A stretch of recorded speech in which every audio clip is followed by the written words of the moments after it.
a duck. Hey, Jenny, you have the hand. I can't open it. You're right, Sally. Oh, blimey. All his nibs. Mr. Partridge. Hey, Mr. Partridge. Now what's the trouble?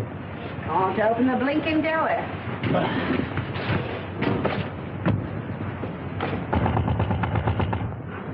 Come out.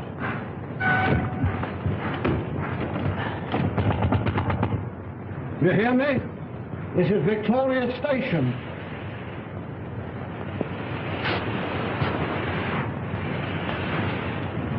Honey. Some drunk, sleeping it off. Some just traveling first class. My word.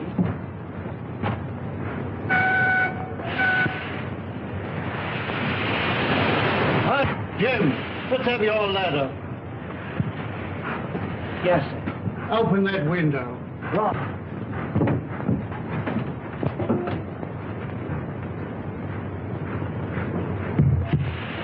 I can't budge it, Mr. Partridge. Budge is the word. You'll have to smash it then. Right. Oh! Mr. Partridge, there's... Oh, there's...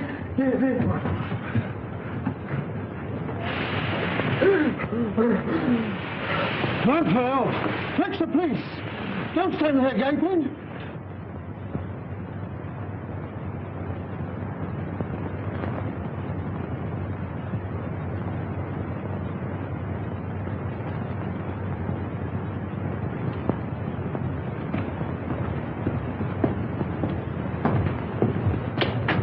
This must be the place. Yes. You'll have to wait here. I'm not going to let you go in a place like this alone. You must really. I'll be all right.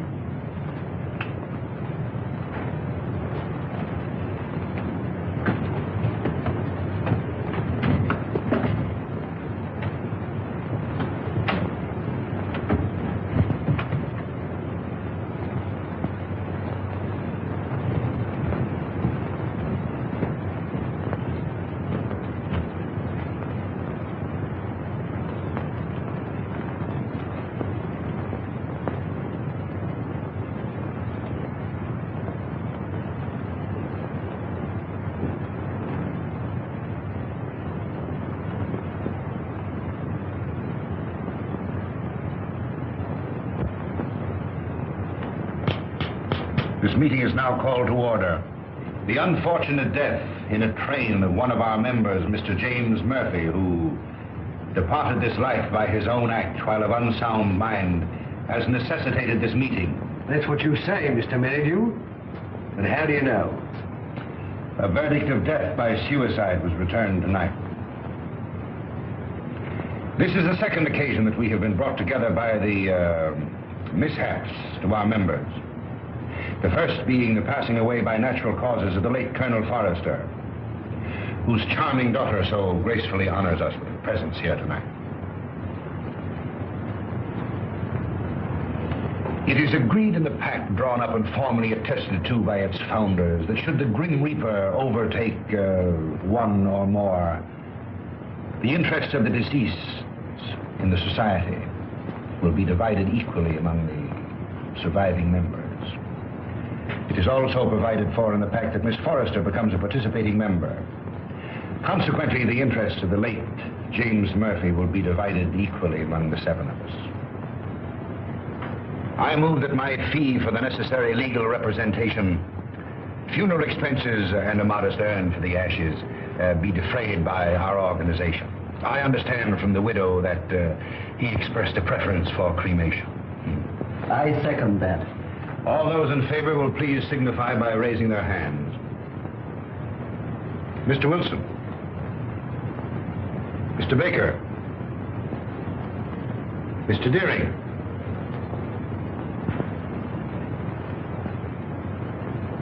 Mr. Pike. Yet?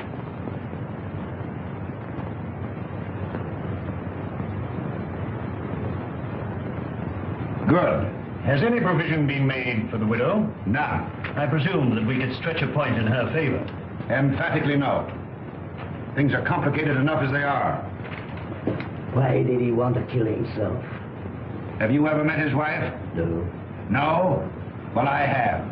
A pest if there ever was one. He can attribute his death solely to the general deficiencies of one Annabelle Mary Murphy.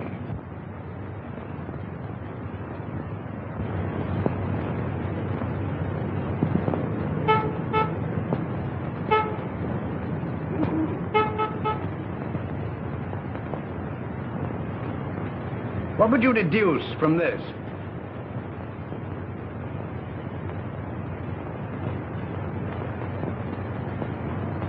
Obviously, an attempt to convey secret information. Could you decipher it? I could not, nor could you. Would you like to bet? Certainly. How much? Shilling. My time is too valuable. The answer will be found in a large book because the numbers are large. I'd suggest the Bible.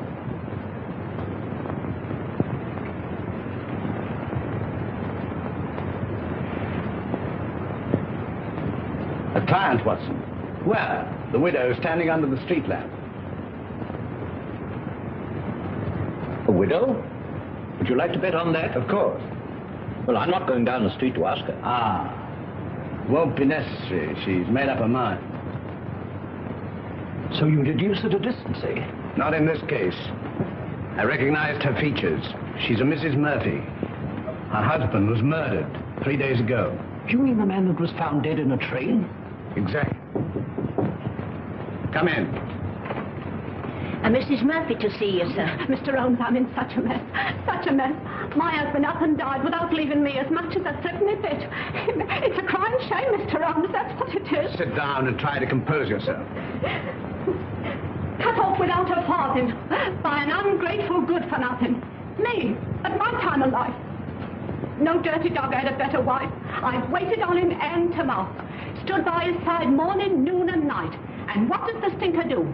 He ups and kills himself and leaves his money to a trust and Mr. Merridew. Yes. And there's another stinker if I never saw another. Won't even let me have a sixpence. He won't even let me have a halfpenny, Mr. Holmes. Thaddeus Merridew, the lawyer? Yes, the thieving hound, the dirty rat. One moment. You were married how long? 5 blessed long years. Previous to your marriage, your husband served in the army. You knew him? Of it. He got his discharge in China. Yes, that's right. Then you married. Yes, and I gave up everything, Mr. Holmes. You asked the proprietor of the Black Sow. He'll tell you. It was me that made that pub what it was. And your husband had money. Barrels of it. And when he wanted more, he used to come up to London and get it. It was that took him to London when he killed himself. How do you know? Well, Jim comes into my room. I was in bed with a piece of cucumber rind round my head, trying to cure an headache. He had a letter in his hand. See here, pig, he said. That was his pet name for me when he was drunk. I'm going up to London. Did you read the contents of the letter? Oh, it wasn't no letter. It was just a piece of doggerel.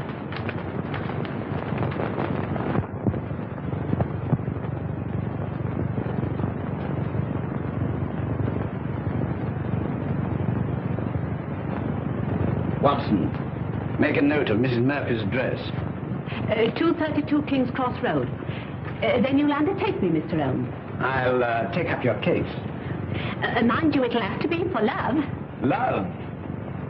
For Nick. I've heard as how you like working for nothing. My interest is to bring the criminal to justice. Oh, never mind about justice. Never mind about the crime. All I want is my husband's lawful money. And I want you to slap that thieving lawyer's face right across between his greasy fat chops. Good night, Mr. Holmes. I'll be seeing you, and thank you kindly. Good night, Miss Murphy.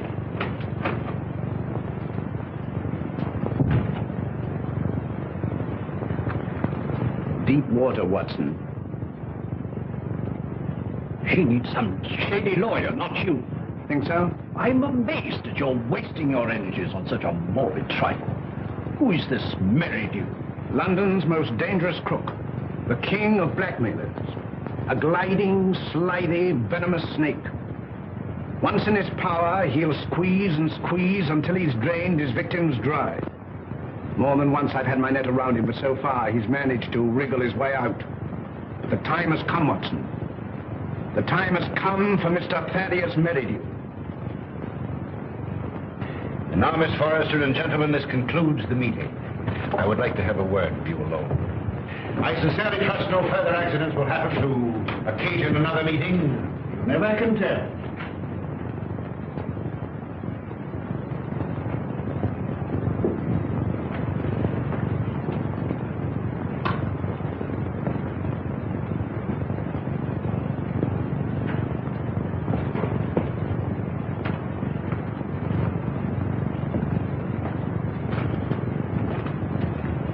Are you going my way? Which way do you go?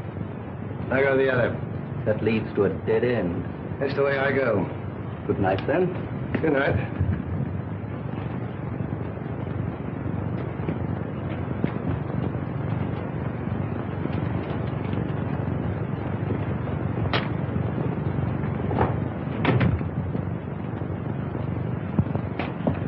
You must never mention anything that transpired at this meeting tonight, or even that this meeting was held. I saw a young man standing on the corner as I came in. Yes, my fiancé. He brought me here and is waiting for me. Oh. Then you're thinking of being married? Yes. I wouldn't if I were you. That is, at least until you've consulted me. But why? I can't explain. In a short time, this society will no longer exist. Until its affairs are winded up, it would be most unwise for you to marry. Your father would not have wished it.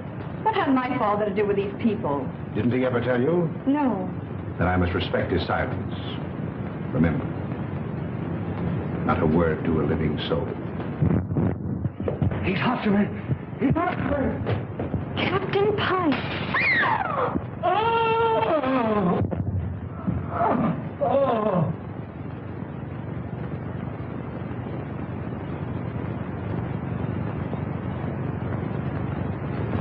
Dead, shot through the heart.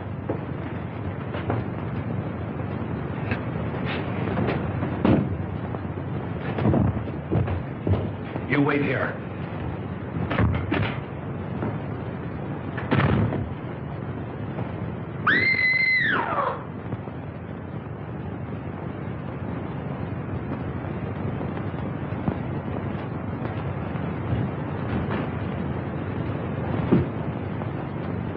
What is it? What's happened? Are you hurt? Someone. Look. It's disappeared. What does it mean? The murderer must have had an accomplice and removed the body. We must call the police. No, the police will be here soon enough. We mustn't become involved. But it's murder. As you respect your father's memory, you must preserve a strict silence. Not a word. Come.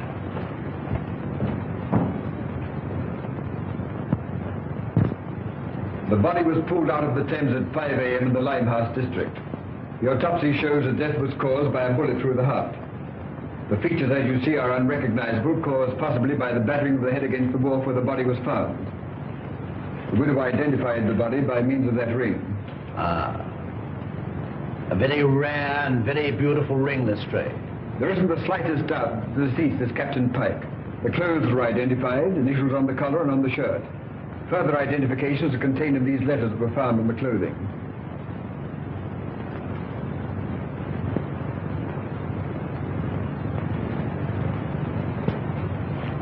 Where is the widow? We asked her to wait. She's in the adjoining room.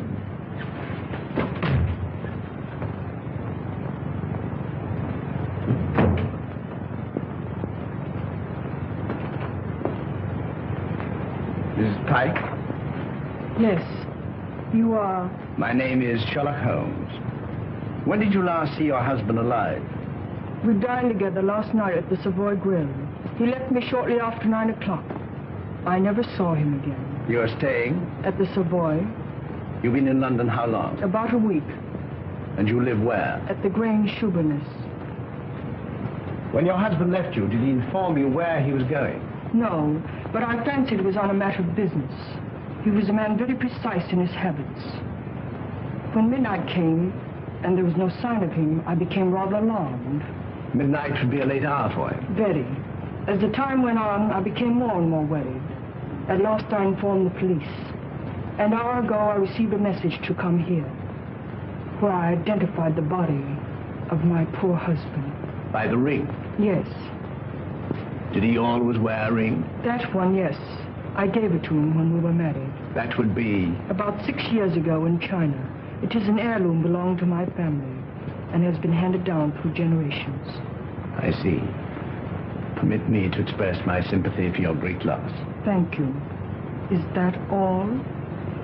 By the way, should it become necessary, shall I communicate with you at the Grange or the Savoy? Through my lawyer. His name?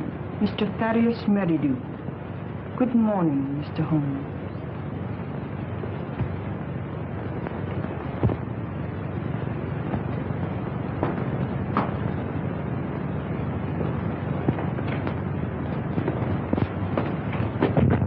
Well, what do you make of it? Murder, unquestionably. Is that all? That's all I have to say. What do you think? I think that the lady is a liar.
What do you want with me?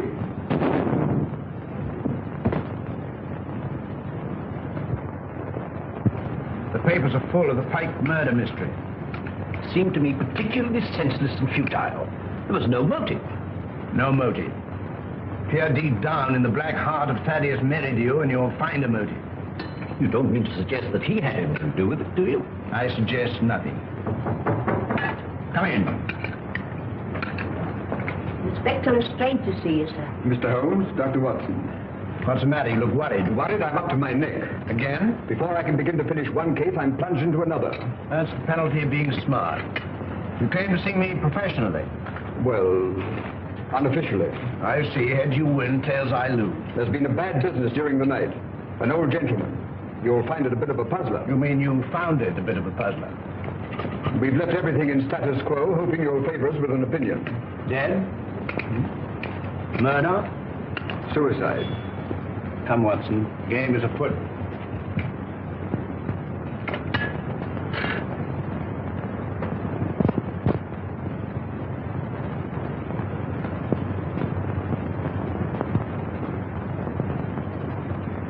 He was well known as a stamp collector. Very interesting.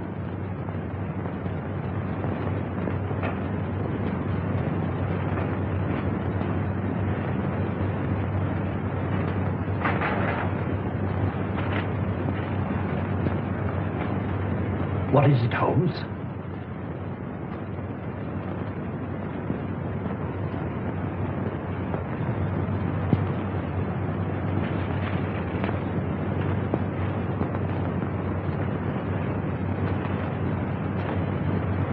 That leads out to the garden, seldom used to judge by the rusty hinges.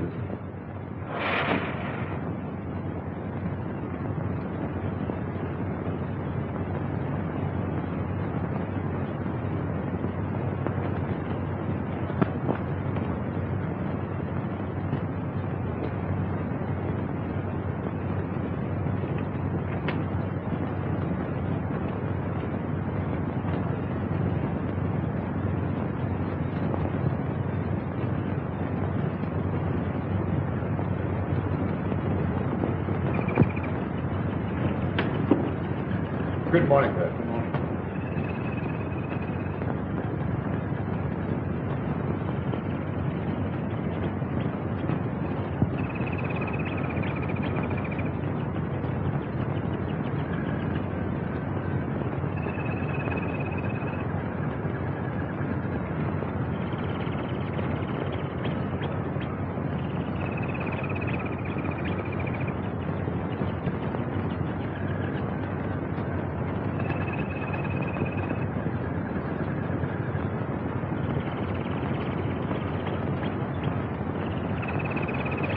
You can see that I've left everything untouched. If a herd of buffaloes had passed along, it couldn't be a greater mess. You can take a smoke. Thank you, sir. What do you think? There's been murder done. The murderer was a man. He was in the prime of life, 6 feet in height, has small feet, wears square-toed boots, limps slightly on the left foot, and smokes Trichinopoly cigars. If it was murder, how was it committed? The assassin was in the house before his victim arrived. He hid in the recess behind the window. While there, he smoked a cigar. He fired a shot which hit the victim on the back of the head and then dragged the body to where you found it.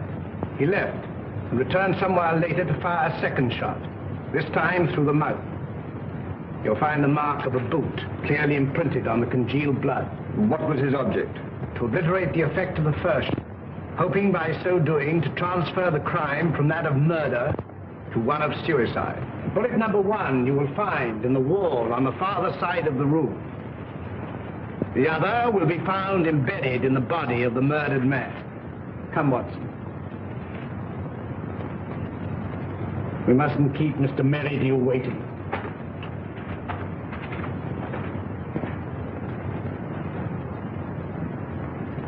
Mr. Holmes is still waiting, sir. How long has it been now? Fully 2 hours, sir. That's as it should be.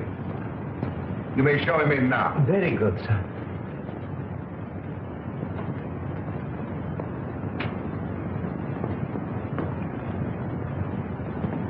Mr. Holmes, this is indeed a pleasure.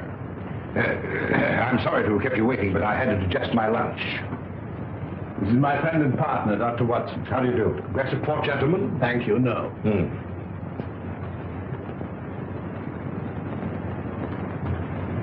Cigar? Thank you. Be seated, gentlemen. I represent Annabelle Mary Murphy. Charming lady. I'm empowered to act on her behalf. Congratulations. As you are doubtless aware, her husband came to a premature and sudden end. Dear, dear. My client is under an impression that certain monies belonging to the deceased are being unlawfully withheld from her. By whom? By you. And you believe this delightful lady? I'm paid to find out. An angry woman is hard to pacify. So I thought that an amicable discussion with you would put me in possession of certain facts with which I could prove to my client the absurdity of her claim. I see.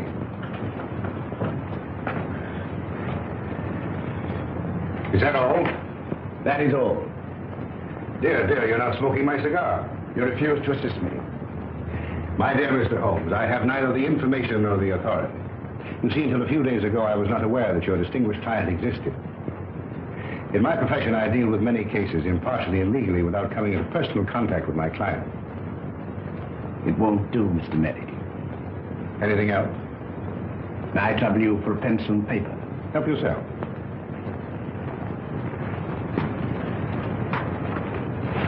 Mr. Busybody Holmes.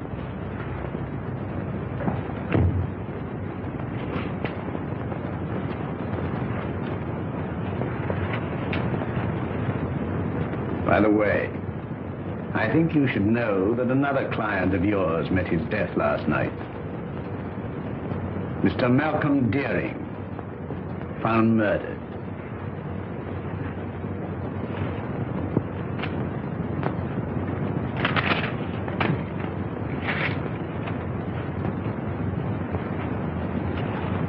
Good day, Mr. Merridew.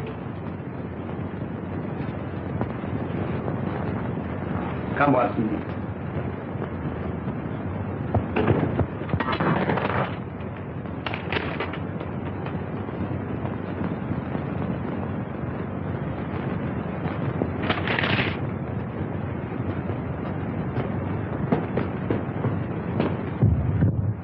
Cold-blooded monster.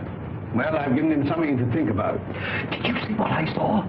His feet. What about it? But they were small feet. And the boots Well? were square-toed. Really? Yes, and did you remark the brand of cigar? Cigar?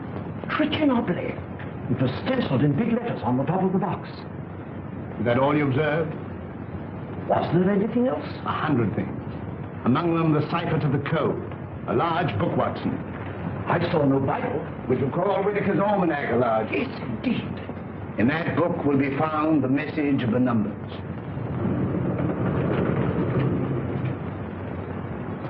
Mr. Holmes. Mrs. Pike?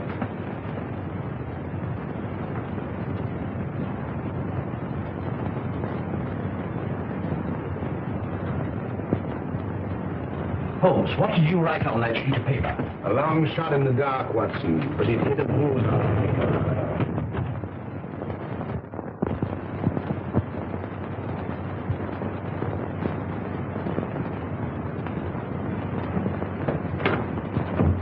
Miss Forrester lives here, I believe. Tell her that Mr. Merridew wishes to see her, Mr. Thaddeus Merridew, and hurry. Mr. Merridew calling to see you, miss. Miss Forrester. You're looking charming as ever. I see you received my flowers. Thank you. I sent them to soften the unexpectedness of my visit. You come about the murder of Captain Pike? No. Have the police been pestering you? No. I was fortunate enough to keep your name out of it. Have you seen today's papers? Shocking. Shocking. Poor old gentleman. This is a very wicked world we're living in, Miss Forrester. This will necessitate another meeting. That's why I came myself to tell you. Safer. Too many eavesdroppers. Busybodies concerning themselves with other people's business. The same time, the same place, tomorrow night. Oh, please don't ask me to go to that dreadful place again. Well, unfortunately, in this case, I'm a servant, carrying out instructions. You've nothing to worry about. Not a thing. Not a thing in the world. Oh, this is my, Mr. Stanford, Mr. Merridew. Remember. I seem to see you every place.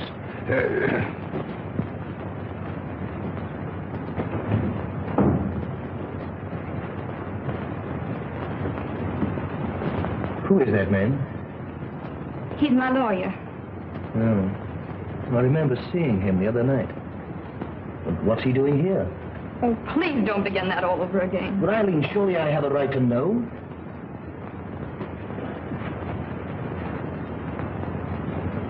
Oh, John, I'm so miserable. It's something that concerns Father. Just before he died, he sent for me. I remember his words. On my death, you'll find yourself well provided for. You'll be rich. Remember this name. He repeated it twice. Merridew. Should he communicate with you, follow his instructions, for through him will come this inheritance. And the meeting 3 days ago? Began the fulfillment of Father's word.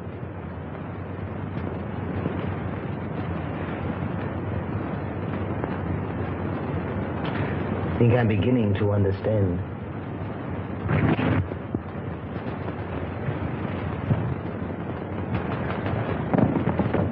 I thought I saw...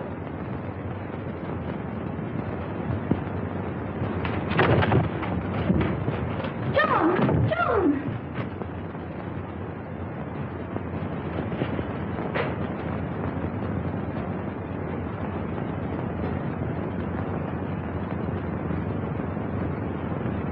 He was a black-bearded man, ill-dressed, looked like a tramp. How tall? Oh, quite tall. Could you keep Miss Forrester under observation without her knowing it? I don't understand.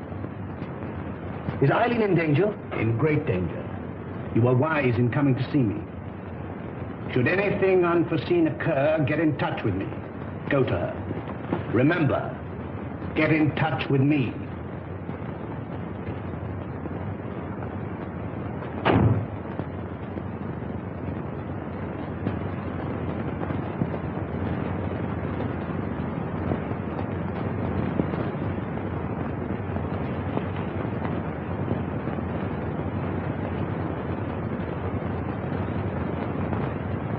We are getting on, Watson. I'm glad to see you in a more cheerful mood.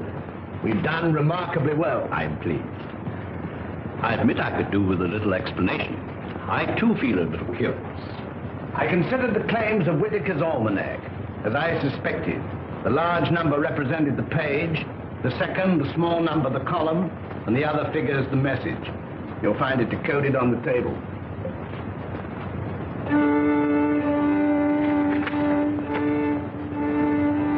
Meeting of Scarlet Ring, Tuesday, Limehouse. M. Meridew? Possibly. Tomorrow will appear in the personal column of the Daily Telegraph a second message, a request for information. Your message? My message. And the next step? The need of fresh air will take me in the country tomorrow.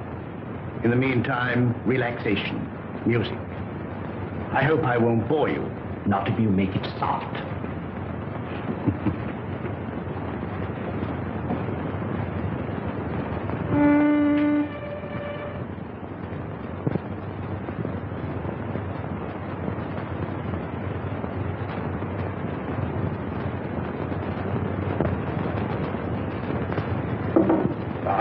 Things are getting worse and worse. I hear tell as how they'll get more worser before they gets less worser. Same as I say. That were a very bad business about Captain Pike. A very bad business. Same as I say. I hear tell us how the old range is going under the hammer. Lock, stock, and barrel. Same as I say. And I almost broke this old back of mine a weed in that old garden. And to look at it now, you'd think I'd spent all my time in here. Morning, sir. Morning. Morning. How far is the Grange from here? Some will tell you 4 miles and some will tell you 5. But I say it's more than 4 and less than 5. Is there any means of getting there besides walking? Bless your heart, yes, sir. I've an old trap. I'll harness up old Caesar and old Will he'll drive you over. Will you take anything to drink? Wouldn't come amiss. Scotch and splash. Put a bottle on the table, some glasses, and a siphon of soda. Come in, sir, come in. Lord love us, it feels good to be busy again. You're a godsend to him, sir. He hasn't had a paying customer for a long time. Chip on a hip, sir. Before you can see Jake Robinson. Help yourself. Thank you, sir. Just a little drop, sir. Say when. When? Well, here's your very good health, sir.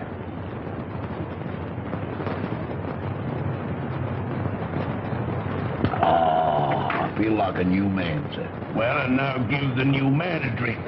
Righto, sir.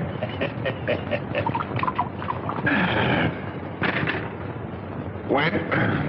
Is your very good health again, sir? Good health. Were you born in these parts?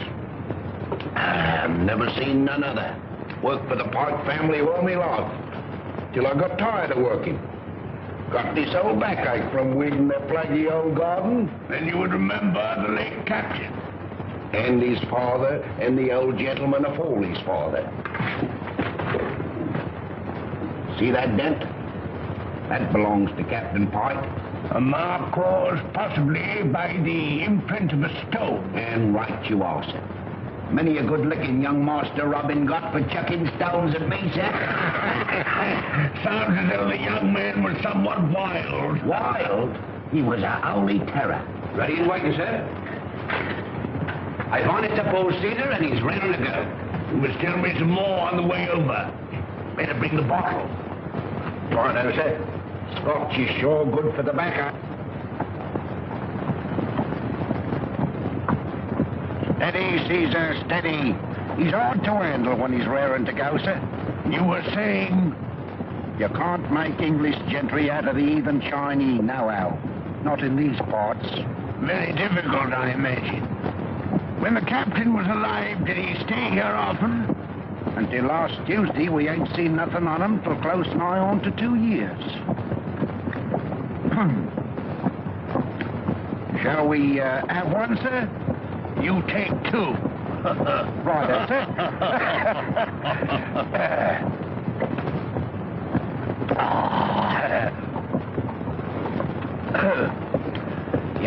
feels better already, sir. Magic. There's the Grange now, sir. Looks at his servants there now. Well, not what you might call real servants, sir. There's Daft Dolly, and well you might have to be to keep that place. I kept it for 30 years. Stop a moment. Whoa, Caesar.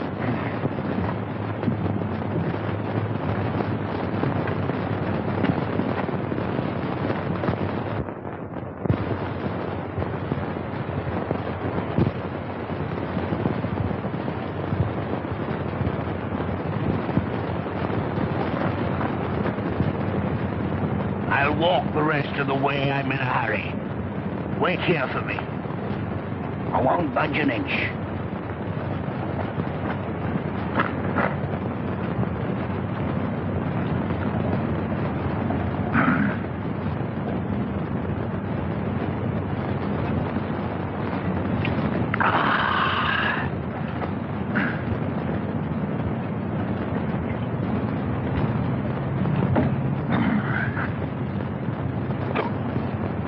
I beg your pardon.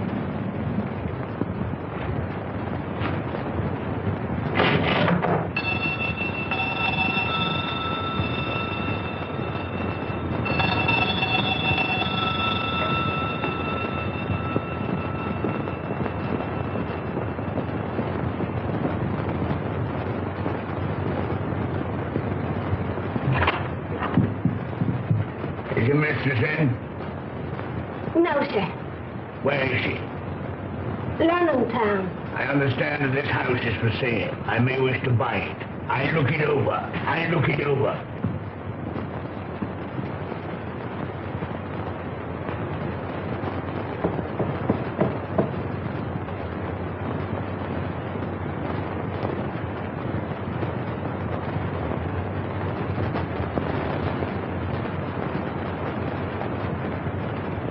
That's mistress.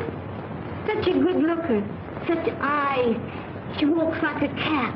Such a figure. Such a fine bit of goods. Buzz.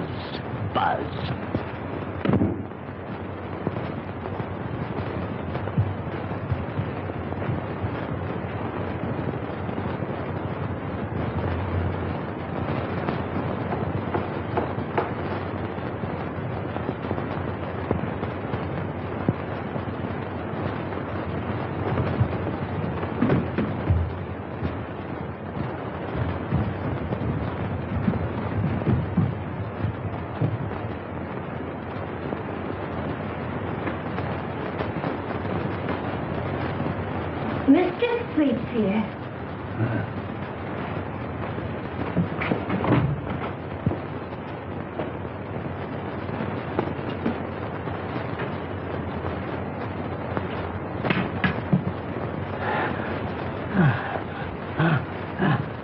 Ain't you feeling good? It's my heart. Water, quick. Just a minute.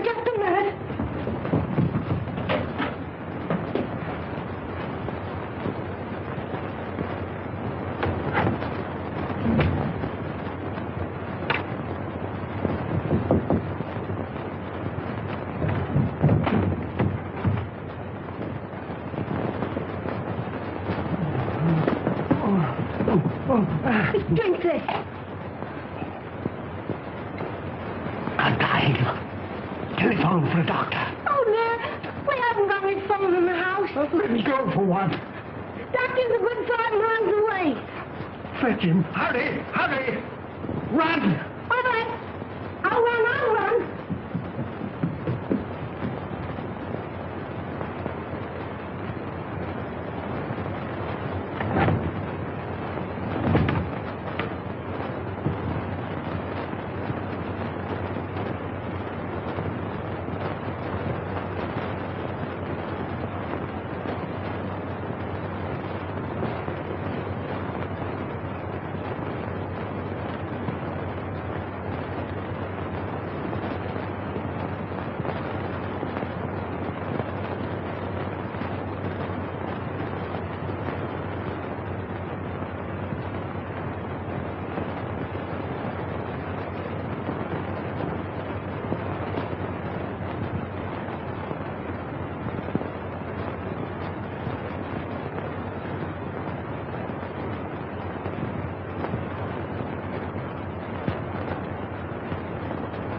It's so kind of you to come. Knowing my late husband as intimately as you did, I felt I could turn to no better person to help me through this trying time. Well, you know, anything I can do. You are very nervous today. Well, I can't help it. Look at my hands. You know, I'm trembling all over. There. That'll stop the rattling at any rate. My late husband always spoke of you in the warmest terms. And you know the high regard in which I've always held you. Oh, have you? Can you doubt it? You are the only one who knows of my husband's affairs. Everything has been left in the most terrible disorder. My house in the country will be sold. I wonder if you could spare the time. Yes? You could be my guest over the weekend. And we could go through his papers together. Well, you know, with pleasure. I could do with a bit of a change. We could drive down. Would tonight be possible? Tonight? No. You see, I've got an important meeting tonight. Then tomorrow. Tomorrow. May I make a little confession? You know, Mrs. Pike, I've always admired you tremendously.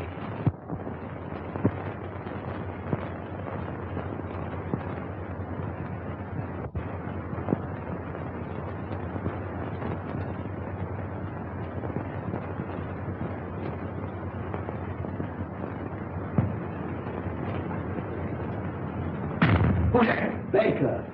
Oh, it's you, is it? Who do you think it was? Where are the others? I'm the first one here. There's a rat among us. Yes, and he's facing me, seated on a chair. Aye. Someone has given away the code. Anyone supplying information concerning the Scarlet Ring will be rewarded. Apply Sherlock Holmes, 221A Baker Street. It's one of us, that's certain. We can leave the girl out of it. Can't be that dumb Chinaman. There remains you, myself, and Meridew. Well, it's not me, on my oath. Or me, I swear it. Then it's... I thought that snake was double-crossing me. But it's getting on my nerves. It's like living a nightmare. First Murphy, then Pike, then Deering. Who'll be next?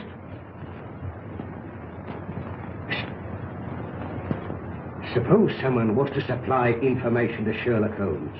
Then it would all come out. No, Holmes is different from the police. He protects clients. Holmes works with the police. What's in the back of your mind? I want a fighting chance. I want to leave. This suspense is getting on my nerves. It's killing me. What suspense? Well, pray be seated, gentlemen. I overheard your conversation. It's most illuminating. Yeah, we are not going on. No? And why not, pray? I don't want to die like Murphy. Or be found dead like Pike. No, perhaps you'd like to spend the rest of your lives in prison, No, my friends, crime brought you together, and by crime you will stick together. Gentlemen, in a few more days, the Scarlet Ring will cease to exist. We'll cease to exist, you mean? I have just received word from the agent in Antwerp that the plunder has finally been disposed of. This time next week, the principal will be in my hands. A small, unimportant matter of some £1 million, to be divided equally among us. £200,000 apiece. £200,000. And meanwhile? You waited for 5 years. What's a matter of a few days? Yeah, what guarantee is there we'll be alive to receive it? None. Of course, if it were a question of your life without the money, it might be arranged. How? Letter in the form of a deed of gift relinquishing your right to any benefits accruing to the society. And give up £200,000? It might ensure your life. I'd see you burn first. Shh. Not a word.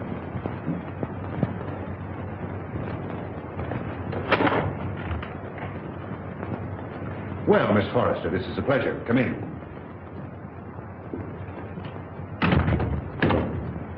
Won't you sit down?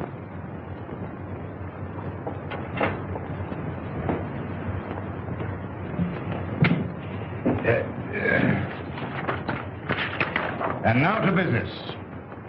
Miss Forrester and gentlemen, again I have the pleasure of presiding at this meeting.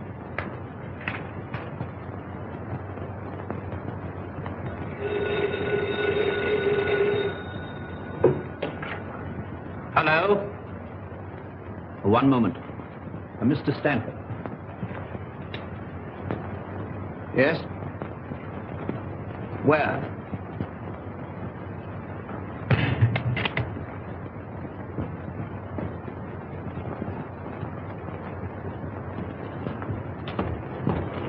Well, thank heaven you come. I followed her here and phoned you immediately. She went through the side door.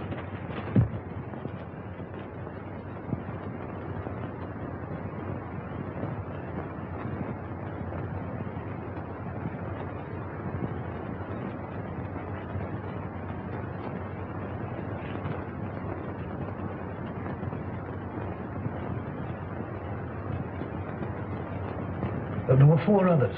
A lawyer, 2 white men, strangers, and a Chinaman.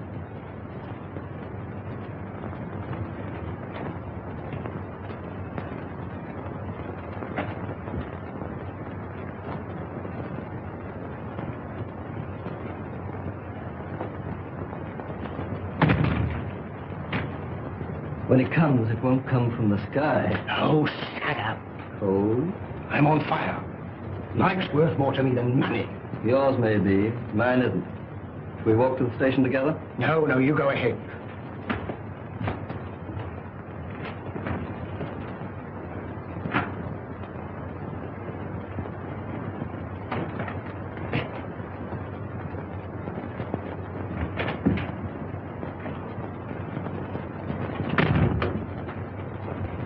She's inside. They've left her inside.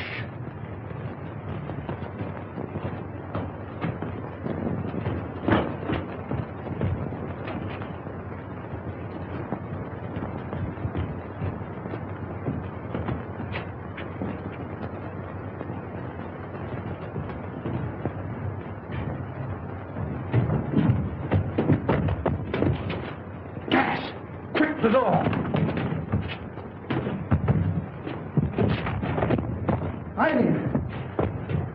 Get in the fresh air.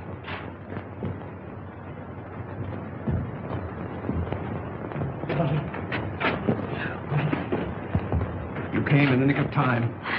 Get her home. Don't let her out of your sight. God.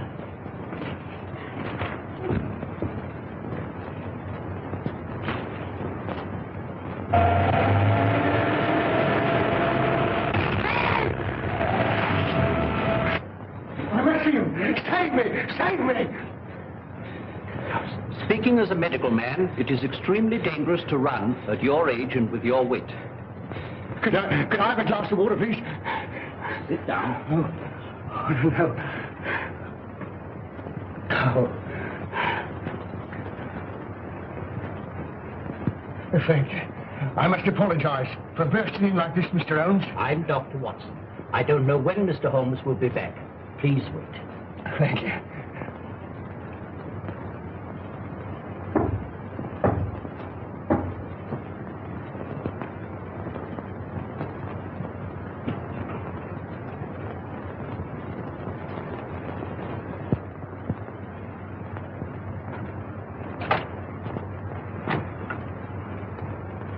Come in.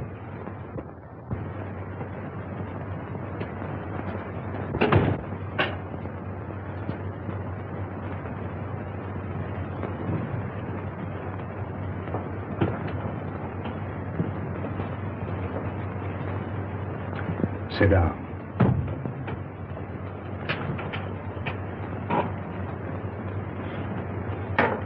Cigarette?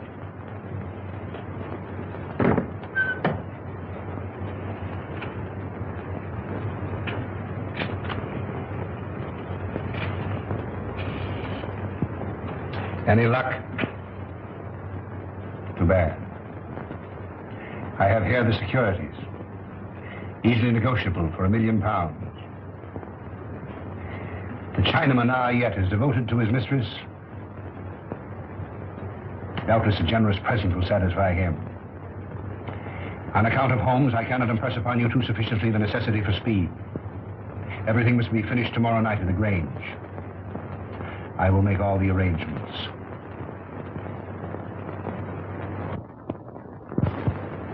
You've got to help me, Mr. Holmes. If you don't, I'm a doomed man. Well, 10 minutes ago, an attempt was made on my life. You see, I live in Ebury Street. I was on my way there. I was about to cross the road, and some instinct made me leap back. And as I did, a car, driven with terrific speed and coming on the wrong side of the road, whizzed by me.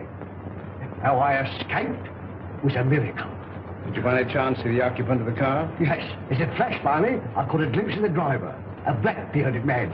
Is there anyone who would benefit by your death? Yes, 4 persons. You see, Mr. Holmes, there's an estate to be settled up. And if I should go out, well, they get my share. Is any one of them capable of committing a crime?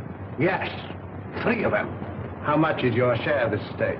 £200,000. Naturally, you would wish to live to enjoy it. When were you in China last? I was never in China.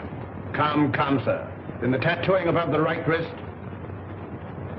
Well, that was done in England. You must be mistaken. That particular yellow is to be found only in China. What made you come to me? Well, you see, Mr. Holmes, I'd heard of your reputation. How did you know my address? Aren't you here in answer to my advertisement? Were you not returning from the Limehouse? Are you not a member of the Scarlet Ring? Is it not a fact that 3 of your members have met with very sudden ends and you're terrified lest their fate befall you? Why, you must be the devil himself. Answer me. Yes, Mr. Holmes, but I'm helpless. I'm up against some power that no precaution can guard against. Go straight home and lock yourself in your house. But it's very old and easily broken into. You a cellar. Bomb-proof. Hide there. On second thought, we'll see you to Ebury Street. Take a revolver, Watson. Mr. Holmes, do you think there's any hope? Obey my instructions implicitly, and I can promise you almost a chance. Tomorrow, leave town. You see, Mr. Holmes, I had intended that. You see, I know a little place in the country that is secluded, miles away from any place. It belongs to the widow of an acquaintance of mine. The lady is an Oriental, an Asiatic. As a matter of fact, she's Chinese. Mrs. Pike, when you arrive at the Grange near Shoebury Nest, you'll probably be given the room next to the ladies. You'll find a door connecting the 2 rooms. Keep it locked. Arrive there neither before nor later than 9 o'clock. On your arrival, pretend a headache. Pretend one? Oh, Mr. Holmes. Go straight to your room. If you value your life, don't open the door.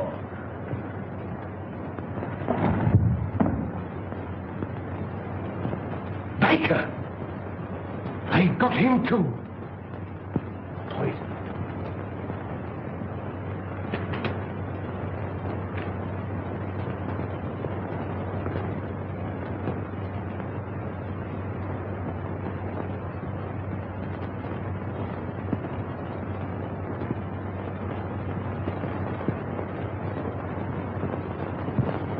Right here, says he, for me. And that's the last I seed of him. A regular queer un, free with his money, same as I say. He must have been a pickle when he was a lad. Dolly ran all the way to fetch Dr. Smallwood. And she and Smallwood now burst a blood vessel trying to get to him. And when they found him, he wasn't there. And nary a one of them ever set eyes on him again. Same as I say. Company. Evening, gentlemen, evening. Not think it would make way for the gents. Good evening, gentlemen. Good evening. Good evening. Take anything to drink? Wouldn't come amiss. Scotch and splash? Scotch and splash. How did you know, sir? Thank you, sir. Give your orders, gentlemen. Put a bottle on the table. Glasses and a siphon of soda. Bottle of whiskey, 4 glasses, 5 Gentlemen. All right. Hurry up, 4 gentlemen here. 4 glasses. There you are, sir.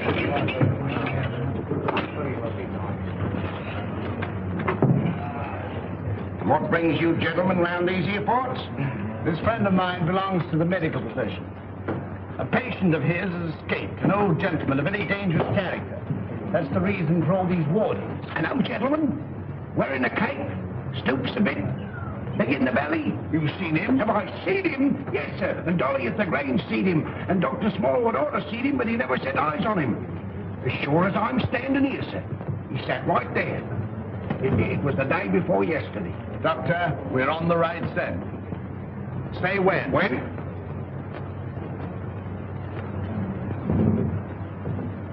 Well, here's your very good health, sir. Another beer? Thank you very kindly, sir.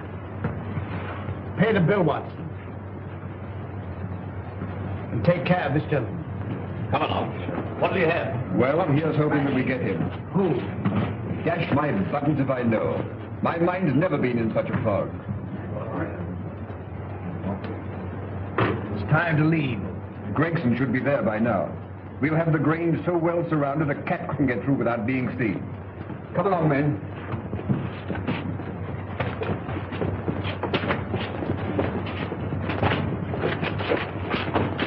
Mr. Holmes, something terrible has happened. Miss Forrester has disappeared. Disappeared? But I told you to guard her. But I couldn't understand your telegram. Telegram? What telegram? Instructing me to meet you at Dover. Are you mad? I don't know. I'm almost insane with worry. Go on. Well, I arrived at Dover and suspected it was a hoax. I turned to London immediately. Fortunately, I have a racing car. Arriving there, I went straight to Eileen's house. She'd gone. May told me that she left in the early afternoon with a strange woman. A Chinese woman? Yes. I called you, but you left. When I gave my name to your housekeeper, she told me where I could locate you. Oh, Mr. Holmes, what could have happened to her? Where could she be? Come, Lestrade. There's not a moment to lose.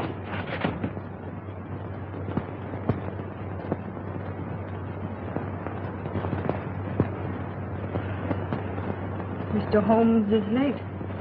Are you sure you're not mistaken? I had written instructions to bring you here. You saw them. Perhaps the fog. I certain to be here. If not tonight, then tomorrow morning. Who's that? Strange. I seldom heard.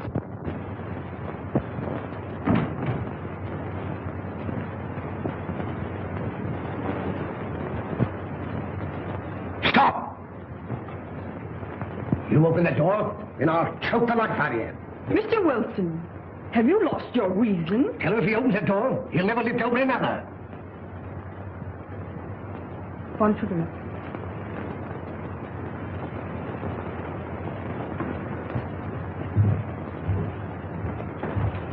Who is it? Telegraph, boy.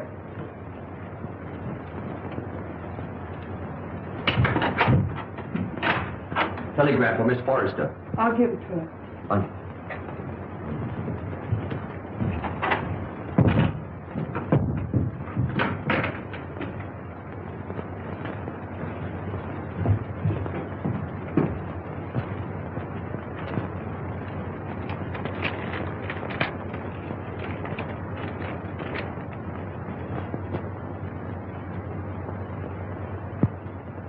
Good news?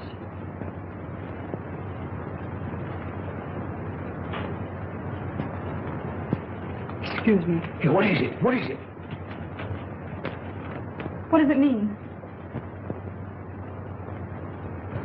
Here, I'm going to bed.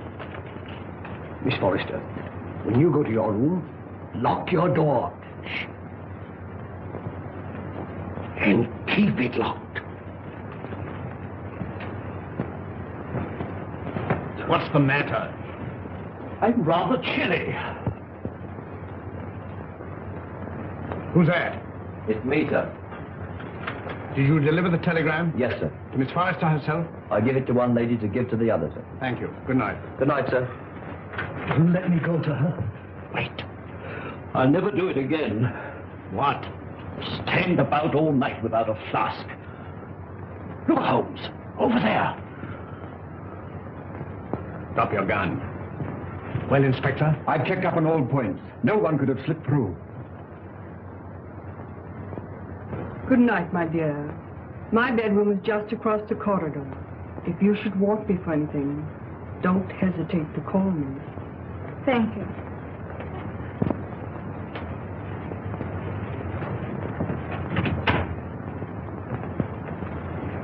night. Good night.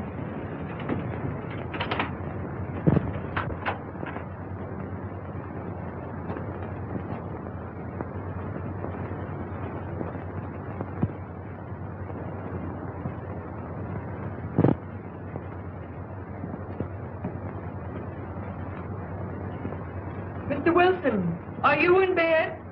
Yes, yes. Sorry. Good night. Good night.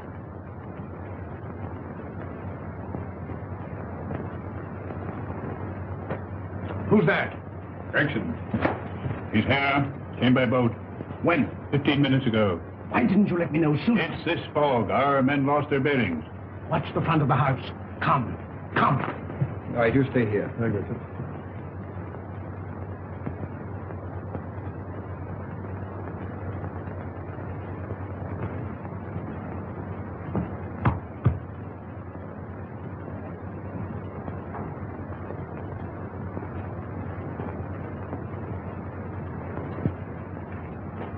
I thought you would never come. It's this cursed fog. Where's the girl? At the end of the corridor. Good. Wilson? He's locked his door. Let him out. Offering any inducement.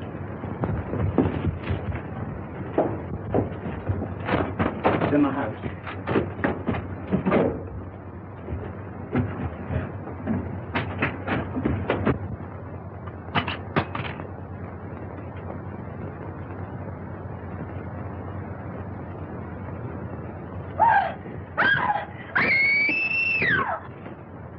It's Eileen! That's Eileen!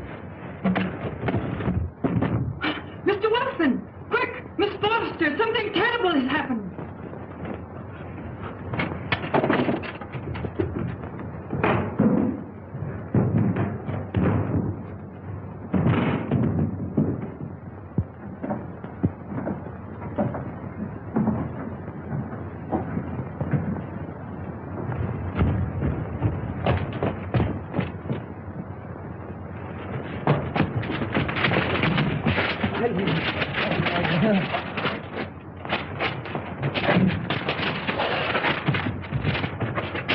Eileen, my darling, are you all right?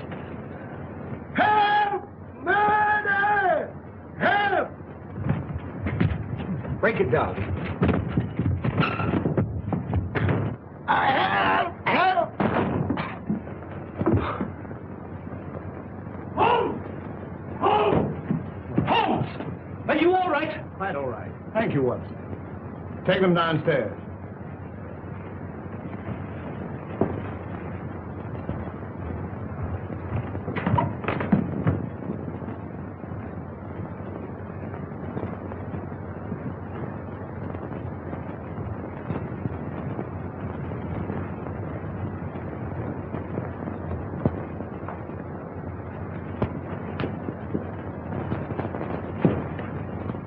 As I suspected. Captain Pike.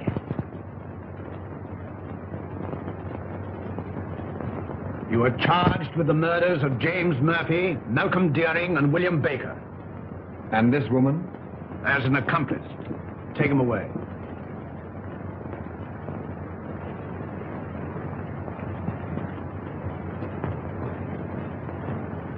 I saw him killed. You saw him pretend to be killed. It was he who attacked you. He was shot. No shot broke that window. He broke it himself. But the blood. Animal blood. On a sponge. Merridew, of course, was in on it. Mr. Holmes, there's a second man outside. Came the car. I thought it my duty to detain him. Bring him in.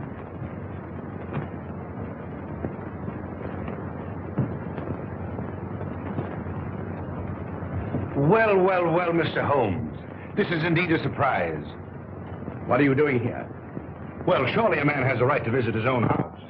I own the mortgage on this place. I've invited some friends down for the weekend to discuss some business. It won't do, Merridew. Arrest him. Well, this is rather a high-handed procedure. What are the charges, Holmes? The gravest possible. That of being accessory to the murders of James Murphy, Malcolm Deering, and William Baker. with the attempted murder of Jabez Wilson and Miss Eileen Forrester. Rather a tall indictment. I think you'd better have the bracelets. May I help you? I've more than enough Then who can tell? I say, who can tell?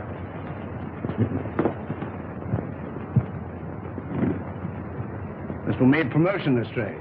I'm very grateful to you, Mr. Holmes. But how you did it beats me. Simple enough. Simple.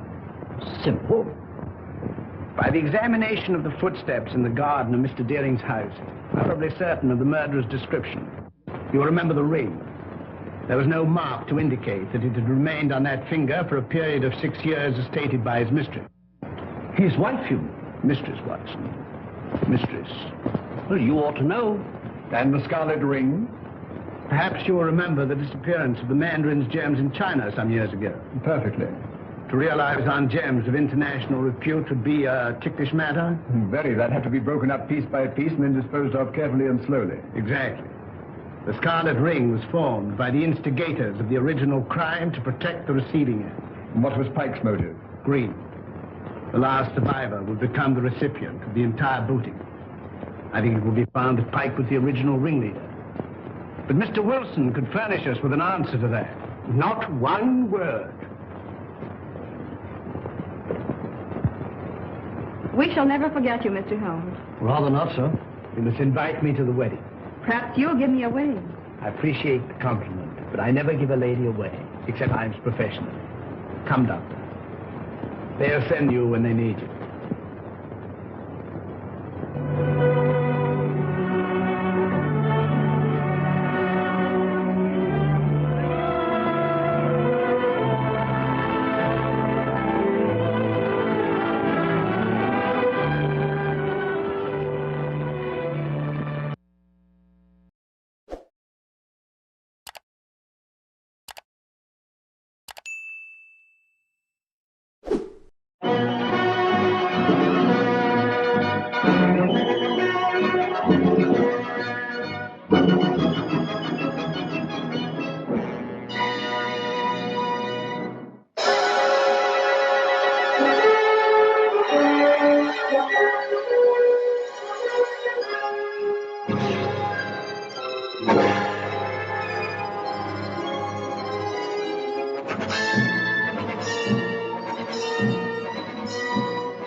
Germany broadcasting, people of Britain, greetings from the Third Reich. This is the voice you have learned to fear. This is the voice of terror. Again we bring you disaster, crushing, humiliating disaster. It is folly to stand against the mighty wrath of the Fuhrer. Do you need more testimony of his invincible might to bring you to your knees? Very well. Are you ready, Operative Number 7? This is the voice of terror. A secret airplane factory somewhere in England. Listen, the screams of the dying can still be heard. This is the voice of terror. Are you there, people of Britain, shivering in your cellars? Listen, Operative 41. The fuse is lighted. Oil to fuel your navy, to feed your tanks. There it goes up in smoke by the millions of gallons. This is the voice of terror. Do you still believe that there are secrets unknown to the Fuhrer? Listen, tonight at 7:10, an important diplomat boarded a train at a little station outside Liverpool. Each split second is accounted for. The rails divide. The train hurtles through the air. The diplomat will make no report in London. This is the voice of terror. Englishmen, do you still await your doom in your stupid, stuffy little clubs? It will come, I promise you. Operative 23, the time is now. We strike you on the high seas, as well as on the land. This is the voice of terror. Englishmen, the Fuhrer strikes you now as he pleases. Water pours through your greatest dam, smashing everything before it, even as our invincible armies roll toward their objectives.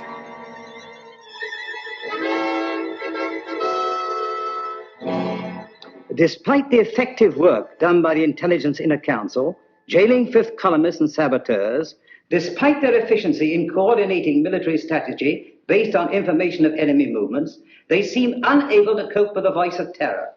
Already 6 military catastrophes have occurred. The unmitigated nerve of the press. Now they're attacking us. At last the fellow to kingdom come. If only we could keep this insidious stuff off the air. I'm not sure that I agree with you. What purpose would that serve? Well, the people wouldn't have to listen to it. I've been talking to Crosby, the radio technician. If we want him jammed off the air, Crosby can do it. I've been working along other lines. I've asked Mr. Sherlock Holmes to come here. What? Sherlock Holmes? This isn't a case for a private detective. It's a matter of state. In this emergency, we should take advantage of everyone's peculiar gifts. Mr. Holmes is the most subtle and extraordinary private investigator of our time. Are you intimating that the Army and Navy intelligence plus Scotland Yard are not equal to the occasion, Sir Evan? I'm sure they're equal to any occasion. They've done a marvelous job of lining up fifth columnists, saboteurs, and keeping us informed of the enemy's movements. But the voice of terror seems to have them stumped. Sherlock Holmes may have a new approach that will solve the problem. What's happened inside these walls has always been secret. We don't want any outsiders here.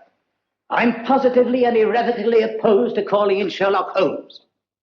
Perhaps you'll change your mind. I see nothing whatever to make me do so. Prentice is right. For ordinary criminal investigation, Holmes is excellent, but not for this. He's unorthodox and theatrical. I can tell you all about him. Gentlemen, perhaps I can throw some light on the subject myself. Holmes, how are you? So good of you to come. Good afternoon, Sir Evan. Your card opened all doors. Oh, Blouser! Oh, you put on a little weight since you left school. You don't look any younger yourself, Dimples. How are you? Fine. Come in, won't you? You know these gentlemen? I think so. How do you do? I haven't had that pleasure. May I introduce my friend and associate, Dr. Watson? How do you do? I'm afraid I've arrived at an embarrassing moment. Not at all. This gentleman here. Admiral Sir John Prentice. Admiral Prentice objects most strongly to my being called in. How could you possibly infer that? From the carpet. Carpet? A man who rises from his chair and digs his heels sternly into the carpet is violently opposed to something, and the Admiral, being quite distressed by the criticisms of the press, would be most apt to resent my intrusion. Well, you've just arrived from Sevenoaks. Yes, of course. How on earth did you know that? Oh, pardon my mentioning it, but adhering to your left boot heel is a variety of clay known only in Sevenoaks. An amazing piece of deduction. Elementary, my dear Baron. Here's a broadcast of the voice of terror.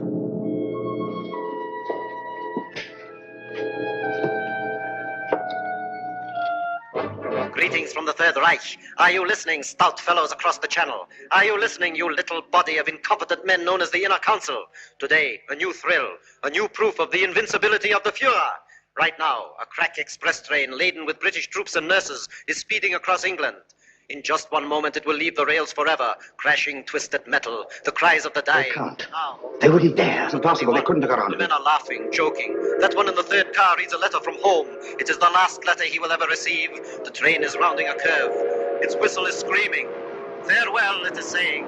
Farewell. You have just heard an exact reproduction of the way it sounds, the way it must actually be. The hearts of the German people bleed that innocent men and women have to be killed because your stupid war men... Shaw speaking. Have you any news of the Liverpool Express? Time and time again offered in peace.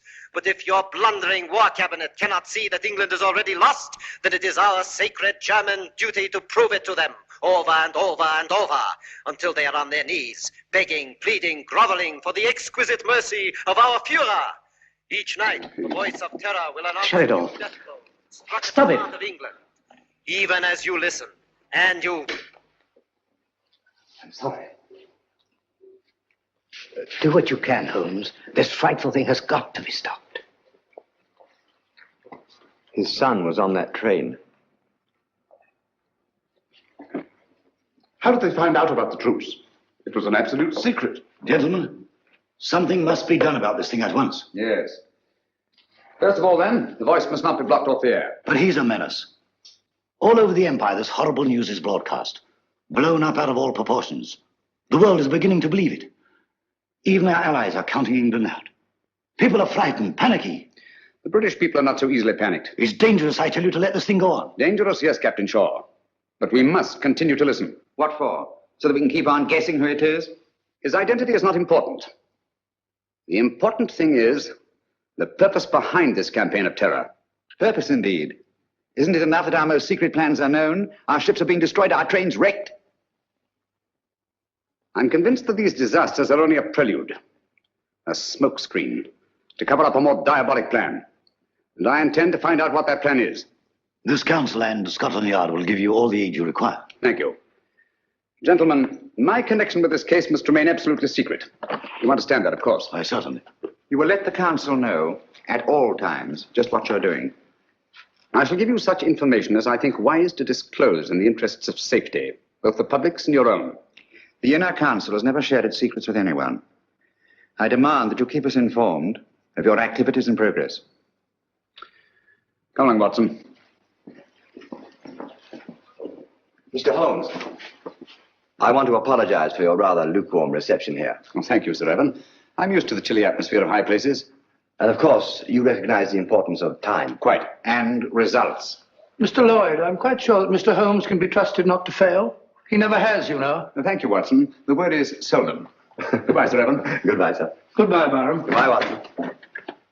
Well, shall we walk for a bit or take a taxi? I'm afraid we have no choice. Huh? You know, Watson, I have a feeling that when we go out of that door, a girl will be waiting. A girl? What do you mean? A young lady whom neither of us has ever seen before will come forward to greet us. Holmes, now you're pulling my leg again. Mr. Holmes, I'm Joe Grandis. How do you do? This is my friend, Dr. Watson. How do you do? How do you do? I've been assigned to drive you around. Thank you. Good gracious me. Where do you wish to go? Baker Street. I know, 221B. Come on, Watson. Hurry up, old fellow.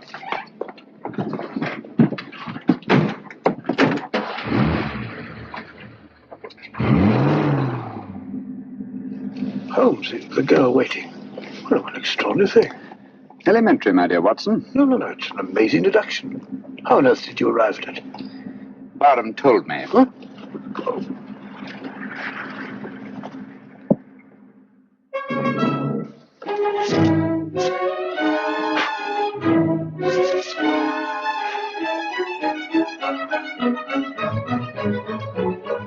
Oh, don't you worry, Mrs. Hudson.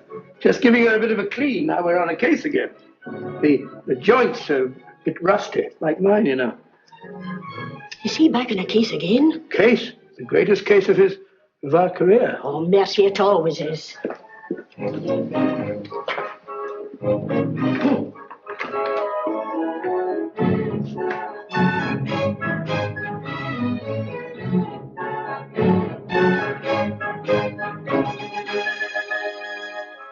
Holmes. I say, Holmes. What? That's right. Well, if you ask me, it's disgraceful. Beethoven's Fifth? Not at all. It's very good. Sir Ronald Headley's conducting very well tonight. I don't mean the concert. No? England's in danger. Heaven knows what frightful disaster's happening, and you sit there calmly listening to the wireless. Music hath charms. Very restful. That's got nothing to do with the whole... Country, my dear Watson, it may have a great deal to do with it. Oh, really? I don't see what.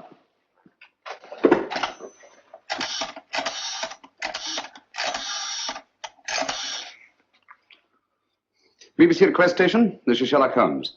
I understand you play recordings. Would you mind playing Beethoven's Fifth, conducted by Sir Ronald Headley? Thank you very much. But you just heard it. I like it. Huh?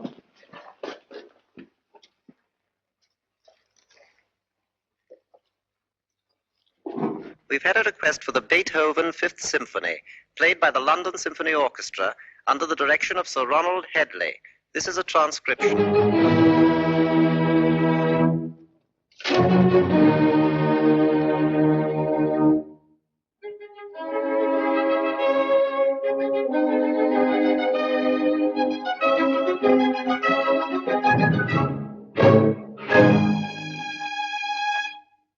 Holmes,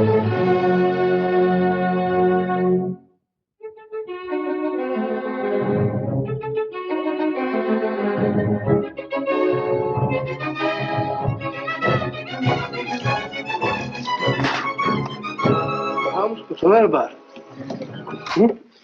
I say, Holmes, I don't think...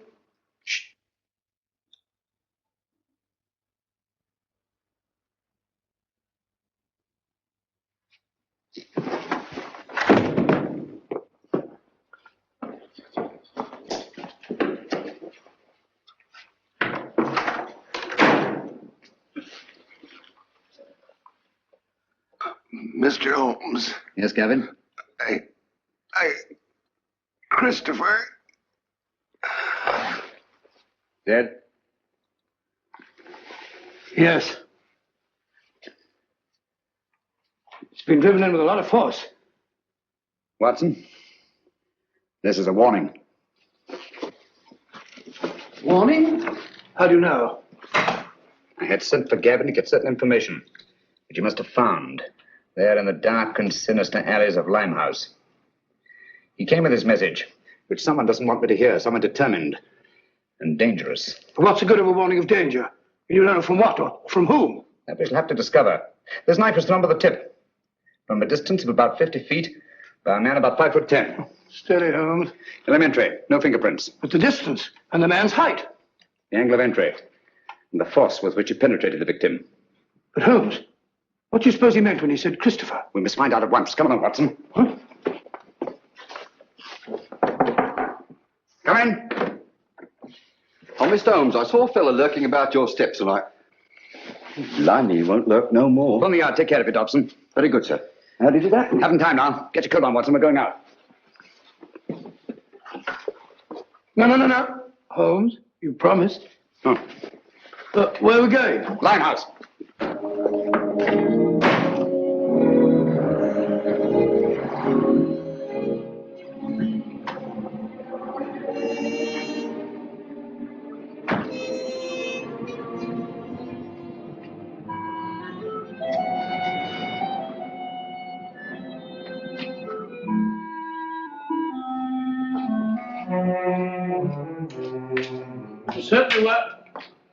Certainly wise of you to let Miss Grannis go. This is no place for a girl or anyone else. There seem to be people about.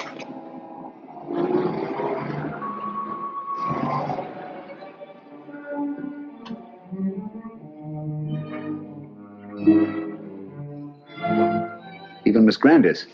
If I'm not mistaken, she's keeping an eye on us. You're Mr. Sherlock Holmes, ain't you? Yes. I wouldn't come down here if I was you. This is Limehouse, and we don't fancy your sort of bloke in these parts. The fellow's absolutely right. Hadn't we better be... Right, Watson. This is still a free country. A man may walk where he pleases. And live to regret it. Live, yes. Regret it, I think not. Step back.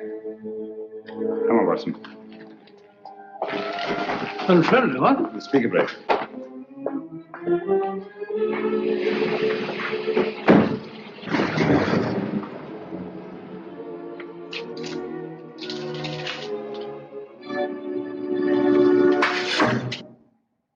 What was that, Holmes? It's all right, quiet. I can't see a thing. Luckily for us, neither can they.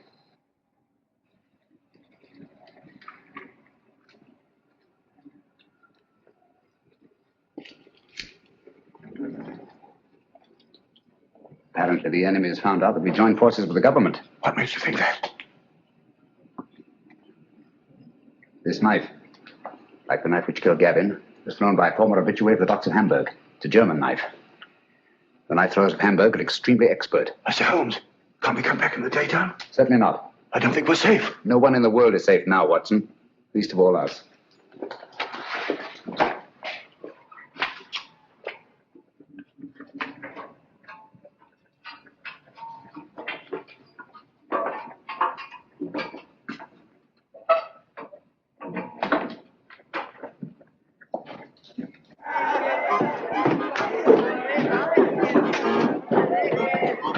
What is it, Ready? Don't tell me that you don't recognize me. Mr. Sherlock Holmes. I got a especially ugly lot here tonight. I'll take my chances. I can't keep you up, Mr. Holmes, but...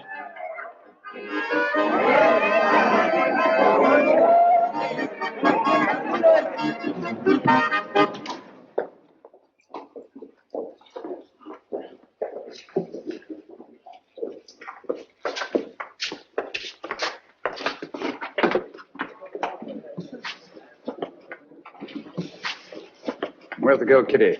Gavin's sweetheart. His wife. Can you get her? It's urgent. Try. Holmes, I don't think I like this place much.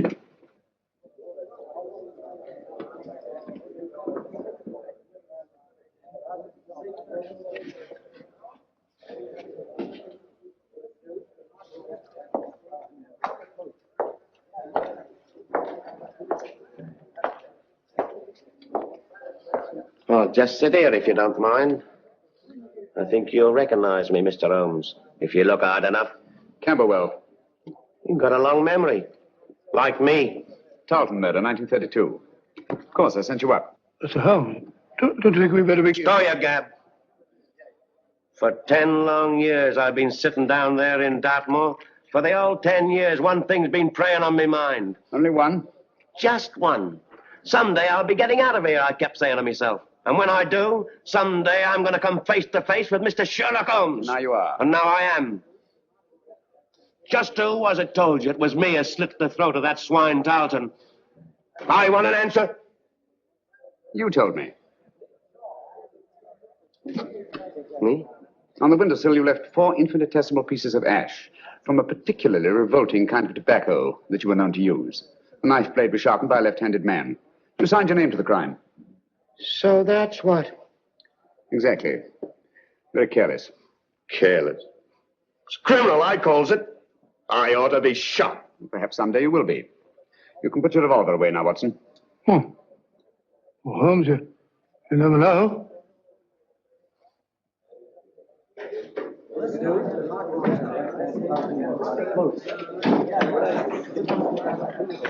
Where's Gavin?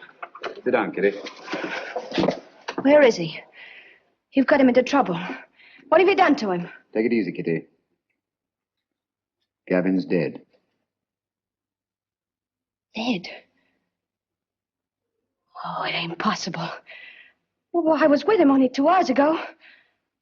You're trying to frighten me. No, I'm not, Kitty. It's you. You killed him. I warned him to stay away from you. I knew you'd do him in. I had nothing to do with it, Kitty. Well, who did then? Who did? He was knifed on my doorstep.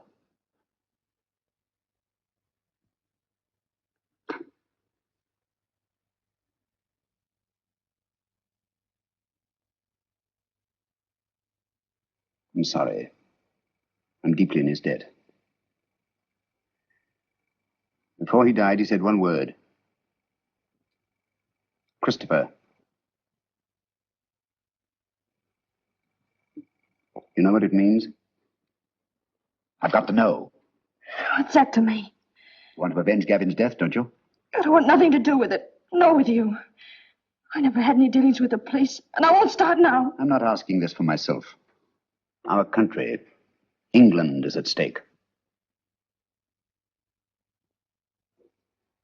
Gavin was killed not by his own enemies, nor even mine, but by the enemies of England.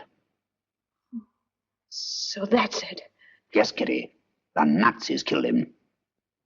Help me to find out what Christopher means, and I promise the man who murdered Gavin shall pay for it. Think, Kitty. The cutthroats of the world menace us all. You can help stop this savagery. Yes, you, Kitty. It would take the police weeks, months perhaps, to find out a certain piece of information we must have. That's not so with you and your friends. You know every nook and corner of London. Get them to help us. We need their help. Your friends will become an army. You understand? Secret, invisible, and mighty. And you will be at their head, Kitty. You will be their leader.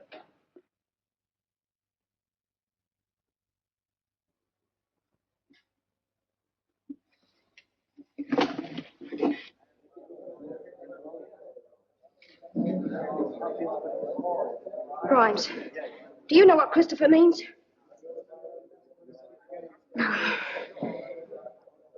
Dugan. Do you know? Dugan, listen to me. I ain't got no time to listen to you, girlie. But you gotta listen. Someone killed Gavin. I don't know who, but you gotta help me find out. All right, don't help me then. Cut your own throats, that's what you're doing. Help me or help the Nazis. Sure, the Nazis killed Gavin. They might be your friends protecting them the way you are. Don't you know that all the crimes they commit are being blamed on you? Well, they are, and I hope you hang for them. You can have it. As for me, I'm British, and I'm proud of it. Nobody's going to call me a Nazi and get away with it. Well, help me then. Tell me what Christopher means. But don't anybody know. It's got to mean something. Well,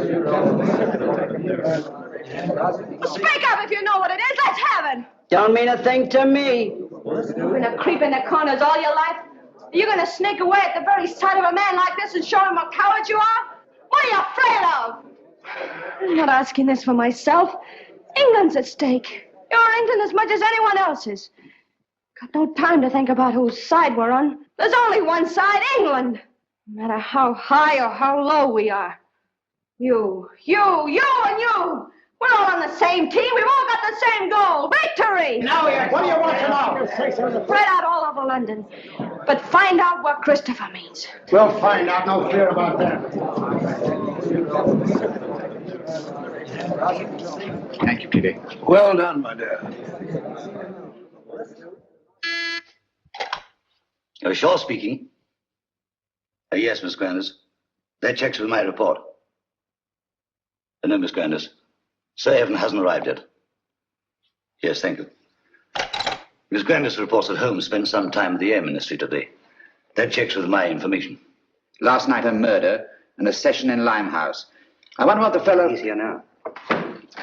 I don't think I need to report on my activities, gentlemen. You must be fairly well informed. We have our methods, Holmes. It only remains for you to show what's been accomplished. All in good time, Mr. Lloyd. Good evening, gentlemen. Good evening, Sir Evan. What's the matter? You look pale. Oh, it's nothing. Barham, your hand. Let's have a look at it, Barham. Oh, it's really nothing. Just an accident. What sort of an accident? Some fellow took a shot at me, just as I was leaving the house. Took a shot at you? It's only a scratch. Ugly thing to happen. Have you any idea who it was? No, I haven't.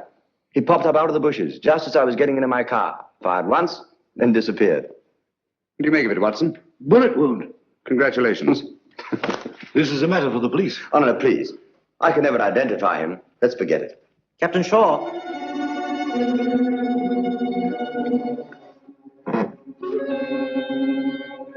People of Britain, greetings. Is it shock you need? Very well. We Nazis can produce them till Britain's proud head is in the dust where it belongs. People of London, look out of your windows. You will see your promised disaster written across the skies. Lawford, turn out the lights, please. Look to the East India Docks. Are you alert, number 20? Look, Britain, look, and wonder, and despair. We Nazis keep our promises. There's a terrible fire in East End. Concentration of men and supplies. American bombers, tanks, gone. Destroyed utterly. The flames are mounting, higher and higher and higher. Now the glare must be visible even to the short-sighted leaders of your bewildered government. Mark well the towering fires. They consume your new planes from America, your meager store of tanks, your puny munitions, and your food. Planes that were your only defense against our all-powerful Luftwaffe. Tanks and munitions that you prayed would hold against the magnificent 50-ton German land monsters, which will soon be crashing through your very houses. Food. Desperately needed morsels you...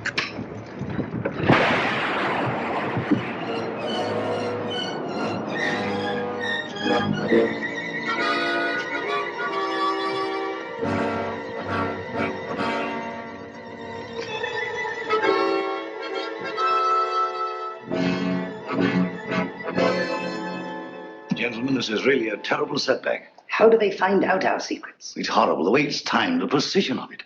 It's not so precise. Almost precise. What do you mean? I should call it exact. No. The fires actually broke out sometime before the voice called to his operative in London. Jove, that's true. And last time, the train disaster. Captain Shaw was on the telephone immediately, and Scotland Yard knew all about it. The derailment must have occurred at least 10 minutes earlier. That's certainly possible. Even so. What of it? No mystery, nothing supernatural, just split-second planning, that's all. Days, perhaps weeks in advance. Very well figured out, Holmes. It gets us a step forward. Now, gentlemen, let's take a step even further. I have charted here the tonal differences between actual and transcribed broadcasts. Using this test, I'm convinced that the voice of terror is undoubtedly recorded and played from a record. What does that prove? It proves that the voice of terror, the man himself, is not in Germany. He's here, in England. Oh, that's impossible. What are you telling us, Holmes? It can't be. Our technicians insist the broadcast originated in Zeisberg. And so they do, from recordings flown to Zeisberg. It's impossible, Holmes. You can't expect anyone to believe that. It can't be done. Thanks to the Royal Air Force, I have some rather curious information. At irregular intervals, 6 Nazi bombing planes come over and drop their deadly cargoes on non-military objectives. A meadow or a sheepfold. That's nonsense. The Nazis aren't fools. They don't waste ammunition. Of course not. Then what's the purpose? To divert attention from the fact that a single plane breaks formation each time and disappears. But why? Gentlemen, that lone plane picks up plans, maps, secret military information, and the voice of terror's timed and recorded speech and flies them to Germany. I can hardly believe it. Sensational, if true. It's incredible. Fantastic. Mr. Holmes. Yes? There's a person outside asking... A lady? Ask her to come in. Excuse me, gentlemen.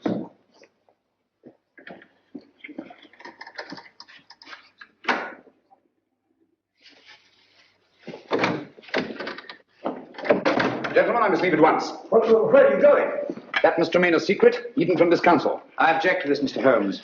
You're here against my wishes. Since you are here, I demand to know what's being done. As I've already told you, Mr. Lloyd, I shall report to this council at the proper time.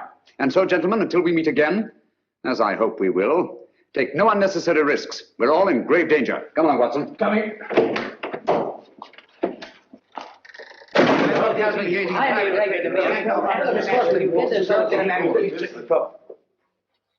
Stay.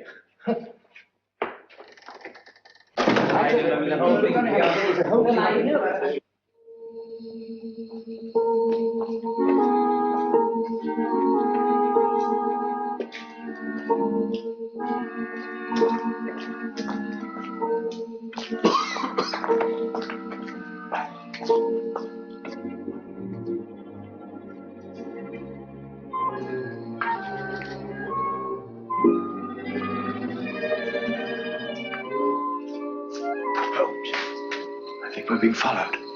Yes, I know. It's Lloyd. Lloyd? How do you know? He's so obvious about it.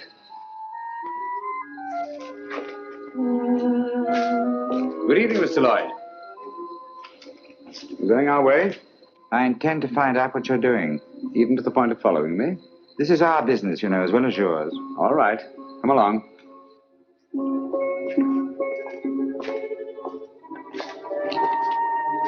This is the place. Seems deserted. It's been deserted for years. Not very securely locked. Fortunate, isn't it?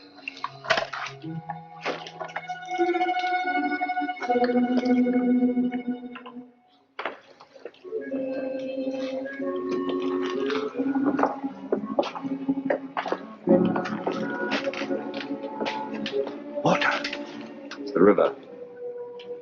This is part of the old Christopher docks. Never heard of them. Christopher? I say, Holmes, isn't that the word that Gavin... Watson. Oh, sorry? They're almost forgotten. They were built before Victoria.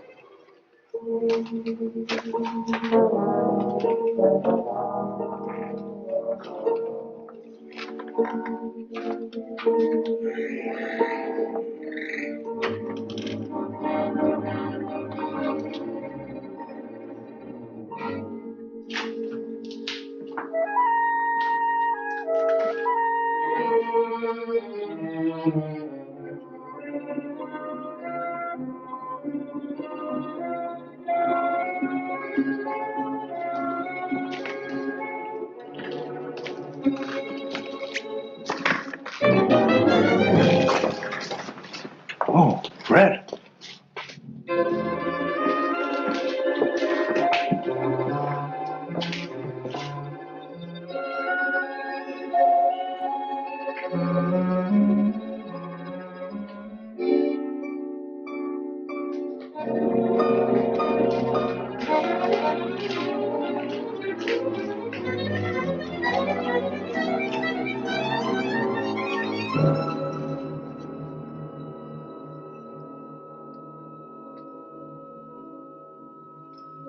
Good evening, gentlemen.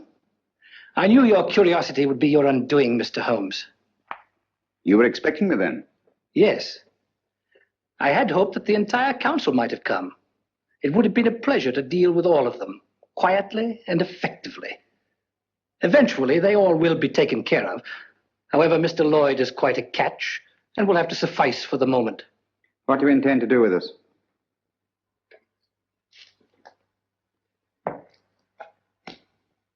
Were it not that time is so pressing, we might first put you on trial. On trial for what? Crimes against the Third Reich. Misguided efforts to wreck our inevitable victory. Mr. Lloyd, your super-British patriotism, your blundering but sometimes effective intelligence efforts are well known. We have quite a score against you, which will be settled. Dr. Watson. A fair physician, no doubt, but of no consequence. To our stupid British minds, every life is of consequence. A quaint notion of an even quainter nation. We are not like that. We know that only the powerful are worthy of respect. Let our record speak for us. Your record speaks. It's brilliant. Thank you. A brilliant record of rapacity, cruelty, torture, deceit, and murder. Murder?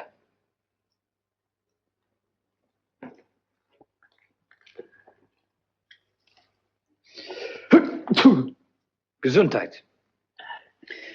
Thank you. Cold? It is a little chilly in here. I'm sorry you're uncomfortable. My discomfort is of no consequence. Your false courage is not impressive, Mr. Holmes. Of course you realize that you and your friends are going to die? As all men must, sooner or later. Not later. Now.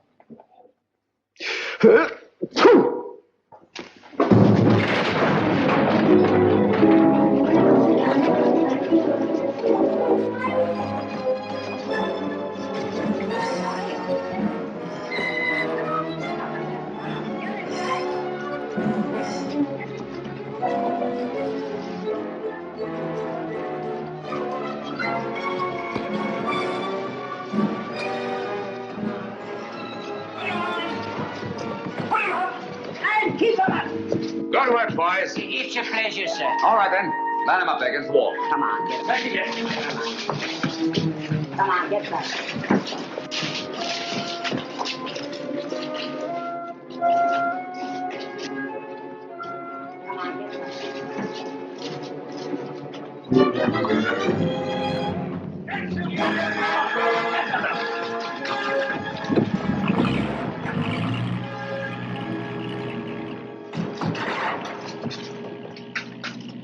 He got away. Oh, most unfortunate. I blame myself severely. I should think you might, Holmes. If you hadn't been so stupidly mysterious, allowed Scotland Yard to give you adequate protection, the man would never have escaped. No, he never would. Most regrettable. But Gesundheit.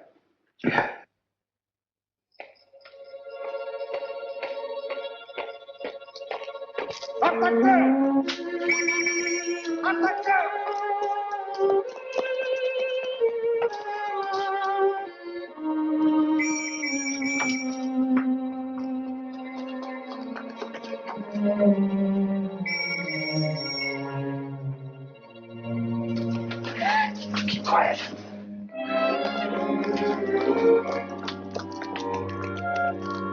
Hands off, you fool! Do you want to bring the whole force in here?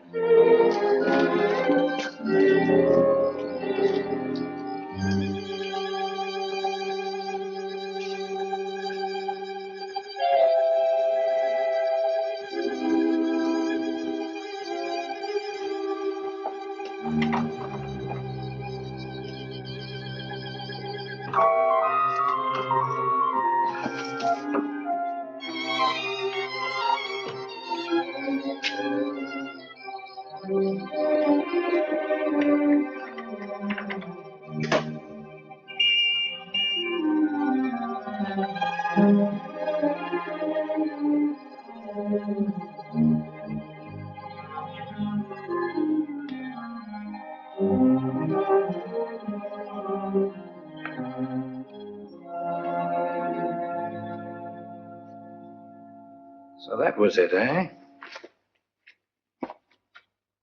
Quite a haul.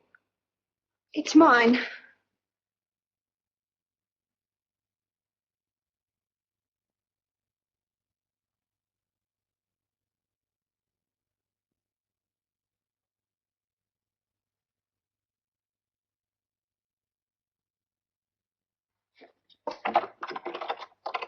Go ahead. Your friends, the police, are undoubtedly still out there.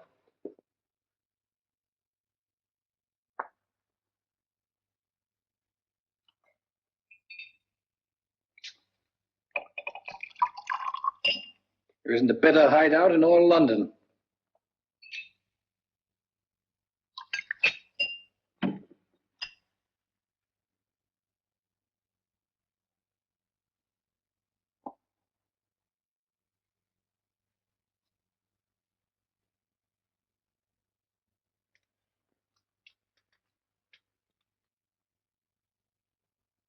This will quiet your nerves.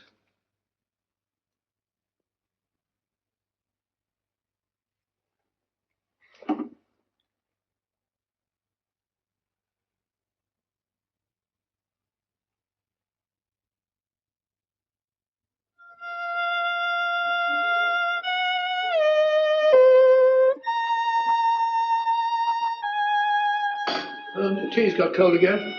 You've been playing that thing all the afternoon? Fiddling while Rome burns. Hello, what's this? General J. Lawford, KCB DSO, and Captain Roland Shaw, MC, who today narrowly escaped being struck by a falling wall in a bombed area. Lawford and Shaw by a falling... Holmes, you don't think that... It was not an accident. Good heavens.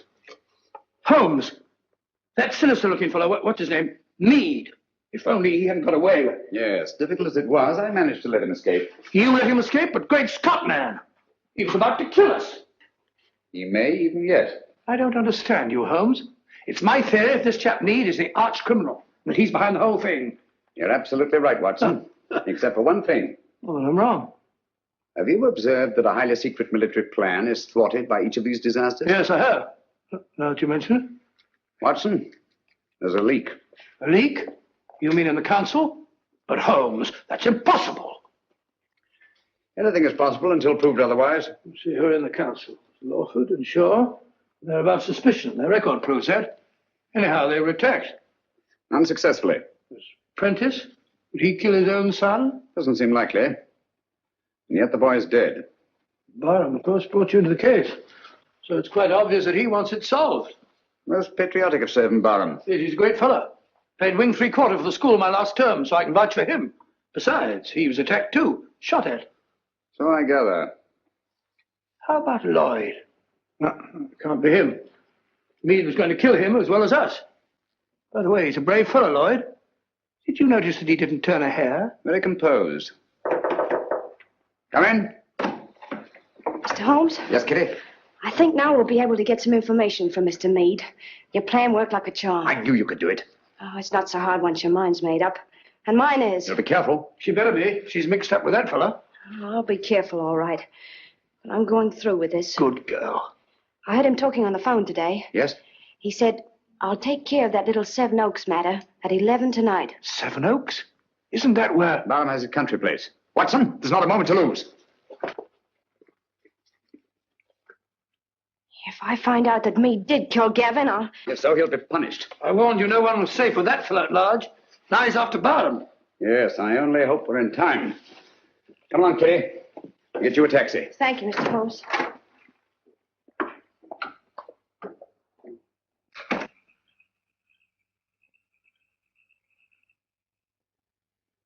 You think you ought to go alone, sir?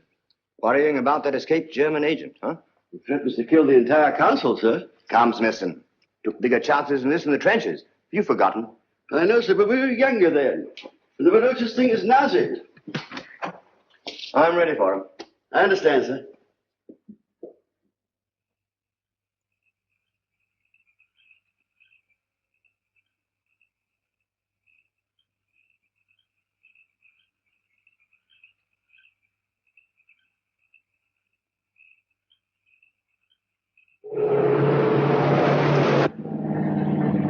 You have driven Sir Evan down here before, of course, Miss Grandis. Quite often. He comes down whenever he can. He's a local air raid warden, you know. Likes to get away from the excitement occasionally, eh? Yes, it's so very quiet here. Quiet and remote. Away from everyone.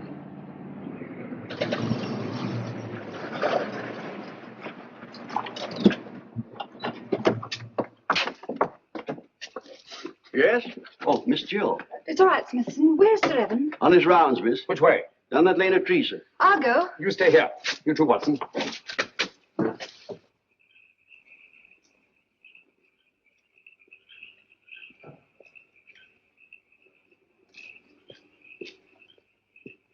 Hello there, Bottom.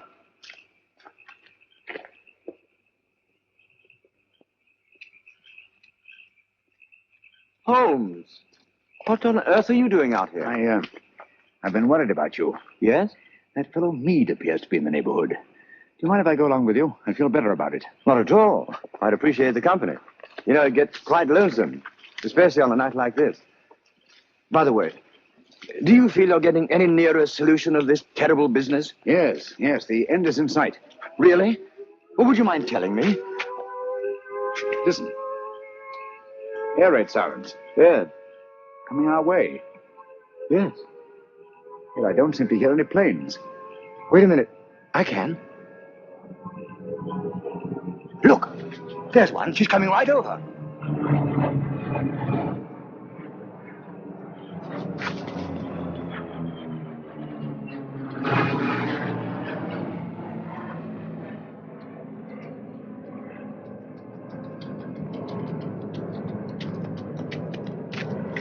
There she is. Ask for theirs. There's Holmes. He's coming in for a landing.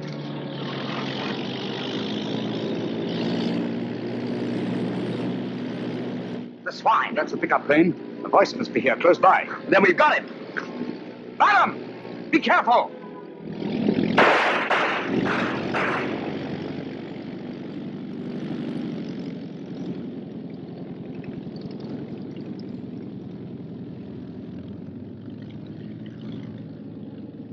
I can't understand you, Holmes. Why didn't you help me? We almost had him. You're too impatient, Baron. My patience is exhausted. This has got to stop. Thought you'd have solved the whole thing long before this. What happened? Was that a Nazi plane? Yes, I saw the filthy swastika myself. Great Scott! Took a shot at him, but he got away. Meade also got away. Well, I better go and report this. You'll go with you. Come along, Watson. You needn't bother. I can take care of myself. My dear fellow, there's no use taking chances. I'm afraid you're a marked man as long as Meade is at large. Come on.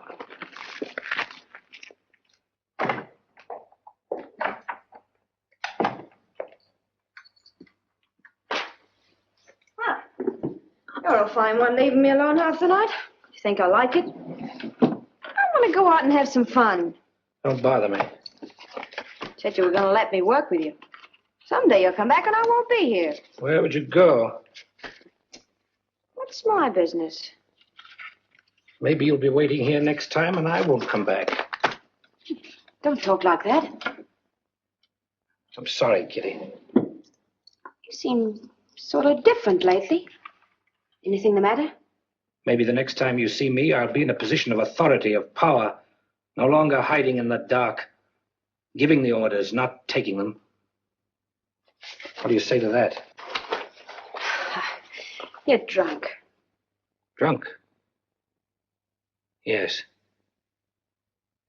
When I was a boy, I dreamed a dream. I was dressed in armor, shining blue-gray armor.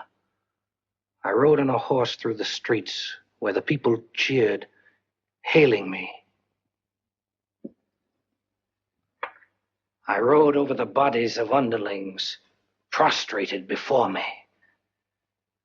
Their blood ran out along the gutters like a river.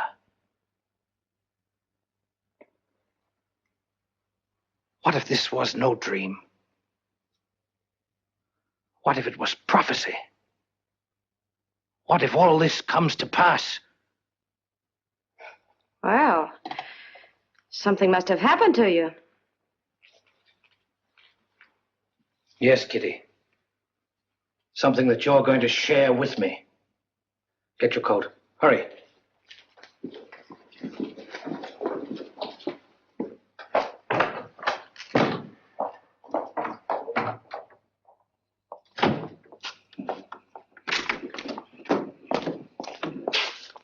Right, you. Got plenty of petrol?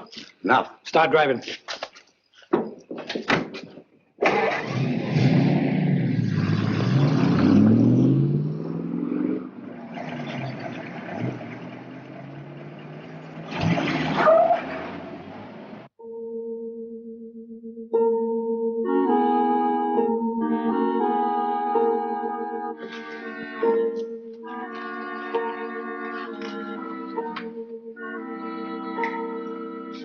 Where's Holmes? He'll be here, I'm sure. It's starting now. Here he is. You're almost late. I had to go to Downing Street. Good evening, ladies and gentlemen. Your favorite broadcaster, the voice of terror, coming to you from Zeisburg. Tonight I have something special for you. Where are you weakest, you weakening people of Britain? Consider well. Is it lack of food? Is it your stodgy leadership? Faulty ammunition? Scarcity of shipping? Lack of raw materials? Do you know that despite all your great efforts, your coasts are inadequately defended? Especially one coast. And there we shall strike. Swiftly, terribly. Tomorrow at sunrise. In a special broadcast at that time, I shall describe the carnage. Turn it off. What does he mean? What kind of threat is this? Remember, all our reports for the last few weeks have indicated abnormal enemy activity on the coast of Norway. That means an attacking force on our northeast coast. Then that's where we must concentrate all our forces, immediately. They'll never bring it off now that we know. This time the voice is boasting. Perhaps, but so far he's made good his boasts. What have you done to stop it? Shilly-shallying about while these crimes continue? This is the last straw. We must prevent this all-out attack at any cost. Sir Evan's right. All our available resources must be rushed to meet it. Withdraw material from elsewhere? If need be, yes. This calls for action, and lots of it. There's something curious about this broadcast. He said tomorrow. Always before, it was now. I wonder what it means. There's no time for wonder at this point. Mr. Holmes, your methods have got us nowhere. The situation demanded action and got none. Mr. Lloyd, I think I know when action should be taken. Nevertheless, we take charge now. This is a crisis you can't hope to deal with. A man to see you, Mr. Bring him in. Yes, sir. Mr. Holmes, sir. Last night I trailed Kitty and the fellow Mead. Yes? They went to a place near a bomb village on the coast, sir. North? No, sir, south. South? Why didn't you come sooner? Motor trouble, sir. Just got back. All right, it can't be helped. Stand by until we need you. So, it's on the southern coast the drama's to be played. The fox is out of his hole at last. Mead has led us to the voice of terror. Gentlemen, we must set out at once. Are you mad? What sort of a wild goose chase are you suggesting? It's ridiculous. It's time to put a stop to this. Barham speaking. Yes, of course. We've been ordered to accompany Mr. Holmes.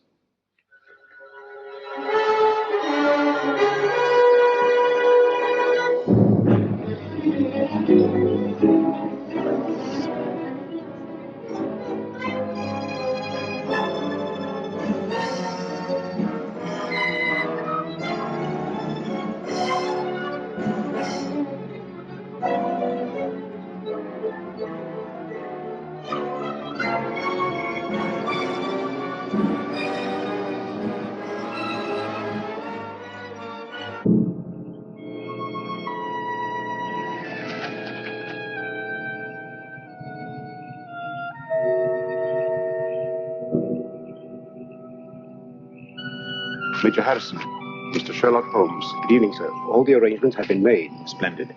And that church up there? Yes, sir. All right. Let's go, gentlemen.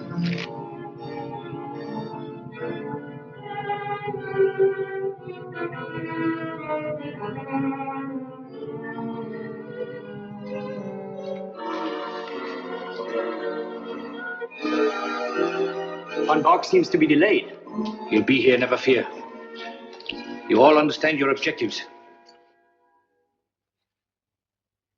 Sheila! Sheila! Yes, sir. You understand what you are to do? Yes, sir. I'm going with the first contingent to Liverpool. Your men are waiting there, organized to take control? They have been ready and waiting for weeks. What was that?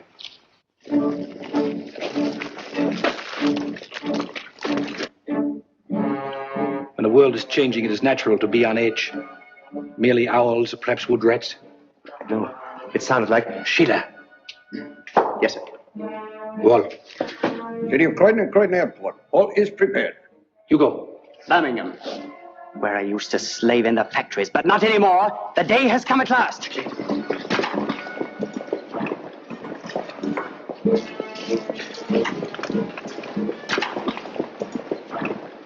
Line them up over there.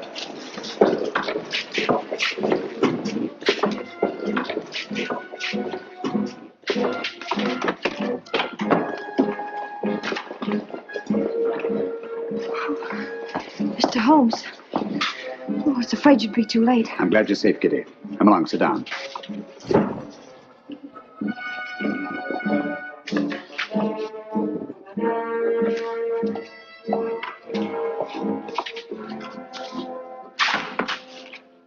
Gentlemen, when Mr. Meade and I last met, he wished he could put us on trial. Mr. Lloyd, Dr. Watson, and myself. Now, Meade, you are on trial. First, let me tell you why you have met here. The vague but canny threat against our northeastern coast was a blind. Your group was congregated here to receive an invasion army proceeding across the Channel. What? Invasion? All those men rushed for defense of the north? I can't believe it. It sounds impossible. Sit down for a moment. It seems absurd of me. At the head of this mighty force, the picked and chosen, the faithful were to proceed to various centers of our country and take up positions of authority. And we shall. Do you understand that? Unfortunately for you, that is not to be. We're held, yes. But the invasion will proceed without us. What else is there doing nothing? Why are we helpless here? Please be patient. You called me in on this case to identify and to silence the voice of terror and to circumvent the unknown plan behind it. That undertaking is still in progress. But we are rapidly drawing to a conclusion. Gentlemen, the voice of terror is here with you in this church. What? Are you referring to Meade? Why, who is it? Meade was my one sure connection with the voice of terror.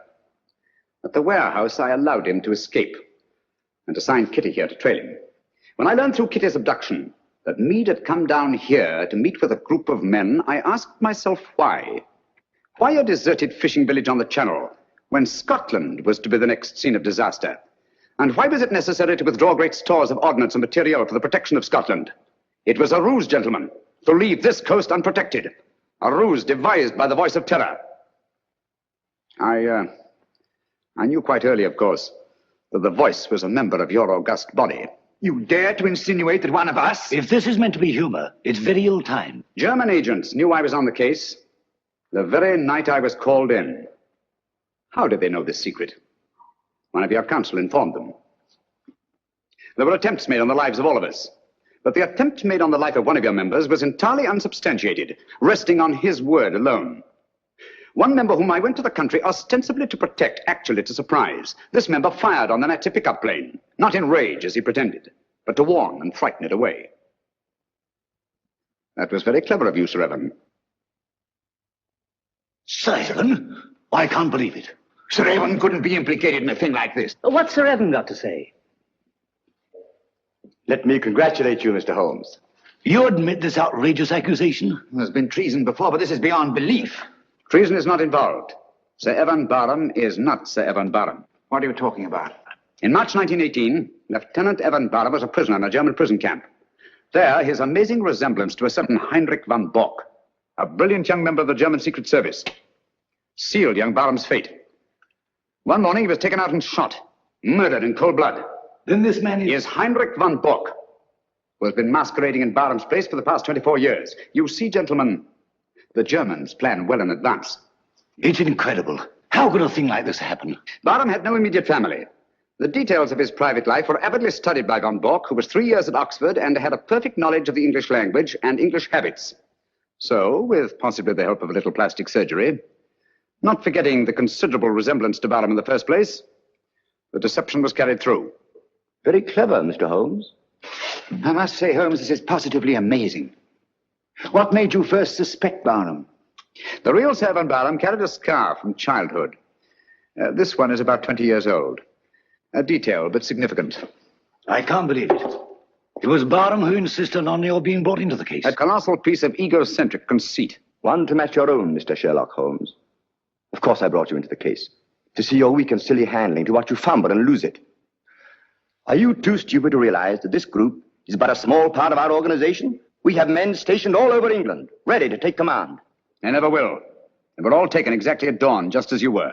So now we are trapped, huh? No, gentlemen. It is you who are trapped. Listen. Even now our Messerschmitts are roaring overhead, the vanguard of the invasion. Why are they not routed? Where are our boasted anti-aircraft guns? They are silent. Our little ruse was entirely successful. The coast has been stripped of its defenses. Preserve your vaunted British vanity as best you may in this your hour of most humiliating defeat. You have not captured us, my friend. We have annihilated you. Do you really think us so blind that we would strip this coast of defenses because of a voice on a phonograph record? The council was deliberately misinformed about moving the defense forces. You are trying to save your face. Look, if you think I'm lying. Those are not Messerschmitts. They're Spitfires and Hurricanes, returning from blasting your invasion forces, destroying men in barges by the thousand. Look further on board. Look below. Commandos, tanks, slipping away now that your invasion force has been destroyed. Bring ruin and terror to your people.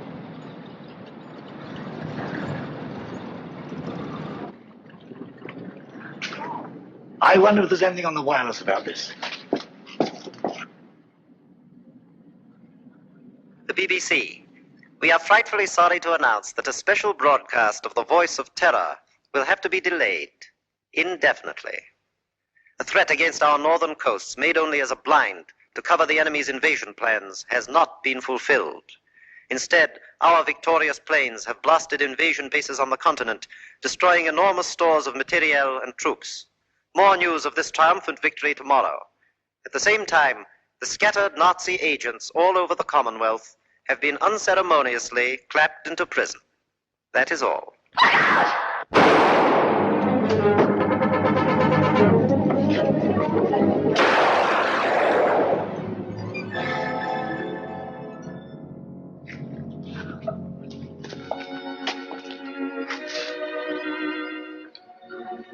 This girl merits our deepest gratitude.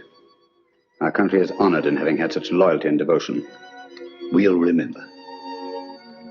Holmes, I don't know how we'll ever thank you. Don't try, it isn't necessary. I'll be with you in a minute, Holmes. I'll just see that she's taken care of.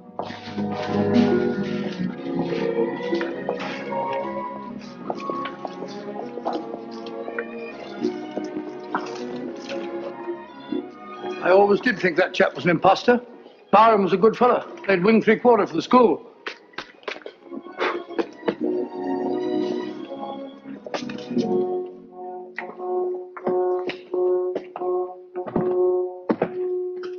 What a lovely morning, Holmes. There's an east wind coming, Watson. No, I don't think so. Looks like another warm day. Good old Watson. The one fixed point in a changing age. There's an east wind coming all the same. Such a wind has never blew on England yet. It will be cold and bitter, Watson. And a good many of us may wither before its blast. But it's God's own wind nonetheless. And a greener, better, stronger land will lie in the sunshine when the storm is cleared.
Who's there?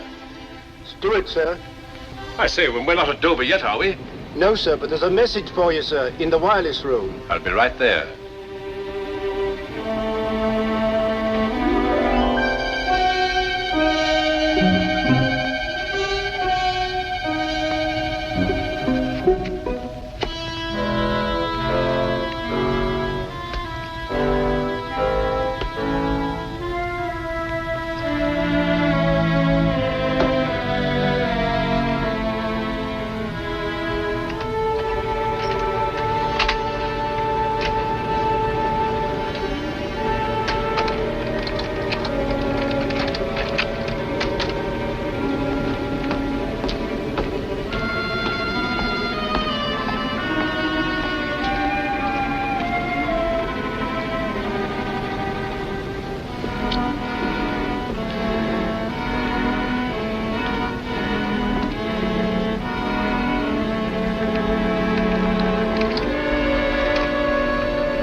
Over in 15 minutes.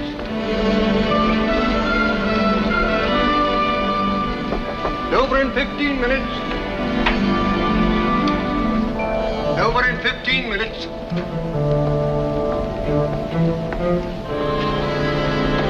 Over in 15 minutes.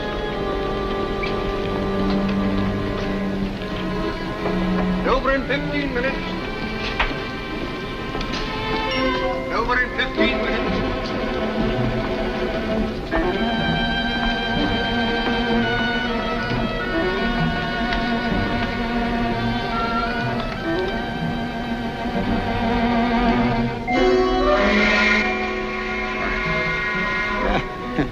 Oh, bless my soul. I must have dropped off right in the midst of our most interesting conversation. My dear young lady, what must you think of me? Oh, please. I knew you were tired, so I kept very quiet. I wouldn't have awakened you for the world. You're very kind. Oh, you were telling me about your roses. Ah, yes, yes. Me roses, me beautiful roses. I'm proud of me roses, sinfully proud. Oh, yes, yes. We must be getting into Dover. Well, bless my soul. Yes, indeed. Oh, I beg your pardon. I beg your pardon. Yes. Yes. There are the White Cliffs.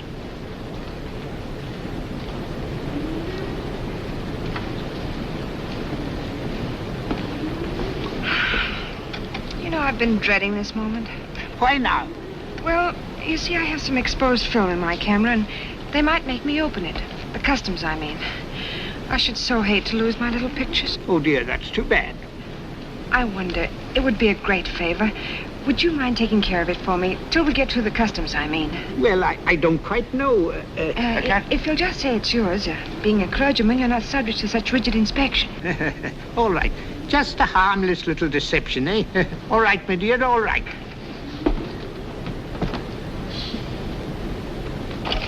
Oh, dear, it nearly fell overboard. Yes. Oh, dear.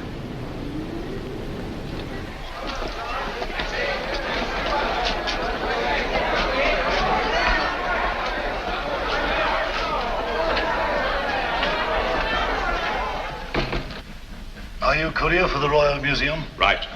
Bringing in the Borgia pearl? That's it. I'll have it out for you in a jiffy. I say, that's a clever dodge. Needs to be for this, believe me. There you are.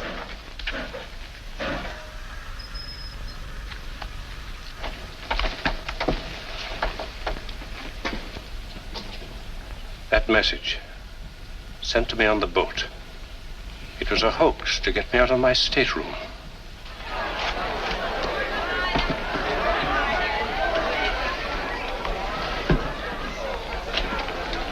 Oh, there you are.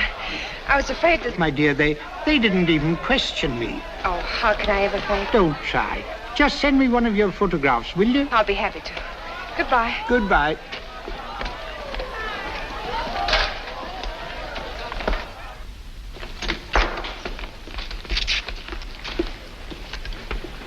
Why, Giles! Come on, get in. How many times must I caution you, my sweet, not to speak until doors are shut? I'm sorry. I didn't expect you to meet me. Oh, I couldn't deny myself that pleasure. Now, you're more beautiful than ever. I'm glad to be back. Yes, and we're glad to have you back. We? Oh, an old friend of yours turned up quite unexpectedly. He's been asking for you. Who's that? I found him prowling round your room, making wistful little noises like a dog. No, it can't be. Yes, my dear, the creeper. I'm not going to the flat. Oh, you'll be quite safe. I have him under lock and key. Now to business. What luck? See for yourself. I stuffed it with paper to stop it from rattling. It's absolutely the biggest pearl I've ever seen.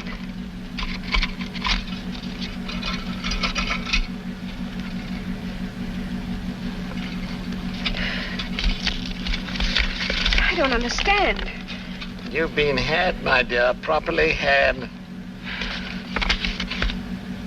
My dear Conover, forgive me if I take the liberty of returning the Borgia pearl to its lawful owners. Devotedly, S.H. Sherlock Holmes of Baker Street.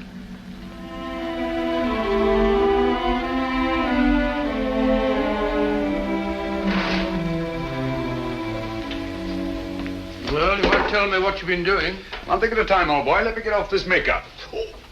Oh, I'm as stiff as a varnished eel. It still doesn't answer my question. What have you been up to? A little bit of hijacking, old boy. Reach into the inside pocket of that coat that you're about to throw aside. What do you find there? Pocketbook? Open it. Take out what you see. Your fingers have now closed on a matter of £50,000. What? Can't be real. Real as death, old fellow. The blood of 20 men upon it, down through the centuries. Where'd you get it? From a charming young lady named Drake. Elias Yvette de Joux, alias Lisa Vanini. Never heard of her. No, nor of Giles Conover either, I fancy. Well, I can't say that I have. That's the incredible thing about it, Watson. This man pervades Europe like a plague. Yet no one has heard of him. That's what puts him on the pinnacle in the records of crime. What's he do? Everything and nothing. In his whole diabolical career, the police have never been able to pin anything on him. And yet, show me crime without motive, robbery without a clue, murder without a trace, and I'll show you Giles Conover. That's amazing, Holmes. 2 years ago, he disappeared from his usual haunts. And I've every reason to believe that he... Oh, here it is. I've every reason to believe that he's back in England again.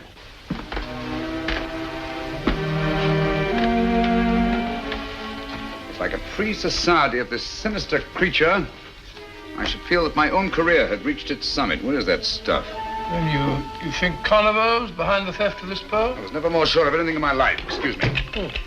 Thanks so much.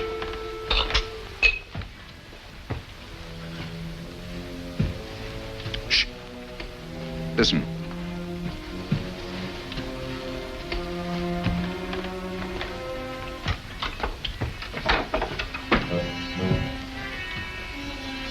Pearl, quick, hide it.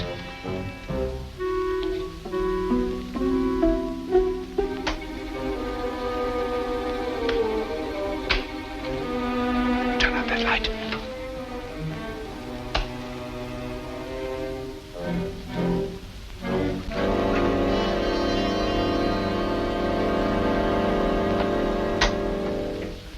Why, Mr. Holmes. My apologies, Lestrade. I was expecting Mr. Giles Conover. Come in, won't you? Good evening, Dr. Watson. I take it Scotland Yard has been notified of the theft of the Borgia pearl? Yes, but... Give it to him, Watson. What? Well, I never. That's a fine way to treat the Borgia pearl. I assure you, Lestrade, I shall not feel safe until this pearl is in the deepest vault of the Royal Regent Museum.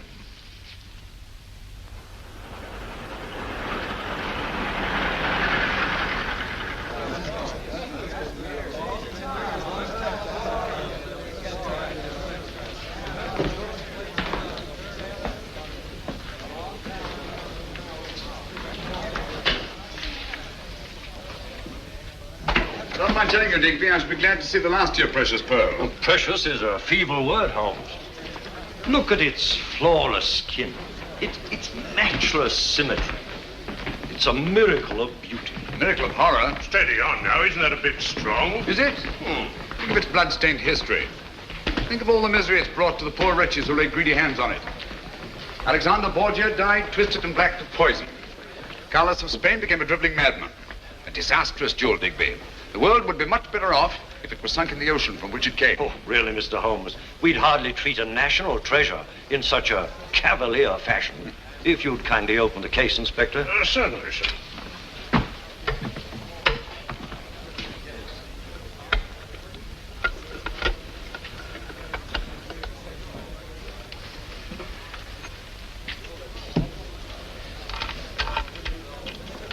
There, all snug and safe. You call that safe?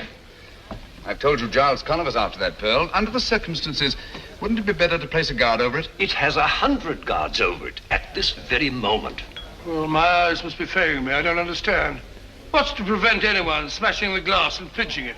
Would you like to try it, Dr. Watson? Oh, I certainly would. Don't bother smashing the glass. I'll open it for you. Ah, there. Help yourself.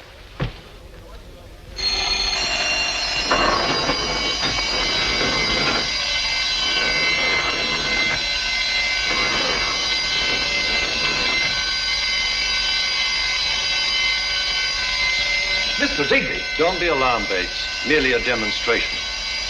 May I have the pearl, Doctor? What, again?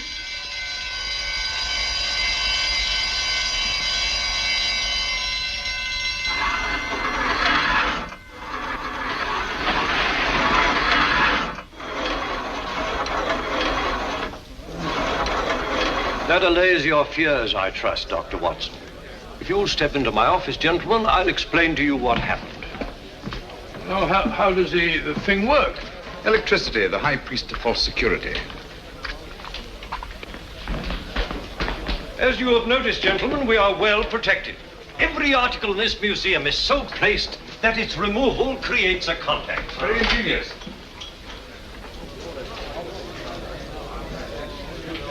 Tell me, Digby, just where in the building is the control of this ingenious electrical safety device? The wires are in this room. Naturally, they're not exposed. Oh, naturally. Well, Watson, I think our usefulness here is ended. Goodbye, Digby. Goodbye, Mr. Holmes. It's been most interesting. Thank you very much. Goodbye, Mr. Digby. Goodbye, Doctor. Good day, Inspector. Good day, sir. Oh, I'm so sorry. Oh, well, accidents will happen.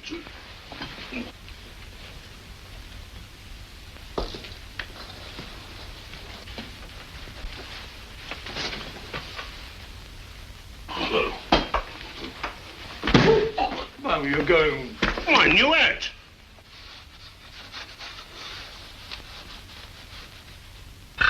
My apologies, Digby. Oh, no harm done, I assure you. On the contrary, I'm afraid the greatest harm has been done. I beg your pardon? Are all the objects of art in this room connected with your protective system? Well, most of them. But why? This Hogarth etching, for instance. Is it connected? Most certainly. It's a priceless original. Take it down, will you, Watson? Not me. Once bitten, twice shy. Oh, tosh. I'm not afraid of guards and gongs.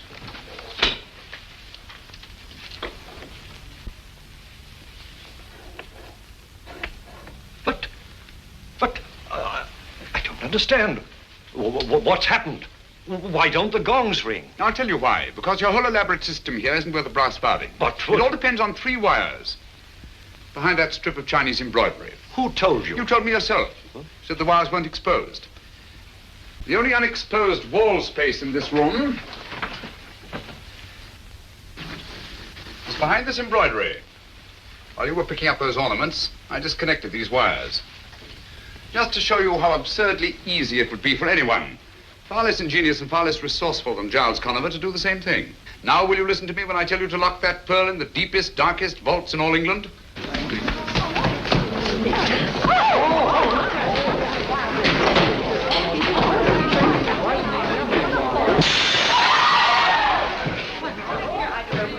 Stop, thief! Stop, thief! Open the door!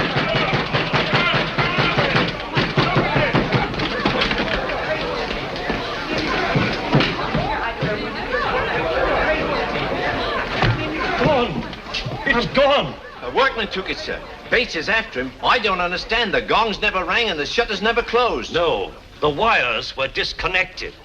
Thanks to Mr. Sherlock Holmes. A grateful nation owes you a memorial, Mr. Holmes. You demonstrated your cleverness. Oh, most brilliantly. You did put your foot in it, and no mistake, Mr. Holmes. Nonsense. How was he to know that anyone... How? Oh, elementary, my dear Watson. By his deductive reasoning, of course. Oh, shut up, Lestrade. Deductive reasoning. Giving away the Borgia pearl like a pound of tea. 50,000 pounds. Not tea. What's this? The man who wanted to be caught, Mr. Giles Conover. How are you, Mr. Holmes? But I don't understand. This is one of our workmen. He's been employed here for weeks. He came highly recommended. Yes, I've no doubt of it. Every employee of this museum is scrupulously investigated. My dear Digby, Mr. Conover is a man of infinite resource and precaution. Oh, thank you, Mr. Holmes. Just a bare chance that his accomplice, Miss Naomi Drake, might not get away with that pearl on the boat from Ostend to Dover. Pearl? What pearl? Who are you getting at? Did you search him, Bates? Yes, Inspector, but there's not a thing on him. He might have swallowed it. No, he hasn't got it. Or he would never have allowed Bates to catch him. While he was running away, did he stop? Did he meet anybody? Why, yes, sir. As he went around the corner, he bumped into a woman. Did you get a good look at her? No, sir. Not good enough. Ah, that's where you lost your pearl. That woman was an accomplice. Same girl that was on the boat, eh? Possibly. In any event, may I suggest, Lestrade, that you hold Mr. Conover? Oh, come now, Mr. Holmes. Haven't you made enough mistakes for one day? There's no crime, you know, in taking a job in a museum. There's no crime in running when you're being chased. Just what am I being held for? Window breaking? Thank you, Mr. Conover. Take him away, officer. How long can you hold him? Well, you heard what he said. Strictly speaking, we can't. 1 day? 2? Well, make it 2. Good. Good? What's good about it? We don't want him. We want the pearl. That's just what I'm getting at, Watson. One of two things has happened. Either the woman he bumped into was an accomplice, in which case she has the pearl, or he managed somehow to conceal it in his flight. If he had to stick that pearl in some makeshift hiding place, he'll never rest until his Confederates have it safely in their hands. He'll try to send them a message. We ought to give him every opportunity. But how? May I suggest, Lestrade, that he's permitted to have his food sent in from the outside? Huh? Oh.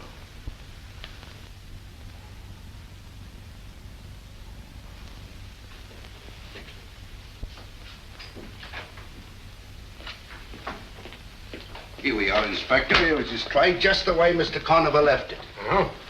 10 to 1, there's a message in there somewhere. Yes? What makes you so blinking sure there's a message in it? Because he asked me for a lend of me pencil, that's why, and he promised me a quid if I'd keep me mouth shut. Oh, he did he? Cunning, ain't he? Well, there's some that's cunninger. He's got the wrong pig by the ears, as Mr. Giles Conover. Yes. He hasn't got Mr. Sherlock Holmes to deal with. Well, nothing there. There might be a note stuck on underneath. Oh. Seeing eye, that's what you've got to have. Nothing much gets by you, Inspector. Oh, we all slip up once in a while. No one's infallible, you know. That's funny.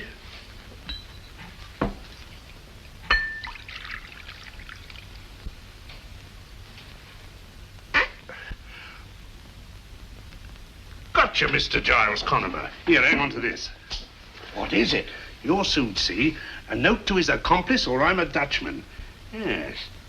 Fancy me pulling Mr. Sherlock Holmes' chestnuts out of the fire. Here she comes. Thought he'd fool me, didn't he? Bless the little man. This'll tell us where the Borgia pearl is. It means promotion for me, sure as you're alive.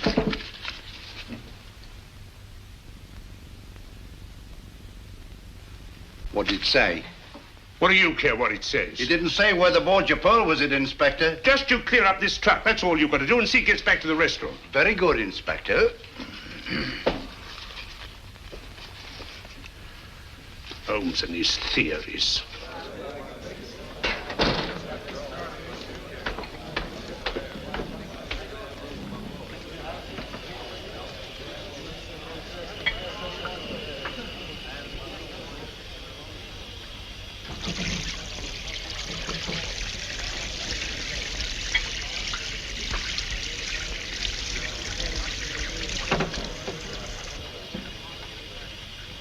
Natty, my girl, get a move on, will you?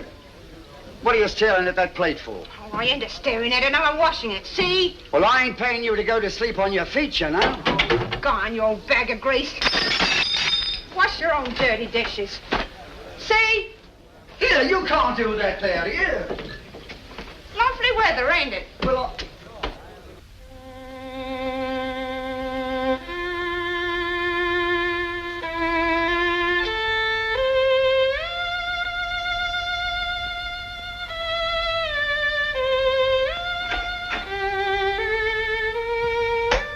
Holmes, you drive me raving mad.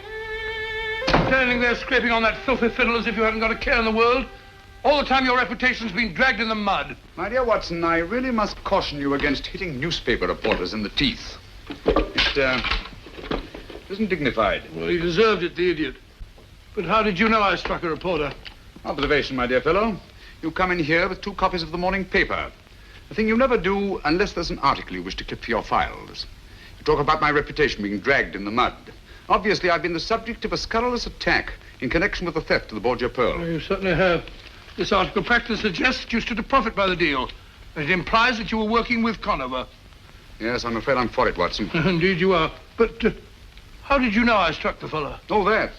Well, you come in here, jumping off the handle at me, berating me like a mother who boxes her child's ears after snatching it from under a tram. A very human impulse, Watson, and one that suggests that you've been taking up the cudgels on my behalf. What a remarkable deduction. Not when you consider that the skin is missing from the first and second knuckles of your right hand. Didn't hurt. Good old Watson. It's like you to stand by a man who's been discredited. Oh, rubbish. We've been in tighter spots than this. Not many, I'm afraid. Well, come along, old fellow. What have we here? Kippers. Kippers, splendid. I'm as hungry as a bee on a flower. Come in. Don't get up. Haven't got a minute. I've just popped in to tell you. I know. To tell me that you can't hold Conover any longer. In fact, you've already let him go. Never doubt. How did you know?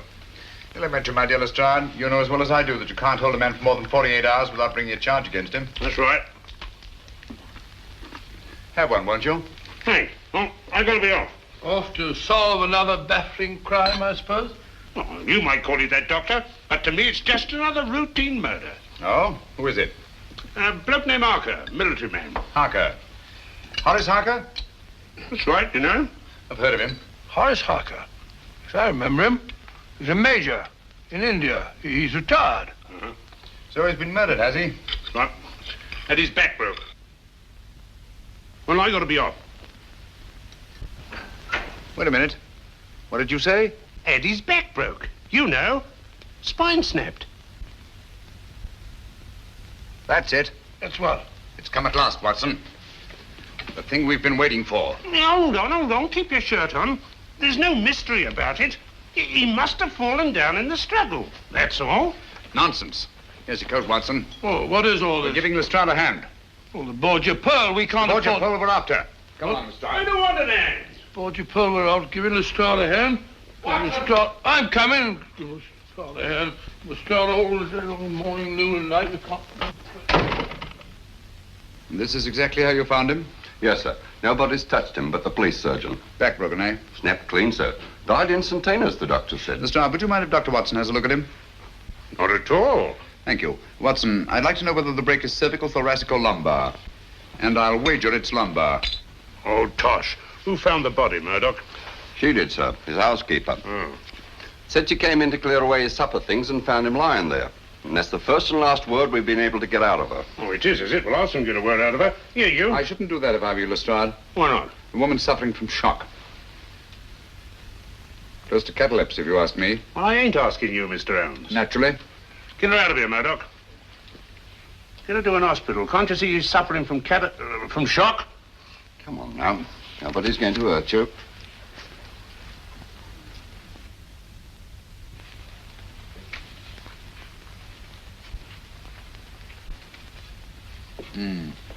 Major Harker seems to have thought very highly of Napoleon. He's rather overdone it. Mm-hmm. I don't think much of that one. Where was the break, Watson? One of the lumbar vertebrae, as you thought. The third vertebrae. I can't for the life of me imagine how it happened. I can. Oh, really? Well, it happened just as I thought. The housebreaker comes in through this window over here. So you see, Mr. Sherlock Holmes, I shan't be needing you after all. Simple as ABC, isn't it? Yeah. The murderer comes in through that open window. Major Harker's having supper over there with his back to him. Carry on. Well, he tiptoes over behind his victim here. Harker rises, they come to grips. They barge all round the room, bang into this table, dishes go every which way. Harker falls and breaks his back. Simple, ain't it? So simple, my dear Lestrade, as to be almost childish. For instance, will you kindly explain how the dishes that were on this table could have been knocked off in the struggle and this silver milk jug left standing and all these knives and forks and spoons in perfect arrangement? Well, Mr. Holmes, if it's the psychology of knives and forks and milk jugs you're talking about, I beg to be excused. I'm trying to account for this broken china, Lestrade. That's the outstanding feature of this case, whether you know it or not. All these broken plates, plaster ornaments, bric-a-brac. Why was all this china smashed? Nothing else disturbed. Why? Yes, and how about his back being broken? A man can't just fall down and break his back in that casual way, you know? Right you are, Watson. External forces indicated. There's no doubt about it. Major Harker's back was broken deliberately. I suppose you're going to tell us just who did it. Yes, I think I can. I've never known but one killer who used that technique. What? Oh, come on, he's dead and done for.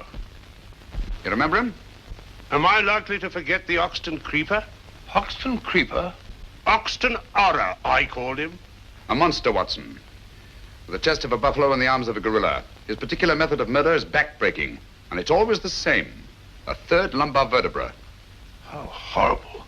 Do you mean to stand there and tell me you think he's still alive? Why, they got him 2 years ago, trying to escape from Devil's Island. Did they? Yeah. I wonder. I'll lay you odds he's in London at this very moment. All right, Mr. Holmes, you stick to your theories, I'll stick to my facts. That's fair enough. Do me a favor, will you? Anything your little heart desires. This broken china. Have it all swept up carefully and sent to me at Baker Street, will you? All right, but what do you want it for, anyway? Oh, just a souvenir.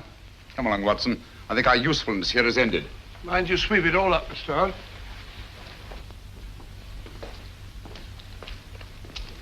As a matter of fact, Watson, what I did not tell Lestrade, since I can't prove it, is that the Hoxton Creeper has always been Giles Conover's right arm when it comes to killing.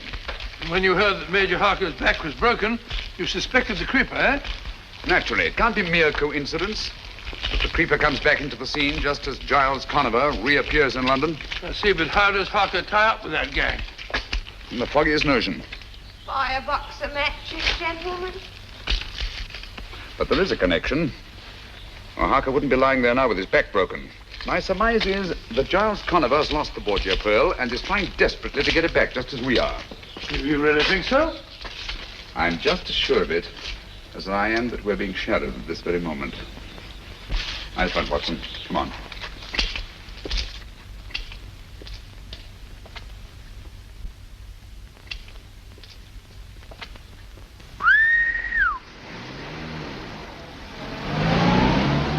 Listen. Have you got your revolver? Yes? Now get it ready. What? Get it! No, thank you. Come on, Watson.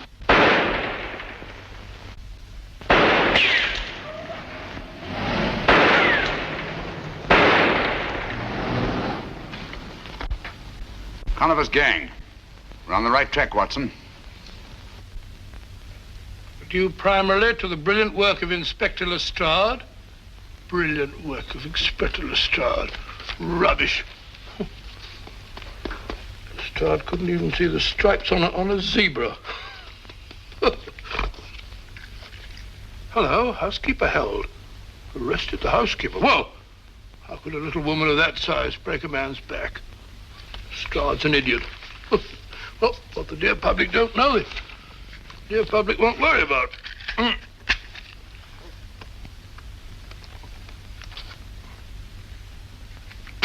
It's funny. Had it here a moment ago. Only thing. Oh, see. Only thing. Listed it. Oh, what would Holmes do? I know. reconstruct it. That's it. Well, I was sitting here, got the cutting, paste, reach for a pipe, matches, line. Well then, it ought to be... So it is. Eureka! Well done. Just pure deductive reasoning. When I was telling Holmes about that, he couldn't have done better himself. The first door on the right, sir. Oh, thank you. Thank you, madam.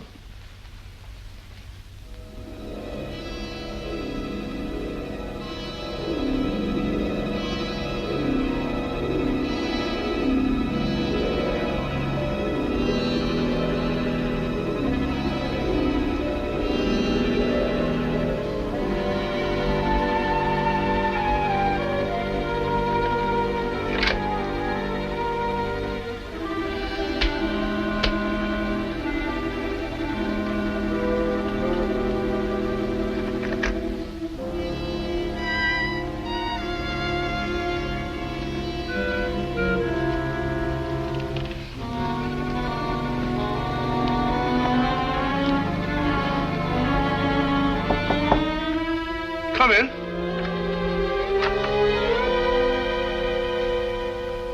Dr. Watson, I believe. Is Mr. Holmes in? Pretty's out, sir. He'll be back any minute. Won't you come in and wait?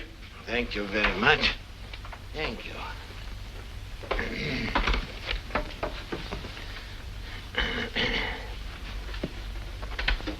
Sit down, sir. Thank you. Have a cigarette? No, thank you, no.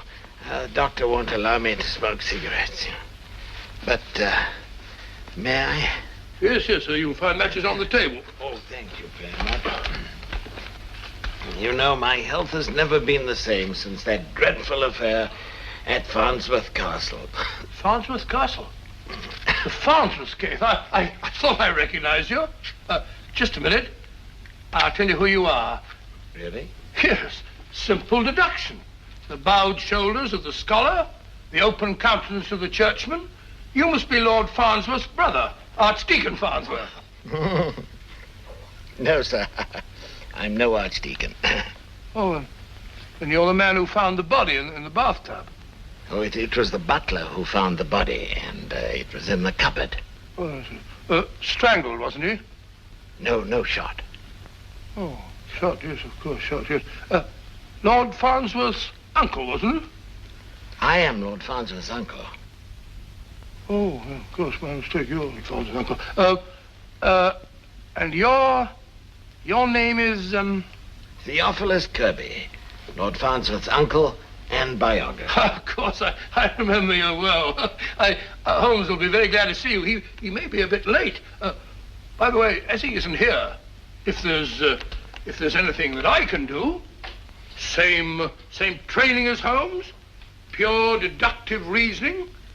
For example, I can see that you're in trouble. On the contrary, sir, I've never been happier. Oh, my mistake. I've never been happier. I've been looking for some little token of gratitude which I could give to Mr. Holmes. And at last, I think I've found something that he'll appreciate. It's Dr. Johnson's great dictionary, an early folio. Early folio? Yes. Dr. Johnson's dictionary? I'm sure that he'd be very excited about that. It's very kind of you. Yeah. I'm a bit of a book collector myself. Oh, no, please. I've inscribed a little dedication. It may be a little flowery, perhaps, but, well, it's straight from my heart to his, I hope. And it's just a little private. Oh, yes, of course, a little private. And you want him to be the first to read it? That is so. You're very understanding, sir. Thank you very much. Now, I'm afraid I must go. I'm sorry Don't you worry about the book, sir. I give you my word that Sherlock Holmes will be the first person to open it. Oh, that makes me very happy, sir. Very happy. Goodbye, sir. Bye, Doctor. I'm sorry you can't stay.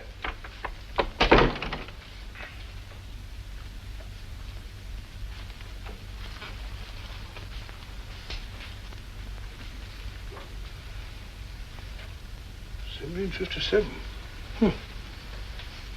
A folio. Must be worth a lot of money, eh?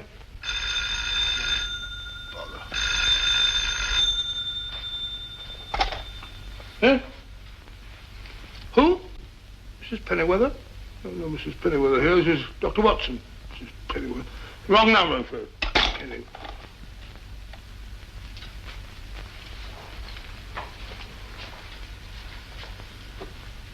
I don't think Holmes would mind if I just... come in, come in.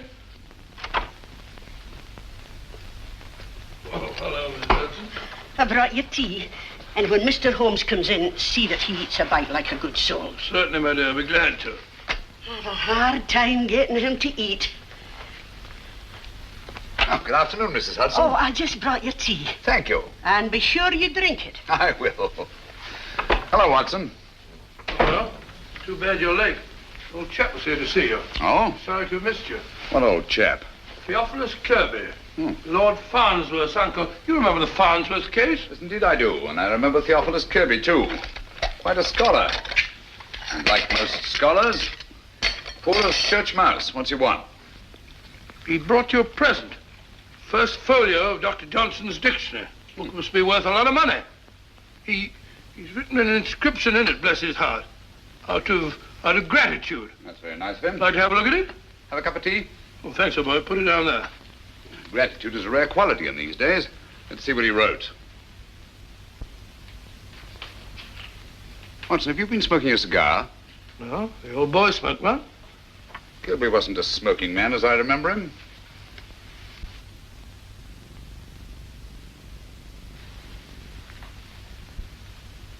And even if he were, he wouldn't be smoking a Bolivar cabinet size, imported from Havana, especially for connoisseurs. Well, if you're not sure of him, there are plenty of samples of his writing on the shelves over there. Why don't you compare them Don't with... touch that book. What? Give it to me. I'm sorry, Watson, but unless I'm greatly mistaken, you've been entertaining Mr. Giles Conover. Stand back from that book.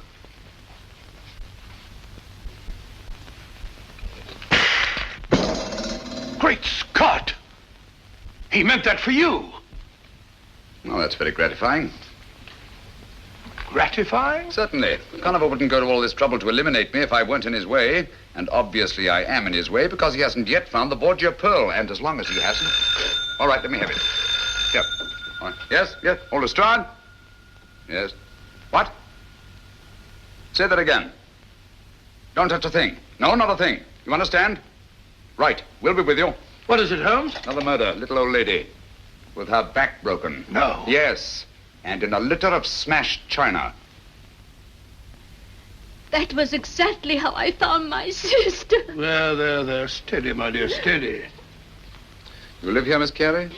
No, Mr. Holmes. I teach history at a school in Cardiff. I came home today for the holidays. This card, Mr. Holmes. The very last thing she did. For my dear Ellen, to inspire her and her pupils with love. A gift for you. What was it, Miss Carey? I don't know. I'll never know now. I found it on the desk over there. She was writing it when... Oh, why do you stand there? Why don't you find the beast who committed this dreadful crime? Look here, Miss Carey. There's just one question. There'll be quite enough questions. You come along with me, my dear. What you need is a sedative. I'll telephone for a nurse. There, my dear. You'll be quite all right. Pitiable. Poor little woman. Back broken, eh? Snap clean, sir. Same as Major Harker's? Yes. And once more we find the body in a litter of smashed china. What do you make of that? Coincidence, I'd call it. Would you? Yeah. Curious, isn't it? 2 murders at the opposite ends of London. People who couldn't conceivably have had anything in common, their backs broken, and smashed china around their bodies. Well, things do get smashed in the struggle, you know. Including the plates that hung on these wire racks on the walls. When a lady gets hysterical... She may do many desperate things, but my dear Lestrade, she does not run around the walls like a mouse. Oh. Those plates were taken down and smashed deliberately. And it was done after she was killed and not before. Is that another one of your little theories, Mr. Holmes? No, it's a fact. And easily demonstrable. If you lift up that body, I think you'll find there's not a vestige of broken china underneath. But just to prove you're wrong. Here, lend a hand here, Bleecker. Right, sir. Easy does it. Feather, eh? What did I tell you? Look at that, Lestrade. That china was broken after her dead body was flung there on the floor. But why? Why was it done? Well, as I see it, we're dealing with a monomaniac. And after each and every one of these murders, he goes into a bestial fury and smashes things. But why bric-a-brac and nothing but bric-a-brac? Why should a murderer who's strong enough to break Major Harker's back vent his bestial fury by breaking up dinky little cups and saucers when he could just as easily break up a large chair or smash a big table? There's no accounting for the workings of the criminal mind. Oh, nonsense. He follows a pattern and there's purpose in it. Would you have those broken fragments collected and sent to me at Baker Street, please? Oh, what's the use? You won't find any fingerprints in them. Perhaps not. But broken china is the one thing these murders have in common. We've got to get to the heart of this mystery, and quickly, too. Don't you realize there's a monster at large in the city bent on destruction? We don't know why, we don't know where. But somewhere, at any moment...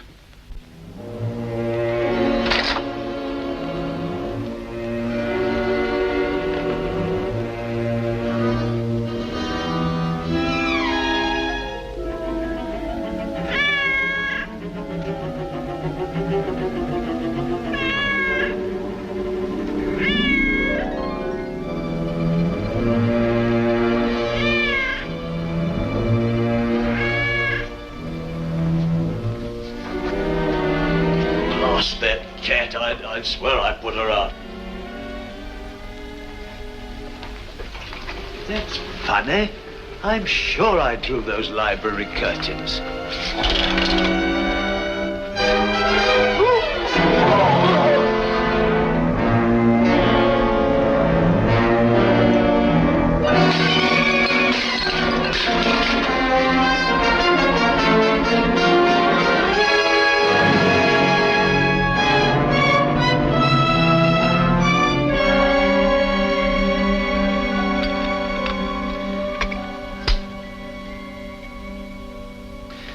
I'm afraid I must disagree with the newspapers, Watson. The Hoxton creeper, to the best of my knowledge, is not a madman, or if he is, then there's method in his madness. And that method, I'm convinced, is supplied by Giles Conover. You think all this broken china is just a blind to make it look like the work of a madman? On the contrary, my dear fellow, this smashed china shows purpose, it shows motive. And purpose and motive are the last things a sane man would wish to imply if he were posing as a madman. Why smash the china? The killer didn't choose to smash the china. He had to smash it. Oh? Had to? What for? Oh, possibly to cover up something else that was smashed. Some object. Identical in all three cases. The clue that we're looking for. Why mess about with the plaster? You'll far more chance of finding the clue you're looking for in the china because there is much more china. There's too much china, Watson, and too little plaster.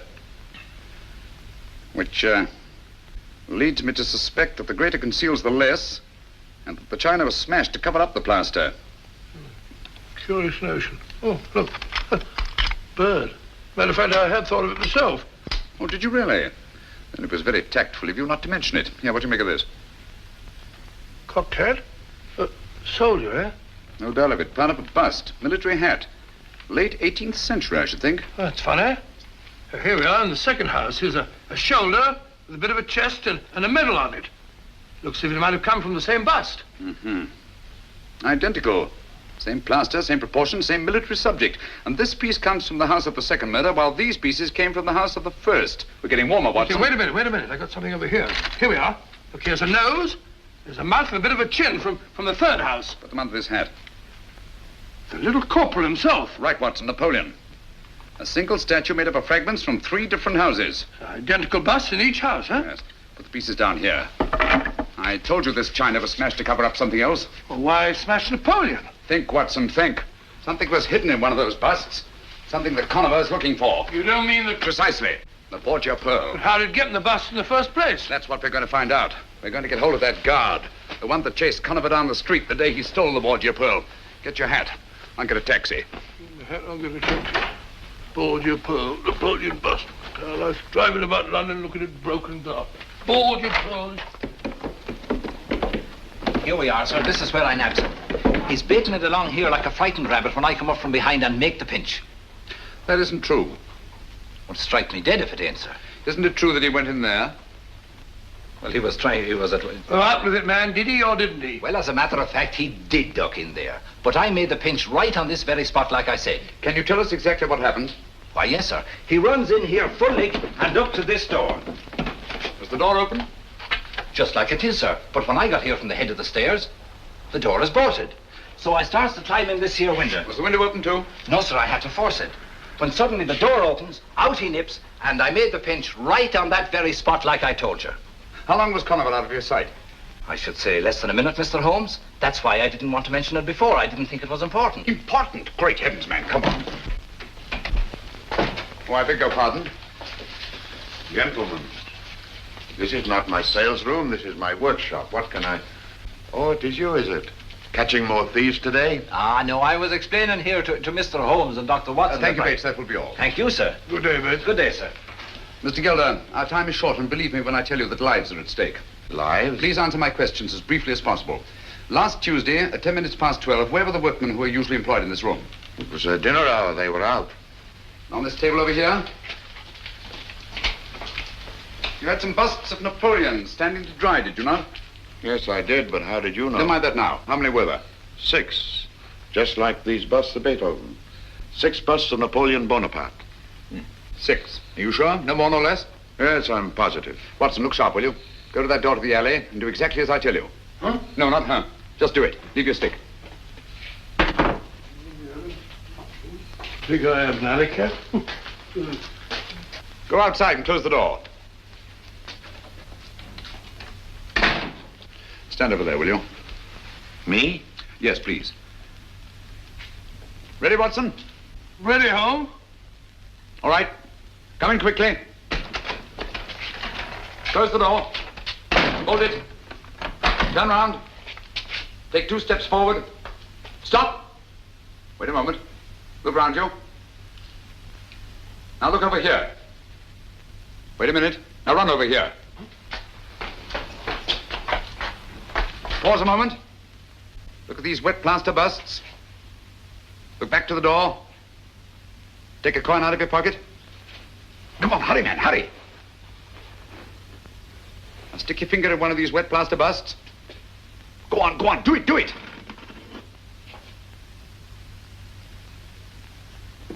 Put the coin in. Put it in. Now smooth over the plaster. Cover up the hole.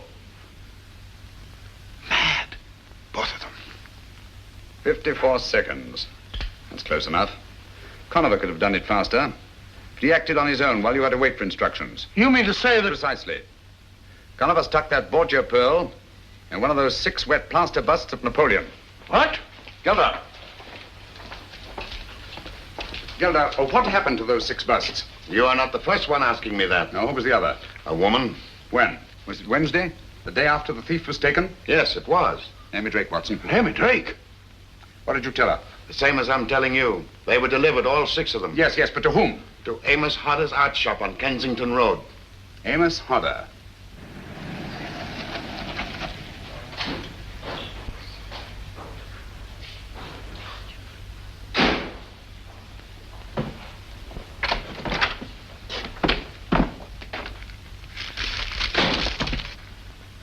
Watson. Huh? What an amusing statue. Most amusing. Is it? Why? Because I say it is. Pretend to be interested. What? Oh, fine bit of modeling, Holmes. An amusing statue. It's amusing. Sit down in that chair. Huh? Sit down in that chair. Let no one else in or out of that door.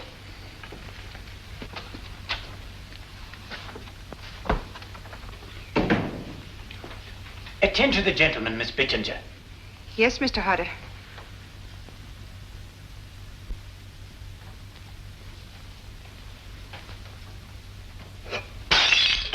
Oh, mercy me. Here, what have you broken now? I never saw such a one for breakage. You aren't even worth half wages, you aren't. Well, it's my poor eyesight, Mr. Hodder. I can't help my eyes now, can I? What have you broken this time? One of the Copenhagen vases, eh? Well, that makes 4. There was the Flying Mercury yesterday, and the 2 Napoleons the very day you came. I never broke the Napoleons, I tell you. I found them that way. Mr. Hodder, may I trouble you? Oh, I beg your pardon, I'm sure, but this sort of thing is most trying. What can I do for you, sir? My name is Holmes, Sherlock Holmes. I'm doing a little private investigating in connection with some busts of Napoleon that you purchased from George Gilder's plaster shop.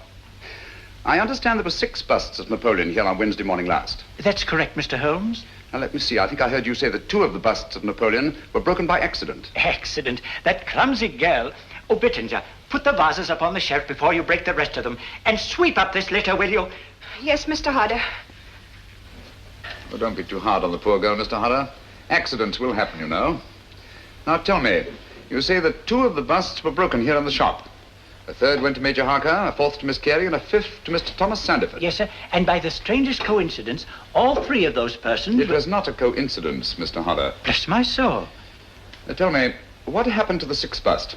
Why, I sold it the same as the others. To whom? Do you remember? Some doctor or other. I have his name in my account book. My memory for names is rather poor.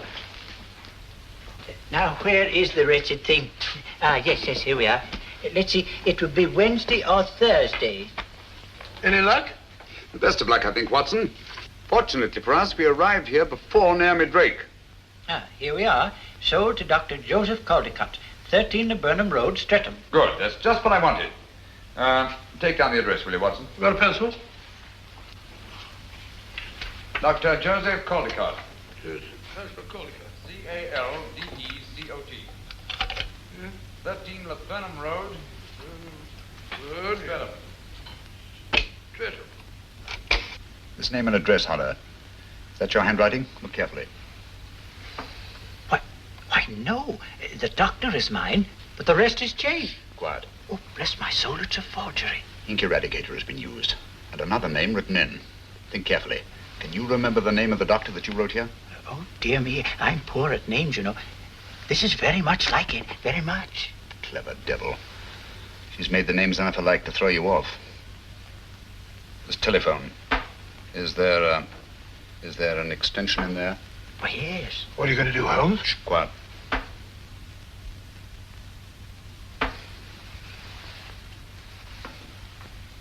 You were right, Giles. It worked. Like a charm. He'll be off to the wrong end of town presently. Yes, I'm leaving at once. Thanks, my dear. That's what I wanted to know. I shall start at once. Meet me in 2 hours. Same place, eh? Why, of course he's here. He's sitting right behind me. Then I shan't meet you. Not till you got rid of him. Oh, nonsense, my dear. His devotion to you is most touching. But I tell you, I just can't stand having him near me. Giles. Giles. Yes, my dear. What is it? I thought you'd hung up. Oh, hardly, Naomi. I understand there's another doctor. Same name. Not listed in the directory. Are you sure you've given me the right man? Positive. Dr. Julian Boncourt. B-O-N-C-O-U-R-T. 18 Chelsea Place. Thank you, my dear. Don't worry about the creeper. I'll take care of him. Watson, telephone Dr. Julian Boncourt, B-O-N-C-O-U-R-T. Tell him to take the bust of Napoleon that he bought here and go to the nearest police station.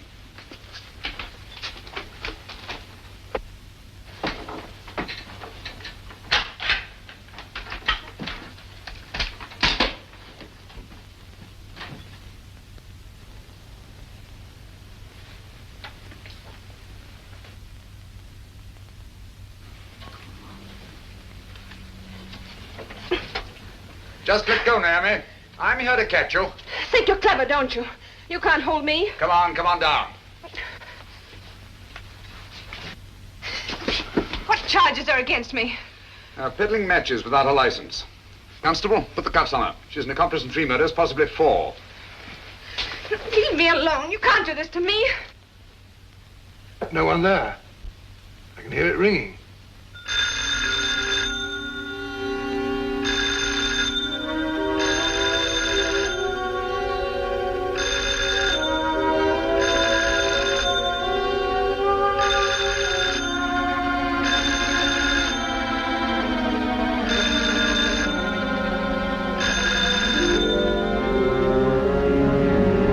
Better drive slowly.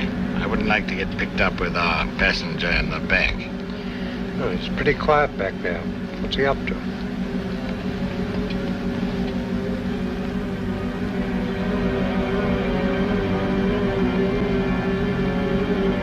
He's got Naomi's vanity case.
Stay here till I call you.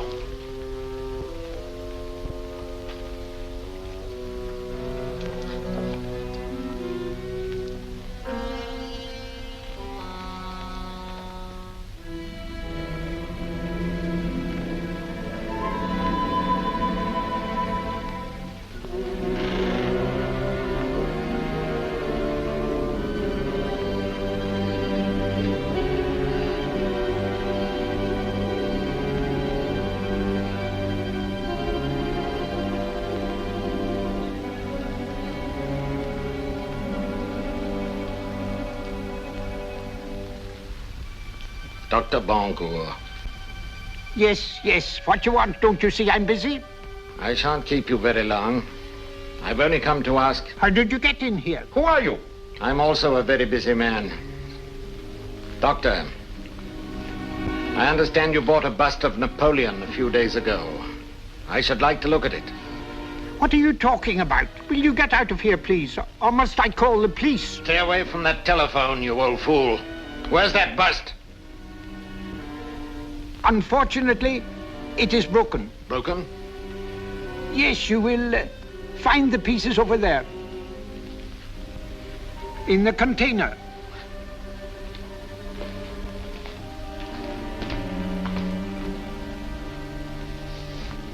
But you won't find the Borgia pearl there, my dear Conover. Drop that gun.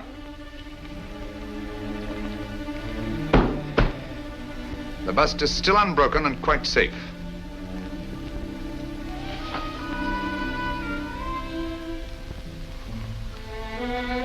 You're still full of your little surprises, Mr. Holmes. Back up against that wall. I don't like your work, Conover. I've seen quite a bit of it, both here in London and elsewhere on the continent. Don't like the smell of you either. That underground smell, the sick sweetness of decay. You haven't robbed and killed merely for gain like any ordinary halfway decent thug. No, you're in love with cruelty for its own sake. And the world will be much better off without you. It will give me great pleasure to... Don't move. Hold your hands up. That's it. You know, I'd never have thought of disconnecting those wires if it hadn't been for your excellent example at the Royal Regent Museum. It has been said that imitation is the sincerest form of flattery. Oh, yes, I'm willing to learn from an old master hand. Come now, where's that bust? Dr. Bancourt took it with him to the police station. Oh, that's a very feeble lie. You'd hardly have let it out of your hands. You'd have been afraid Dr. Bancourt would have met us coming in. Us? Yes, you know whom I mean. Creeper! Creeper!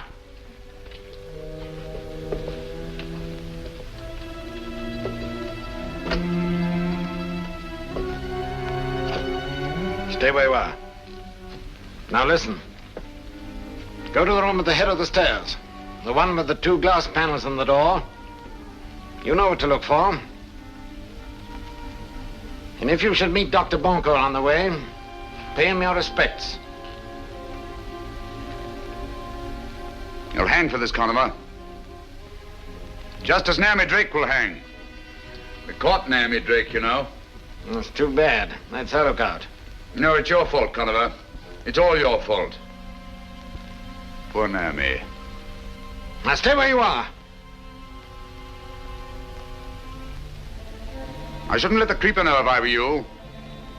He wouldn't like it if he knew you'd let her down. He's crazy about Naomi. She's a very pretty girl. Now you're trying to scare me, Mr. Holmes, but it won't work. You've got nothing on Naomi. She'll get off. No, she won't. She lost her head, you see, when she found she was cornered. Grabbed up a large pair of shears and stabbed Dr. Watson to death. She'll hang for that, you know, and it's all your fault. You got her into this. And you won't raise a hand to help her, will you? She'll hang by her soft white neck. The trustees will put their hands on that pretty body of hers and throw it in a quicklime.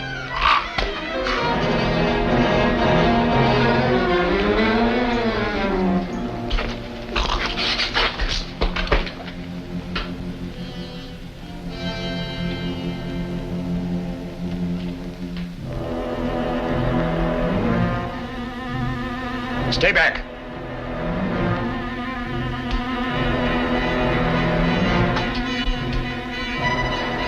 Do you hear me? Stay back! Put your shoulders up. That's it. Give it some more. Go on, put your shoulders to it. Give it some more. That's it, it'll go. Holmes, thank heavens. Come in, gentlemen. But where's Bancourt? He's quite safe. Lestrade, send one of your men upstairs, will you? Tell Dr. Bancourt that all is well. Gently, though. He's old and his heart is weak. I see. That's why I didn't dare send him out of the house. He's up there. All right, up you go. You see, if he'd run into Conover and the creeper... Conover and who? The creeper, my dear Lestrade, that you said didn't exist anymore. Where is he? You'll find him in the laboratory. Conover, too. Go on. You won't need your revolver. No handcuffs. Oh.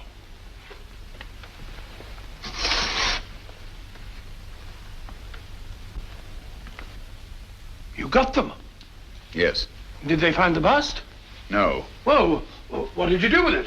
My time was very short, Watson. So I put the bust in the last place I thought the Conover would look for it. He literally brushed by it as he came in. Amazing. And the Borgia pearls inside that? If it isn't, I shall retire to Sussex and keep bees.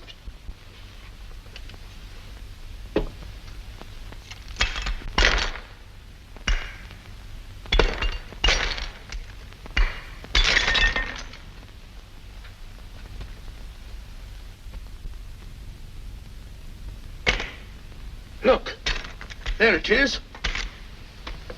By Jove. Aboard your Pearl. The blood of 5 more victims on it. Well, anyhow, Conover was one of them. What's Conover? No more than a symbol of the greed and cruelty and lust for power that have set men at each other's throats down through the centuries. And the struggle will go on, Watson. For a pearl, kingdom,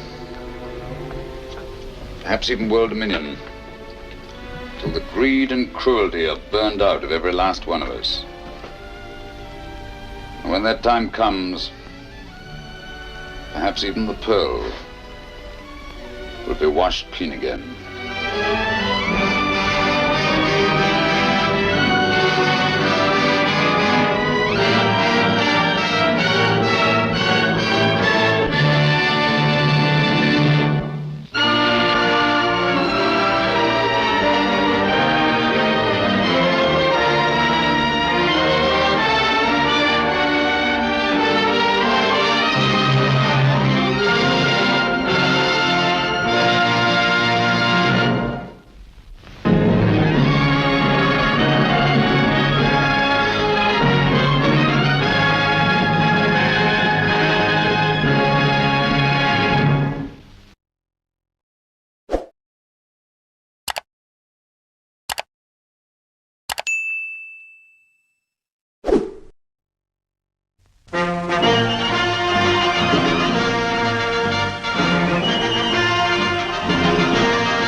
I won't forget that morning, not if I live to be 100. I counted the men as they marched out of the yard. They'd hardly slept for weeks. We of the CID had slept even less, but the nightmare that kept us awake was all the same nightmare. That's why we weren't surprised when the commissioner asked us up to the conference room for a bit of a talk. He'd talked to us plenty, we knew that. It didn't help any to know what was ahead of us.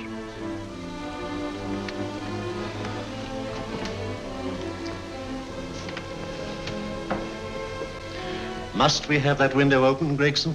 Oh, shut it if you want to. Chief will be in enough of a temper without having a ruddy blast down the back of his neck.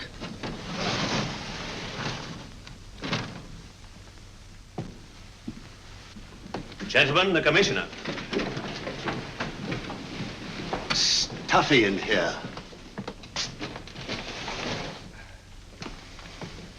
Be seated, won't you? Gentlemen, if you wish to know what able men you are, read any of the works of popular fiction that glamorize your achievements, but don't, I beg of you, read the daily papers. They might give you an inferiority complex. I hate to mention it, but we're confronted with a series of the most atrocious murders since Jack the Ripper. And in the meantime, the CID might as well be playing at shove-halfpenny for all the good we've accomplished. Now look. Here, here, and here. Each of these red flags scattered through the city stands for a woman brutally murdered, a woman's terror, a woman's death agony. These are no ordinary crimes. These are the works of a fiend who kills first and mutilates afterwards. A ghoul who hacks off a part of his victim body and carries it away with him, a loathsome souvenir of his butchery. 3 women murdered so far, And you haven't turned in one clue. You haven't given me one lead. Here you sit and wait for news of a fourth victim, with your arms folded.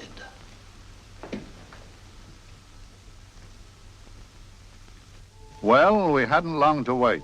It was down Lambeth Way where a young woman was hurrying home late last night. She saw something and stopped. It was a constable. He spoke to her and he walked along with her, just in case.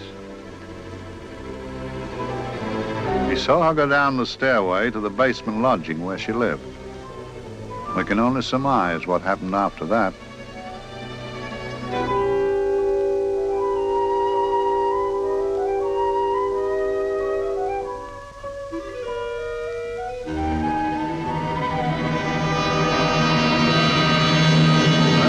My pride in my pocket and went to see the man who'd so often helped out Inspector Lestrade and myself in the past, Mr. Sherlock Holmes.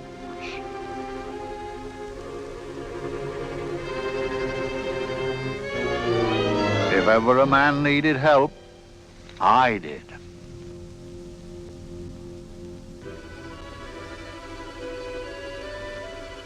This makes 4, Inspector. 4 defenseless women here in the heart of London. And everyone with the right forefinger hacked off. Not hacked, Inspector Gregson. Cleanly, expertly severed.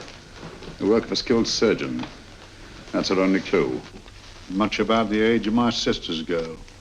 Is there no way of stopping this, Mr. Holmes? Yes. There's a way, somehow. The fiend that did this. I promise. I promise. We've nothing to go on. That's the rotten part of it. We can't get far without knowing the motive. Well, at least we know what the motives were not. It wasn't robbery, nor passion, thanks be, nor yet vengeance. Because they all came of totally unrelated families. Steady, Inspector, steady. Sorry, Mr. Holmes. I don't turn a hair when it's a bloke that can look after himself. A little slip of a thing like that. Yes, it's horrible. Come on, let's get a drink.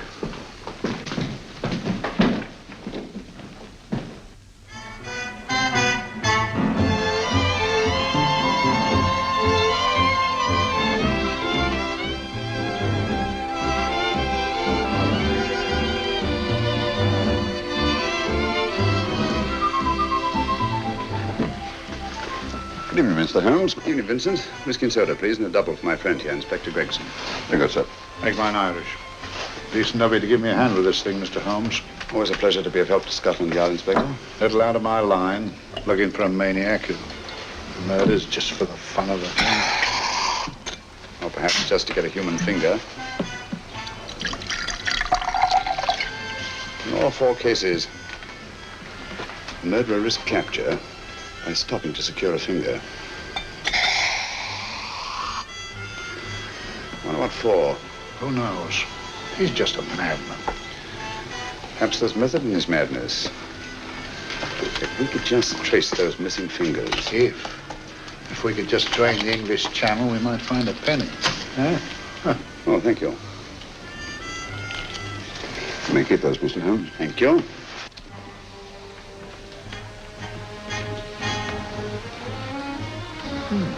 Sir George Fenwick, isn't it? Yes. Is that his daughter with him? Don't be so naive, Inspector. You know everyone, don't you, darling? Well, hardly. A week ago, I didn't know you. A week. How fast it's gone.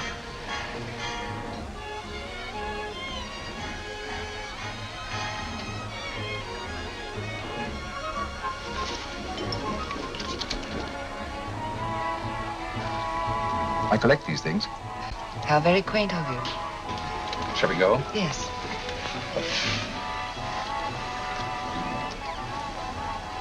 What are you looking at, Mr. Holmes? Again, a very handsome woman. Outworn to the purple, but giving an excellent imitation. Would you like to come to my flat for a nightcap? Lovely idea. Yes, isn't it?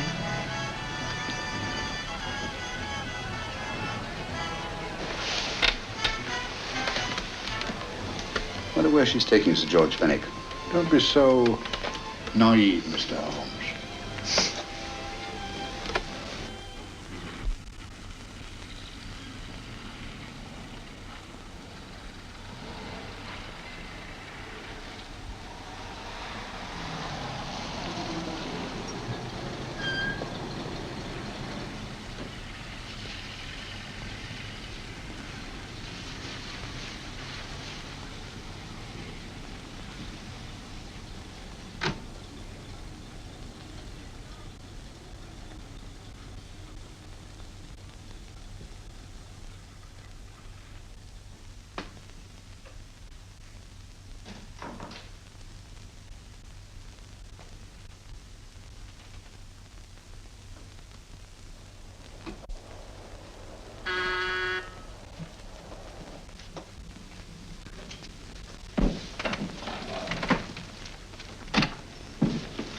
Good evening, Mum. Hello, Grandin. Any messages? No, Mum. Thank you. Drinks, Grandin. One of your nice surprises. Yes, Mum. I say, you don't mean that... Grandin's a marvel, aren't you, Grandin? Yes, Mum. You wouldn't believe the things she can do. Ah, charming place. Delightful. Really? Do you think so? I'm so glad. Do sit down. Do you mind? Do I mind? What a question. I don't mind anything, really. Except not being with you. Now, you really don't want me to believe that, do you? Not too seriously. Good. We're both quite grown up, aren't we? Quite.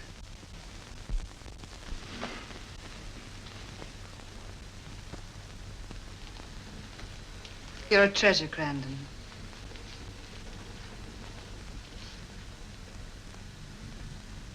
And lower the lights a little as you leave.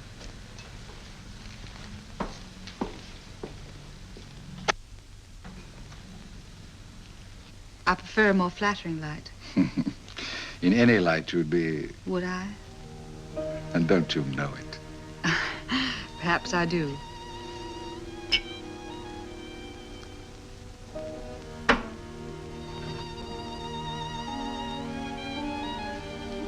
Oh, that priceless woman. You wouldn't believe it, but she's absurdly romantic. She loves dreamy music, and she thinks that we... But we do, don't we? Do we? Well, it's rather soothing, restful. Yes. And we all need rest at times, like tired children who've played too long. You've played with wooden soldiers, I suppose. Funny. Hadn't thought of that for years. Toy boats were my special joy. Anything I could set afloat anywhere. Like this. And this. Toy boats sailing into the Never Never Land. The land of beautiful dreams. Look. Look, odd, isn't it, how the light is reflected? Little specks of light that move and move, like stars on a slowly moving stream. You know, Holmes, I'm very sensitive to atmosphere. No? Yes, I can tell by the feel of this room there's been a murder committed here. It may interest you to know, my dear fellow, it was the other side of that door at the foot of the stairs that the poor girl was murdered. If only I could find it. Find what? The one thing these unfortunate victims have in common that might give us a motive for these murders. There must be something. Another Jack the Ripper, if you ask me, a homicidal maniac. No, Watson. In the case of Jack the Ripper, there was one thing in common. His victims were all from one walk of life, living in the same section of the city. In this case, the murderer chooses his victims from all walks of life and from different sections of the city. No, my dear fellow, this is not the work of a homicidal maniac. It's something infinitely more sinister. Give me the creeps. What on earth are you talking about? Watson, I'm convinced that these murders are only incidental to some larger and more diabolical scheme. That may be, but why the severed fingers? The answer to that question, my dear fellow, is our only hope of solving these mysteries. Dear sister, I am so happy. I had such a lovely holiday at Brighton with you and Alf. And I'm looking forward to being with you again. Poor little thing. Sort of raises a lump in your throat. I can picture her sitting here happily writing this letter. And I'm not bit realizing that she's shortly going to her death. Hello? Gregson. Oh, there you are, Mr. Holmes. I've been looking for you everywhere. What's happened? Murder in Edgware Road, not half an hour ago. Woman? Yes. And the right forefinger cut off clean.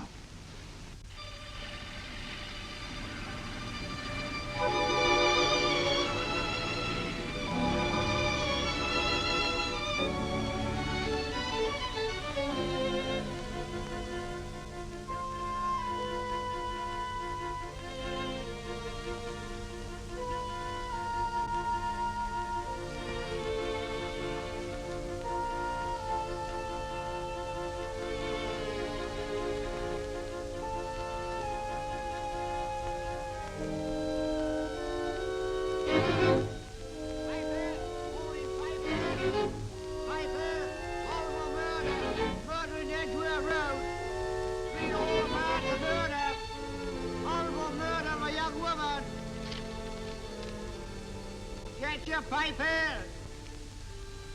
Horrible murder, paper, all about the murder. Morning paper, all about the murder. Paper, horrible murder. Another young woman found murdered, paper, sir.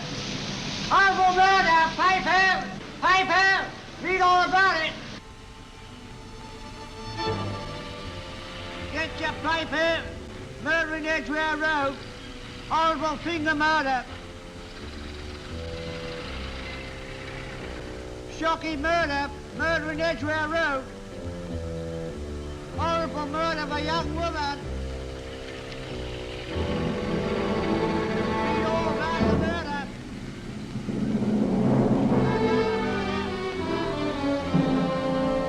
Only fancy, Mum. There's been another of those horrible murders. Dear, dear, how shocking. Yes, Mum. I really don't feel quite safe here myself. Oh, dear.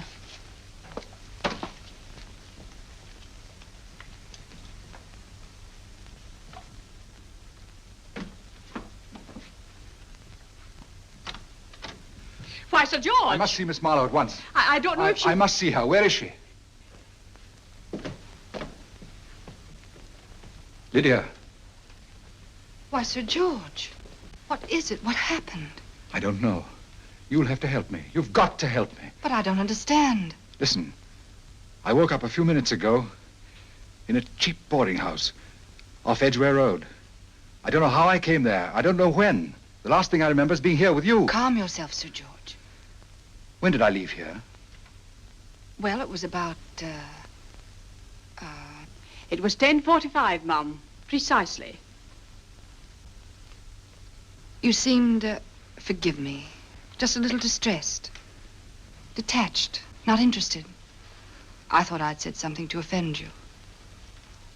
I don't remember.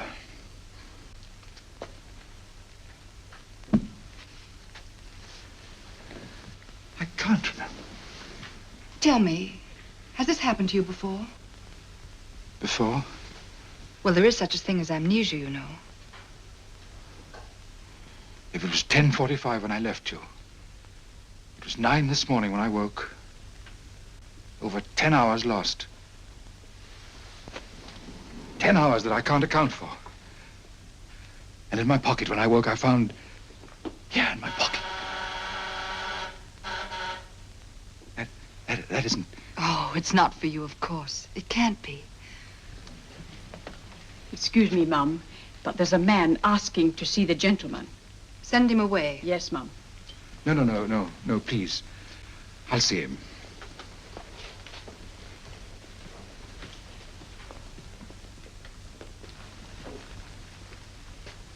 Well? Delightful room. Not much like the place you woke up in this morning. You followed me here? Yes. Are you a detective? Oh, no. Quite the contrary. Don't be afraid, Sir George. You know my name? Oh, yes. A very old and highly honored name. And being the bearer of such a name, and also a very wealthy man, I thought you might care to possess yourself of this trifle. Rather than let it fall into the hands of the police. It is yours, if I'm not mistaken. The initials, GF. Where did you get this? It came out of your pocket. I saw it fall, but you never noticed. You were very busy, bending over something with a knife. Then you put something in your pocket.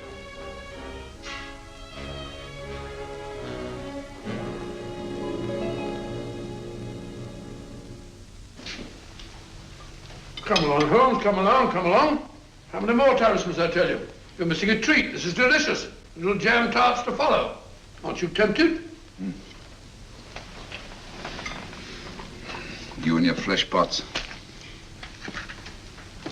They tell me that fish is good for the brain. Brains haven't any. You realize that a whole day and a night have gone by since that bestial affair in Edgware Road? I'm as much in the dark as ever.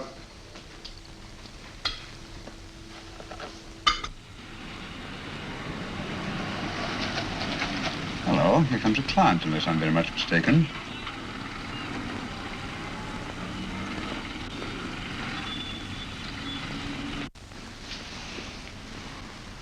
Well, oh, attractive. Very attractive.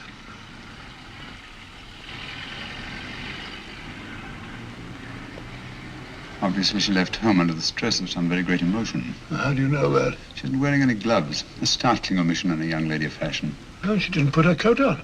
Open car, too.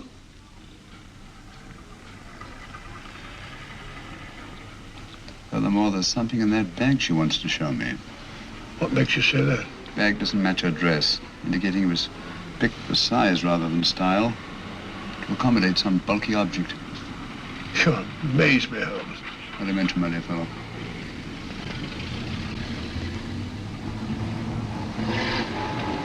Well, that's interesting. What is? That cab, turning at the empty house. I wonder why he followed her here. Oh, wouldn't you? Quite possibly, with glasses.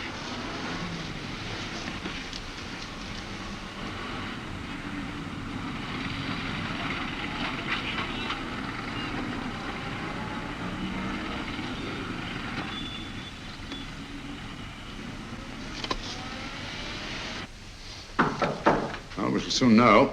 Yes, Mrs. Hudson? It's a young lady, sir. Most urgent. Ask her to come in. Go right in, miss. Mr. Holmes? Yes, this is my friend, Dr. Watson. How do you do? How do you do? Mr. Holmes, you must excuse me, please. Yes, well, won't you sit down? Come along. May I? It's quite all right. Thank you.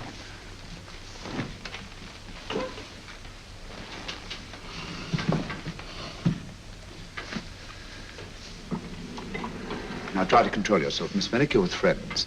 You know my name? No magic, I assure you. I've often seen your picture. You're the daughter of Sir George Fenwick, aren't you? Yes. It's about my father that What about your father, Miss Fenwick? Oh, I don't know what to do. He's always been the nicest, dearest person. Only since Mother died. Yes, we know.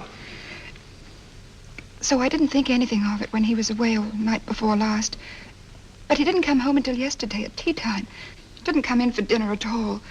Just paced up and down in the library hour after hour. I begged him to let me in, but he wouldn't. Steady, steady. Now take your time. I couldn't sleep a wink last night. Then I started hearing things. Hearing things? What sort of things? I heard someone in the garden underneath my window. Then I saw a figure moving down the garden path. And I recognized my father. Stealing through his own garden like a thief.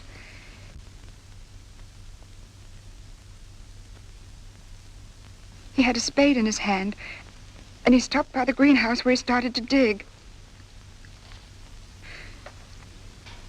This morning, at daybreak, I stole out into the garden and found this.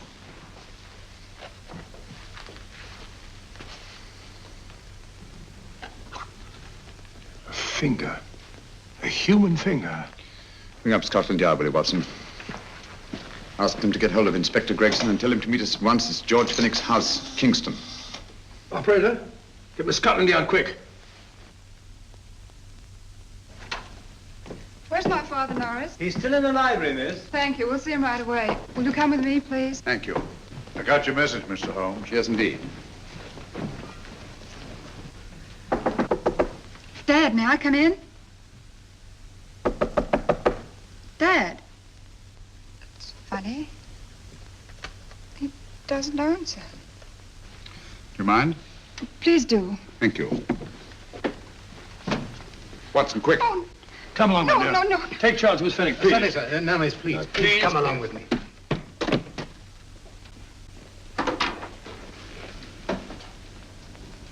Dead? Yes. What do you make of it, Doctor? Shot in the back, between the second and third ribs. The bullet undoubtedly penetrated the heart. Look at the powder marks on his coat. I was afraid of this. What do you mean? Don't you remember the man in the cab who followed Miss Fenwick to Baker Street? Well, you don't think he had anything to do with it, do you? I think it's reasonable to assume that he tipped off someone that I'd been sent for. Sir George has obviously been murdered to keep him from telling me what he knew. What was the weapon used? Small caliber revolver, point blank range by the look of the wound. The murderer came in through those French windows. The mud from the garden he brought in his boots. Sir George must have surprised the intruder. Passed the room to him here. What follows, we can't tell. But from the location of the wound, I'd say that he turned his back for a moment, and as he turned, the muzzle of the revolver was placed between his ribs and one muffled shot fired. And you mean to say he kept on going, even after he was shot? There's no doubt about it. Look there. The trail of blood leads us back to the desk. There's something Sir George was after. Something. I know. He was trying to summon help, poor chap. I don't think so, Watson. There's the bell pull by the fireplace. No, you'll notice from the trail of blood that Sir George made straight for this desk here. I wonder, there was something he was desperately anxious to get. Hello. His right hand's clenched. That's perfectly natural. Death agony. The left hand lies open. Why only one hand clenched in the death agony? The right hand, the hand nearest the desk. Please note that. If Sir George took something off this desk, something so important that he spilled his last drop of blood to get it, I want to know what it is.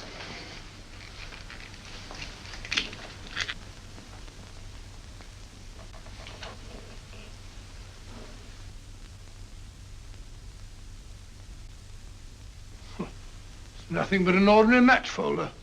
Where does that lead us? I imagine to something very important, Gregson. This match folder's from Pembroke House. Why shouldn't it be? He was there, you know. We saw him yesterday. Yes, but the effort he made after he was shot to get hold of this match folder. It's just possible he wanted someone to remember Pembroke House. He may have wished to recall it to someone who saw him there. Someone who, like ourselves, saw him with a woman.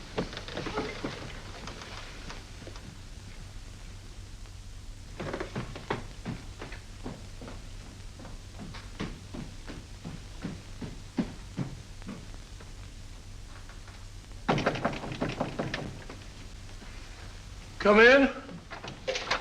Oh, Dr. Watson, this came by hand for Mr. Holmes not 10 minutes ago. Thank you, Mrs. Hudson.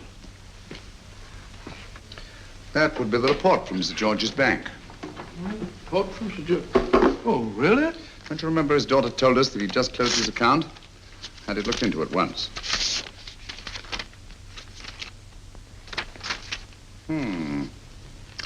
He drew out his entire balance in cash, nearly £10,000, yesterday, just after that young woman was murdered. What does that suggest you, Watson? But he paid it out to someone. Precisely. I smell the faint, sweet odor of blackmail. You don't think he paid it out to someone who saw him murder the McLean woman? Sir George never murdered anyone. But he did have that woman's finger, and he evidently did have and pay out a lot of cash. That's the terrifying part about blackmail, Watson. The victim is afraid to fight the accusation, no matter how false. Once the accusation is made, his name is smeared, and sometimes his life is ruined. Well, Sir George didn't commit these murders. What fiend did? I rather think they're not the work of any one man. Oh, come, Holmes. You don't expect me to believe there's a whole organization going about killing people and chopping off their fingers? No, it's possible, quite possible. Well, whoever's behind all this thing must be out of his mind. On the contrary, my dear fellow, if my assumptions are correct, this little scheme has behind it the most brilliant and ruthless intellect the world has ever known. You don't mean Professor Moriarty? I do. Oh, steady, Holmes. You've got him on the brain. This is the third time in as many months you've suspected him of unsolved crimes. He's dead, you know. Is he? Is he? You know he is. He was hanged in Montevideo, well, over a year ago. I know that someone was hanged in Montevideo under that name. But I'll stake my reputation that Moriarty is alive and here, now in London. Hello? Yes, Dr. Watson, wait a minute. You me? Oh, yes? This is Dr. Watson speaking. No, I'm afraid I've retired. I don't practice anymore. What? Oh, that's a different thing. An emergency case. Well, just a minute. Yes? Yes, well, see that she's not moved. Remember that? Don't touch her till I get there. Fractured case in McCardle's Mews. Heavy woman. 14 stone. Look at it. Dust. 14 stone. Just the sort of person who would hoist herself up on a stool to feed the canary. There ought to be a law against fat people keeping little dicky birds. Well, so long, old man. I shan't be very long. Haven't used that bag since I brought little Amelia what's her name in the world. She grew up to be a very unattractive child. Well, who wouldn't with a name like Amelia? Oh, Amelia. Amelia.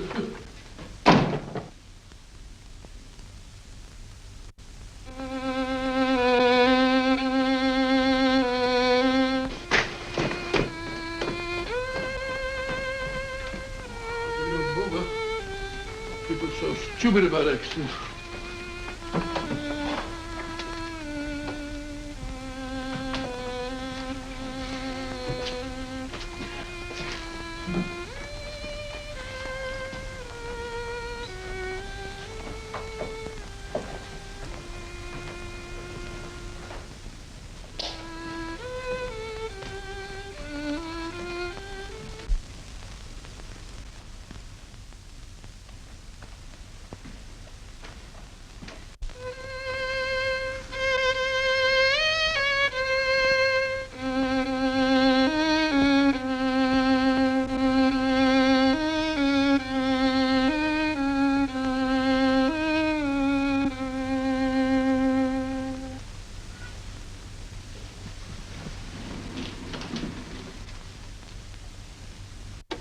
Oh, Professor Moriarty. Not that I wish to appear inquisitive, but to what am I indebted for the pleasure of this visit? Scotland Yard will be interested. It's very convenient for me to have Scotland Yard think that I'm still dead in Montevideo. I never dreamed of fooling you. Thank you. The thought occurs to me, Mr. Holmes, that there are some advantages in living within the law. You are very comfortably fixed here, aren't you? As I get on in life, the little comforts appeal to me more and more. Oh, I beg your pardon. Won't you sit down? Thank you.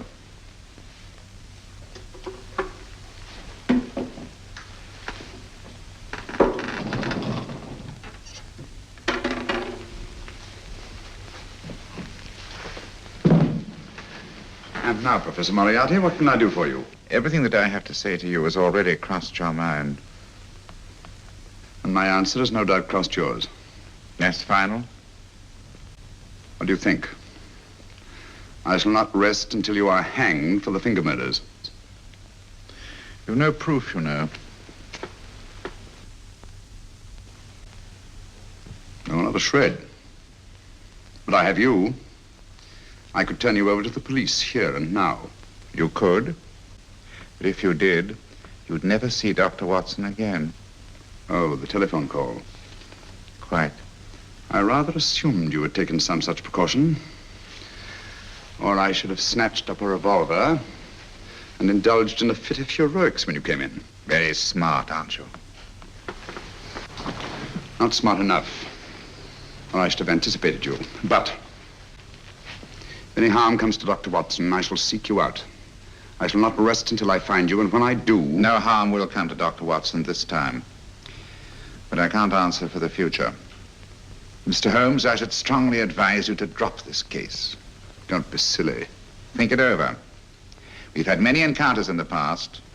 You hope to place me on the gallows. I tell you I shall never stand up on the gallows. But if you are instrumental in any way in bringing about my destruction, you will not be alive to enjoy your satisfaction. And we shall walk together through the gates of eternity, hand in hand. What a charming picture that would make. Yes, wouldn't it? You know, I really think it might be worth it.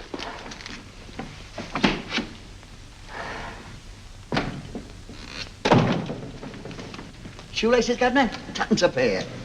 And strong enough to hang yourself. How many more times must I tell you I don't want your filthy shoelaces or your company? Shoelaces, Governor? Blasted impertinence.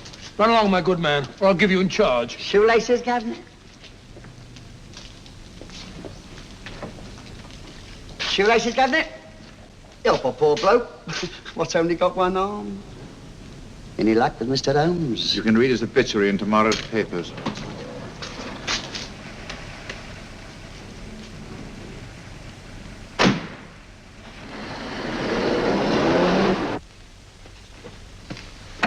Oh, there you are, Watson. Come in. I was, just going out to look for you. Look for me what for? Suppose you don't think I know my way about. Well, you're right, I don't. Blast all practical jokers anyhow. Know where I've been? On a wild goose chase. Exactly. There's no such number in McCardle's Muse. Some fool's idea of a joke. Did you see anyone? No, nobody especially. Only a whining old idiot selling bootlaces. Persistent beggar, wasn't he? Stuck to you like grim death.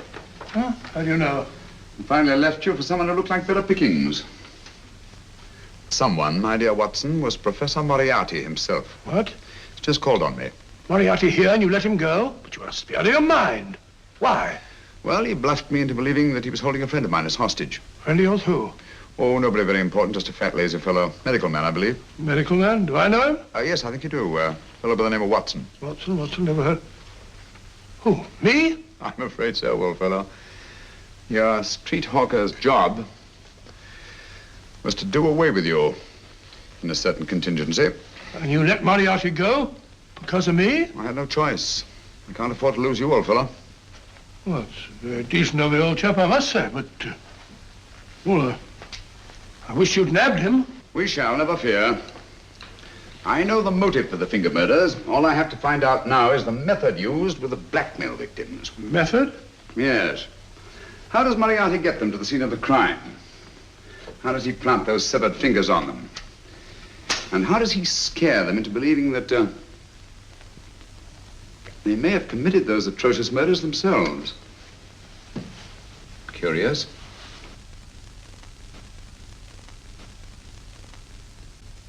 Very curious. Huh? Curious? What's curious? That window in the empty house across the street. First floor front. Huh? What's wrong with it? It's open. Why shouldn't it be open? Well, it wasn't open half an hour ago. I'll stake my life on that. Well, it's not our business. Let it stay open. I wondered if you'd go over, old fellow, and see what's the matter. Oh, trespassing. It's against the law. Very well, I'll go myself. Oh, well, if you're going to put it like that, ridiculous waste of time. Going about shutting windows at this hour of the night. Yeah, you better take this torch. Well, take what? Dignified job for a doctor. Dr. Watson, the torchbearer. And what do you propose to do? Sit in a comfortable chair, I suppose, and read a good book? That's a very good idea. Yes, very good idea. While I play night watchman, you have a nice read. Mm-hmm. Good night. Have a good time. Have a good time? What do you mean, have a good...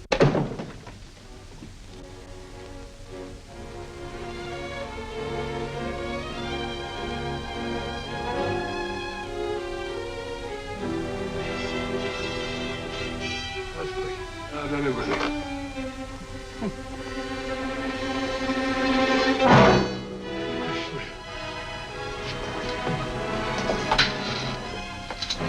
What on earth is it for? Oh, umbrella stand. Pretty little thing to keep about the house. Must have been a pet.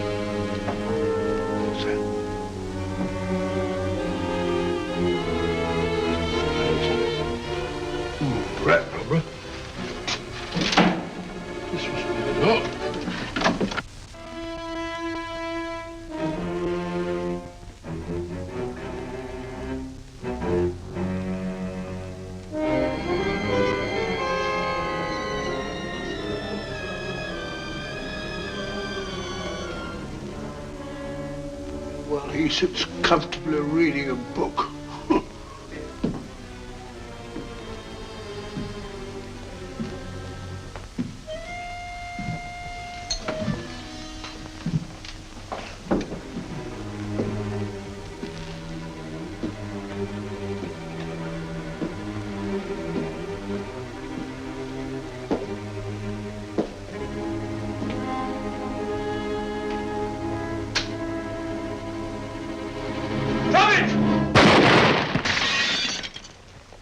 killed Holmes! He killed Sherlock! Watson. You? But I saw him shoot you a second ago. Not me, my dear fellow. Merely the bust of Julius Caesar. Incidentally, you may have noticed that all through the ages, prominent men have prominent noses. Shh. Oh, I'm afraid we're in for terrible trouble again with Mrs. Hudson. Window smashed, plaster all over the floor. Get up, you.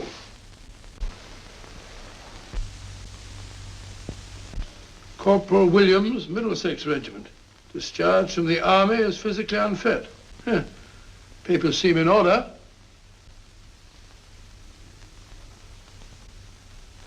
Now, Corporal Williams, you've seen service in the Far East, haven't you? The East? I thought so. Look at his complexion, Watson. Yellow as saffron. He's been taking atabrine. Cure for malaria. Sniper, aren't you? Sniper. Why did you try to kill me?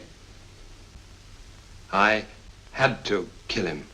I had to. Oh, snap out of it. Stop it, Watson. He's shamming. No, he isn't.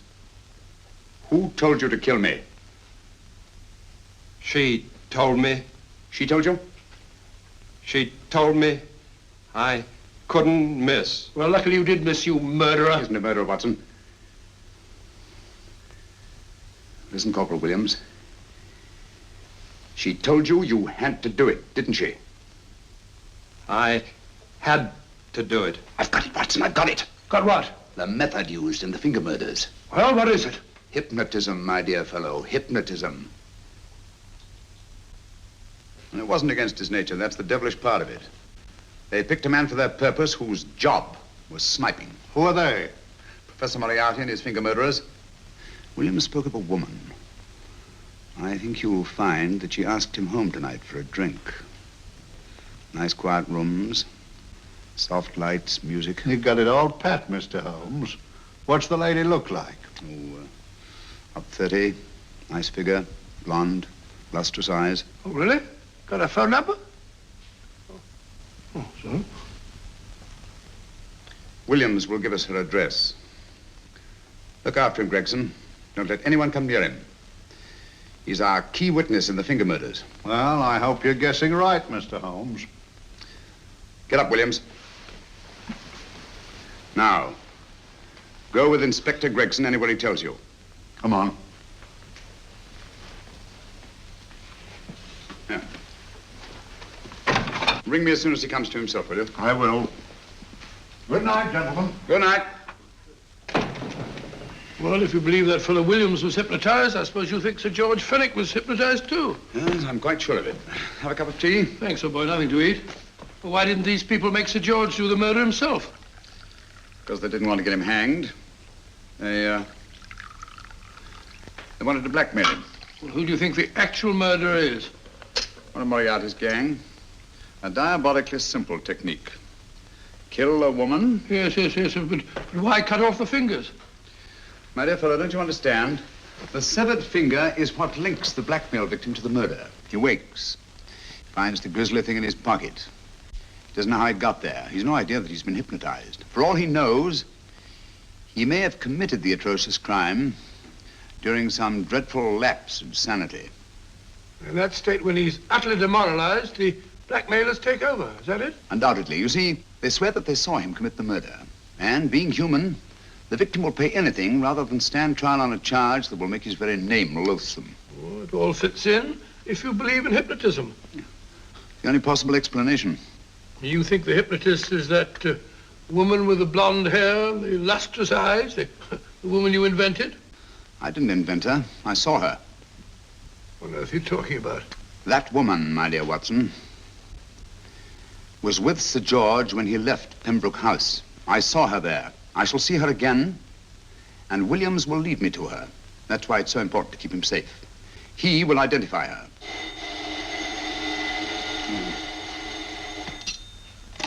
Hello? Yes? Inspector Gregson?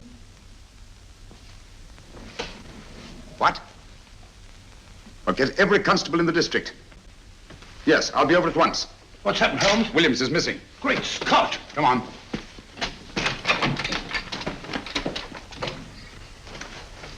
lorry crashed into Gregson's car. During the confusion, Williams disappeared. Escaped, eh? No, kidnapped. To keep him from talking when he came to. You don't think that Moriarty... With Moriarty? Anything is possible.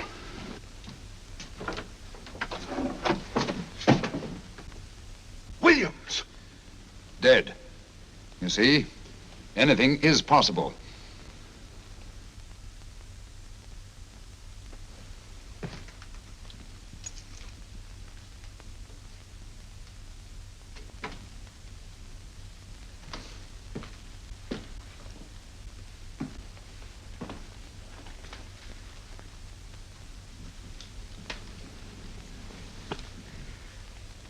Oh, good morning, Professor Moriarty. You startled me. I'm dressing another dolly, a dear little nurse.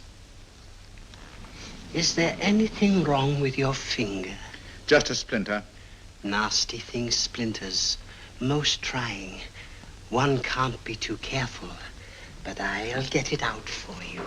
I have the very instrument to help you.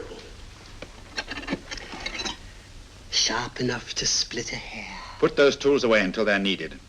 But they're not tools, sir. They're instruments. Put them away. Is Lydia in? Yes. But really, you should let me. Get dressed. Holmes and Watson just left Baker Street for the Mesmer Club. Mesmer Club? The meeting place of all the top hypnotists in London. Do you suppose that Mr. Holmes is onto our method? If he suspects, it's merely a suspicion. It's our business to see that it ends there. I hope you're right. Williams passed away before he could talk, remember? What do you want me to do? Go to the Mesmer Club, meet Holmes, and induce him to come back here. Isn't that a bit dangerous? Every meeting with Sherlock Holmes is potentially dangerous. However, you say he didn't see your face at Pembroke House. And how would you suggest I get Mr. Holmes to accompany me here? Kidnap him? Oh, no.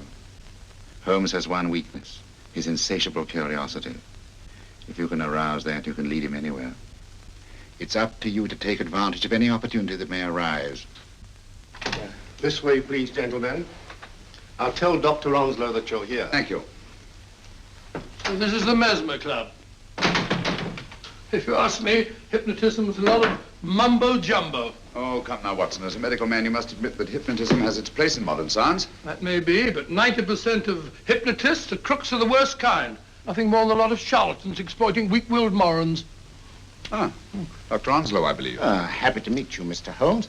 Your brother Mycroft suggested I might be of help to you. He's a valued member of our little group of charlatans and crooks. Oh, beg your pardon, sir. I didn't know you were listening. Behind the curtain. My friend, Dr. Watson. Oh, delighted. Oh, do you? I wonder now. You see, we're in the midst of a little experimental session at this very moment. If you'd care to join us. Oh, certainly, certainly. That'd be very instructive. Oh, well, will you follow me? Thank you. Why should I know somewhere behind the blasted curtain? In treating his patients. But today, the therapeutic value of hypnotism, as we now call it, is conceded by innumerable physicians. Especially is it of value in surgical cases where the administration of local or of general anesthetic is inadvisable. Inadvisable poppycock. Oh, sorry. For the sake of latecomers, I may say that I have placed this subject under profound hypnosis. In this condition, he can feel no pain, even under applications which normally would be excruciating. Excruciating? You excuse me, please. Carter, you are having a peaceful sleep. You feel nothing. Your arms and your hands are without sensation. Mowbray, the long needle.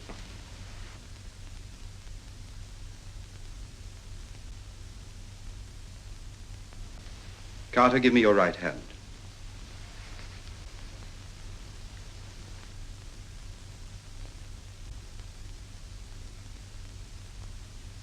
As you observe, the needle has been thrust completely through the subject's hand.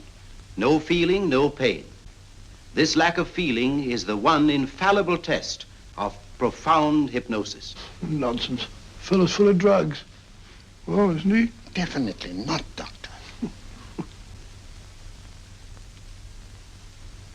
Wake up, Carter, wake up. You feel well and rested, remember. No pain anywhere.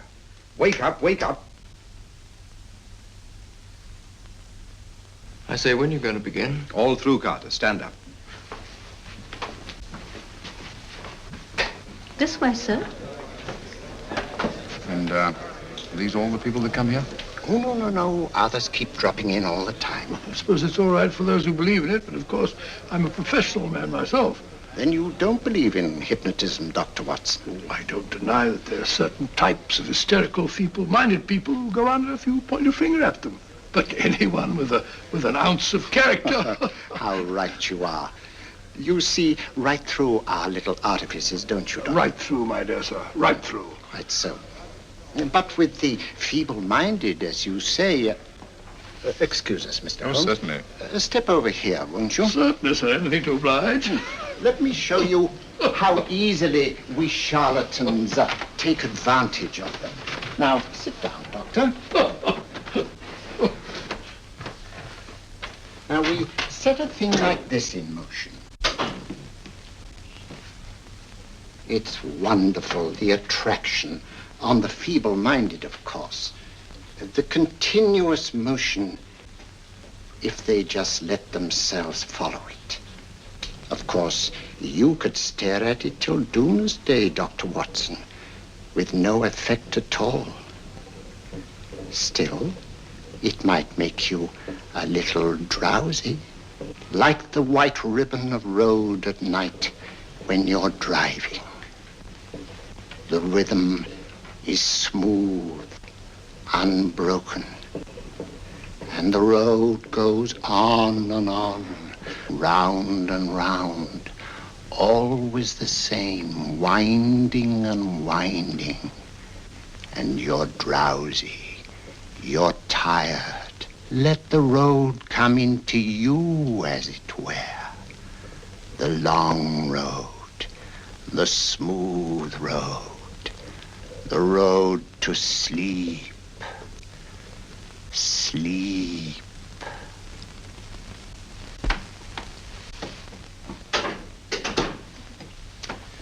Open your eyes. Stand up. Turn around. And now, Dr. Watson, you're on a holiday in Scotland. The country is amazingly beautiful. We're coming to a stream. It isn't deep. Better take your shoes and socks off.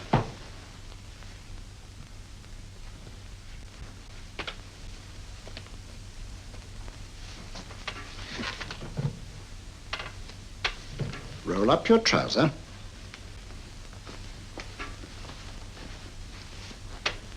That will do. The other leg is waterproof. Turn around. Mind the pedals.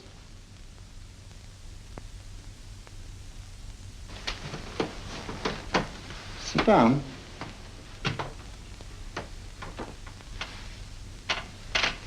Wake up now.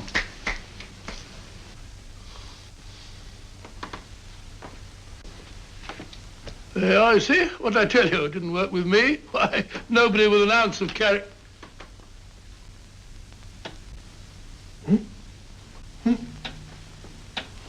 I think you'll need these.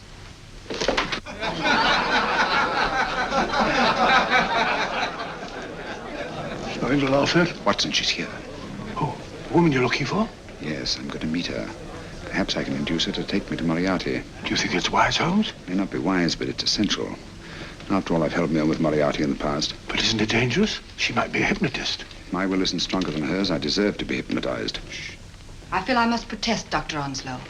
I was told this was a gathering of serious students of a great science, and I find myself in a company of buffoons. Oh, my dear madam. Elliot's and Esdale, Braid. Were those men martyrs for the truth, that you may laugh over your childish, cruel tricks? I must say I'm in complete agreement with you, madam. This was most unnecessary performance, Dr. Onslow. Beg your pardon, sir. My name is Holmes, Sherlock Holmes. At your service, madam. Thank you, Mr. Holmes. I'm afraid I've created a rather embarrassing situation. But you see, I'm interested in the serious study of hypnotism. So am I, too. Perhaps we have something in common, Mr. Holmes. Perhaps we have. Would you join me for a cocktail at Pembroke House? I should be delighted. Good.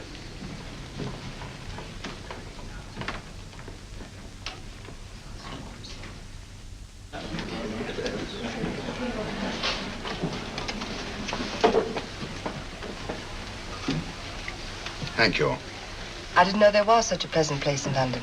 It was so nice of you to suggest our coming here. I thought a little pick-me-up would do us good. You mean you thought I looked... I like the way you look. Thank you. I suppose I did lose my head a little at the Mesmer Club. But you see, hypnotism is almost a religion with me. I know so well what it can do to help, heal. And I can't bear to see it used for trivial purposes. I know very little about it. That's why I went to the Mesmer Club. You see, I'm rather puzzled just now with the case that I'm working on. How fascinating. Tell me about it. It's the murder of Sir George Fenwick. Fenwick? Who's he? Quite a well-known figure. Odd now I come to think of it. The last time I saw Sir George was here at Pembroke House. Strange. Yes, isn't it? He was sitting, I believe he was sitting at this very table. Cigarette? Thanks. Do go on. There was a charming lady with him. He was lighting a cigarette.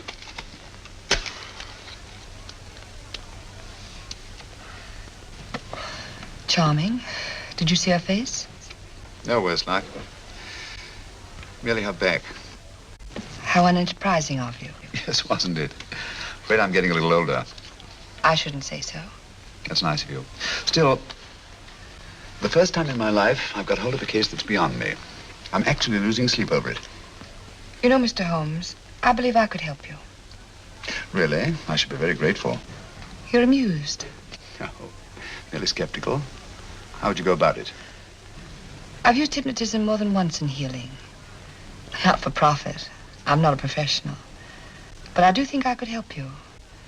If you'd care to... I can't think of a pleasanter experience.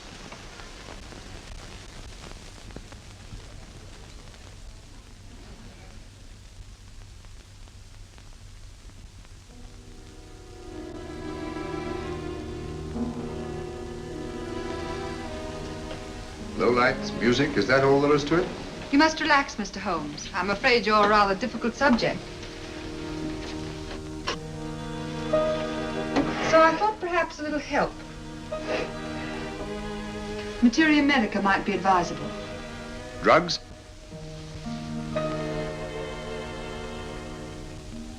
No, I'd rather not, if you don't mind.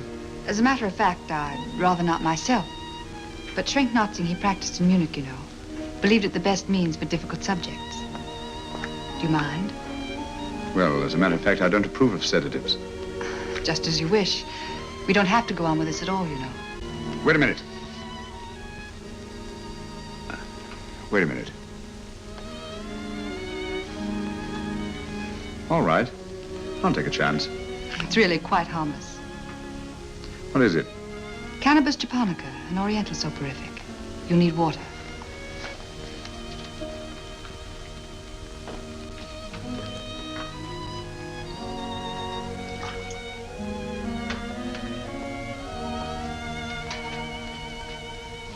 Thank you.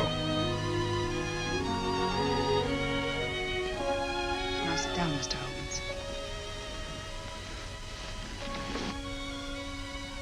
You'll feel yourself growing drowsy.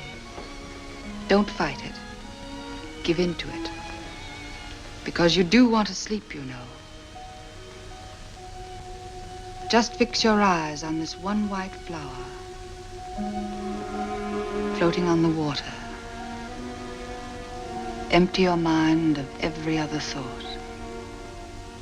Follow the motion of the water. So smooth, not a ripple. Waters of forgetfulness. Steady, deep, strong.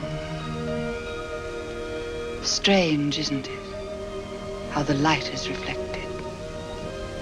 Little specks of light that move and move.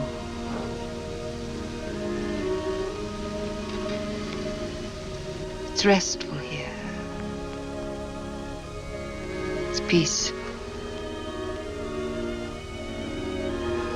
It's friendly. And you're very close to finding what you're looking for. You'll find them soon now. The guilty ones. when you're rested, gentle waters closing over you, steady, deep, strong, drawing you down, down, down.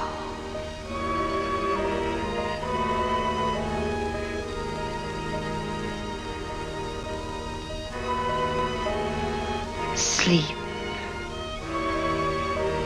sleep, sleep.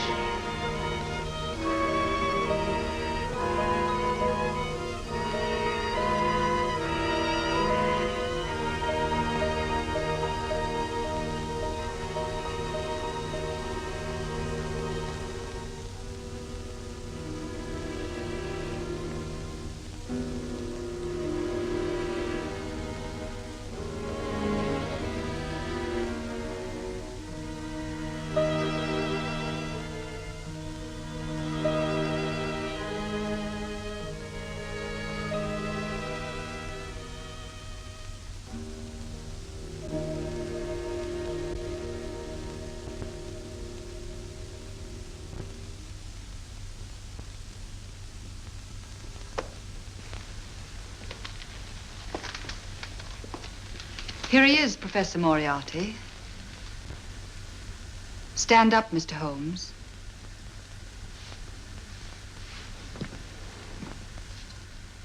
Open your eyes. Face this way. Are you satisfied? We are dealing with a clever man. He may be shamming. There's just one infallible test for profound hypnosis. You ready, Dr. Simnel?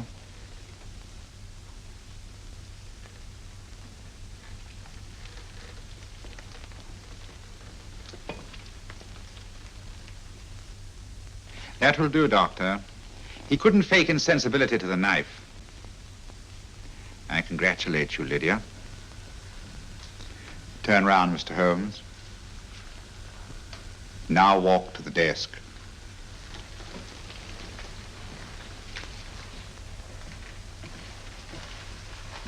Sit down. Take that pen and write what I tell you to write. I have at last found a case which I cannot solve.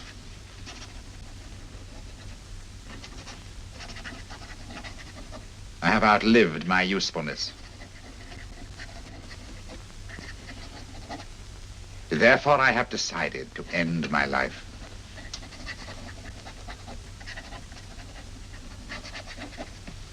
Sign your name. Now blot it.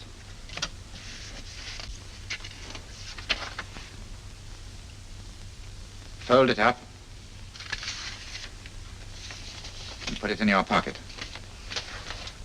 Come, Mr. Sherlock Holmes. Go out onto the terrace. But it won't look like suicide, sir. I'm sorry, but Mr. Holmes' injuries must all be self-inflicted. Let's walk a little, Mr. Holmes. It's so pleasant here in the garden. Just step up here onto the terrace. It's a nice, broad terrace. Now turn to the left and walk slowly to the end of the terrace.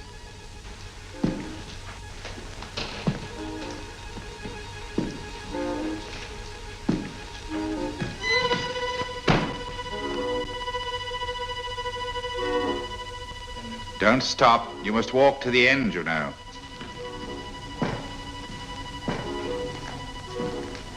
The end leads to an open doorway. You can pass through it in perfect safety. In the room beyond the doorway, you'll find what you've been looking for. Must you drag this on? This is the moment I've been anticipating for a long time, my dear. Go on, Mr. Holmes.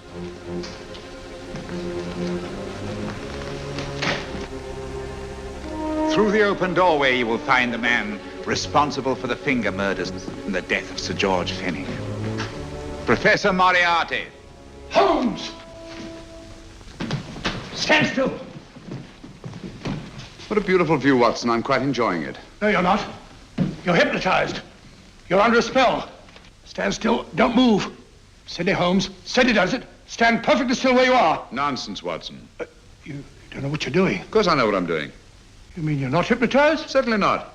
Then get off the wall, you idiot. Oh, look out! Holmes! Dear fellow. What were you doing up there?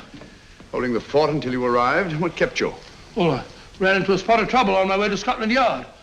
I was arrested for exceeding the speed limit. Your luck seems to hold, Mr. Holmes. Well, I'd hardly call it luck, Professor. You see, I substituted a drug of my own for the one that this dear lady pressed on me. You are clever, aren't you?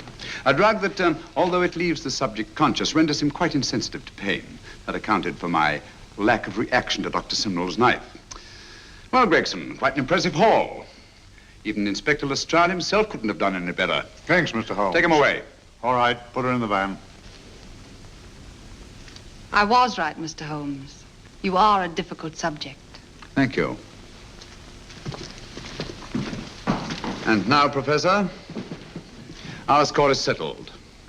Au revoir until I see you on the gallows. The rope has not been made that'll go around my neck. Come on.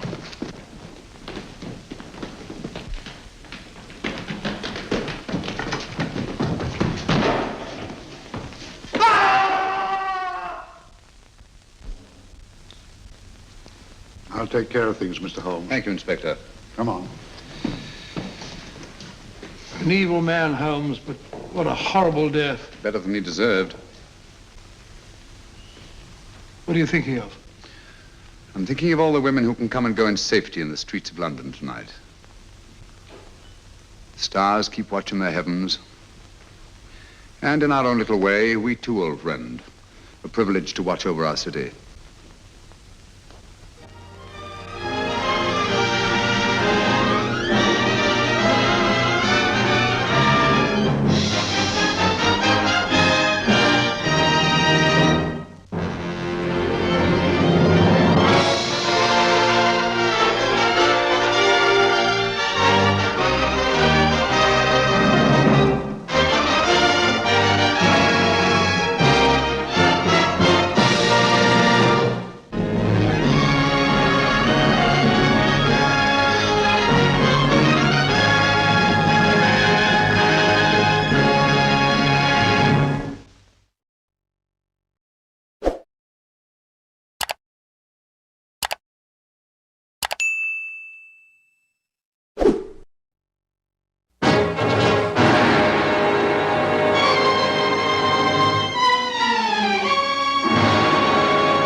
The Star of Rhodesia is one of the most famous of the Earth's treasures.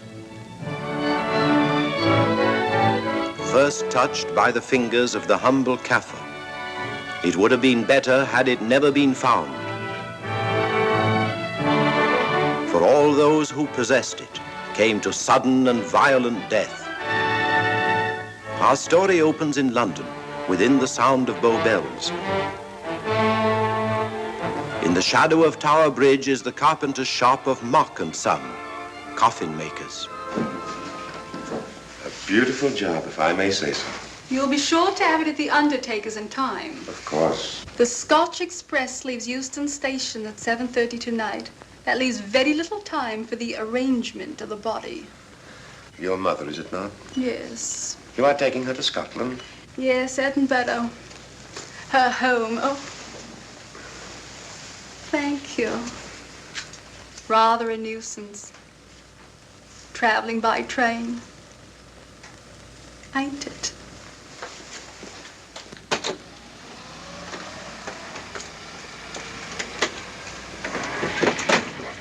Up it, you. Go on, get on about your business.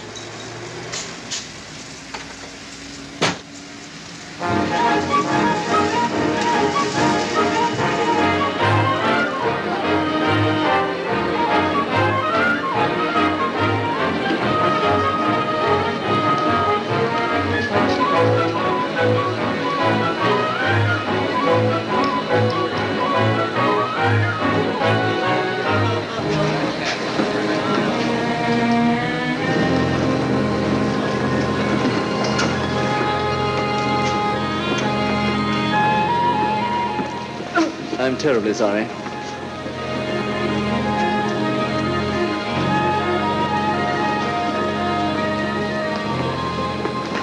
Mr. Holmes?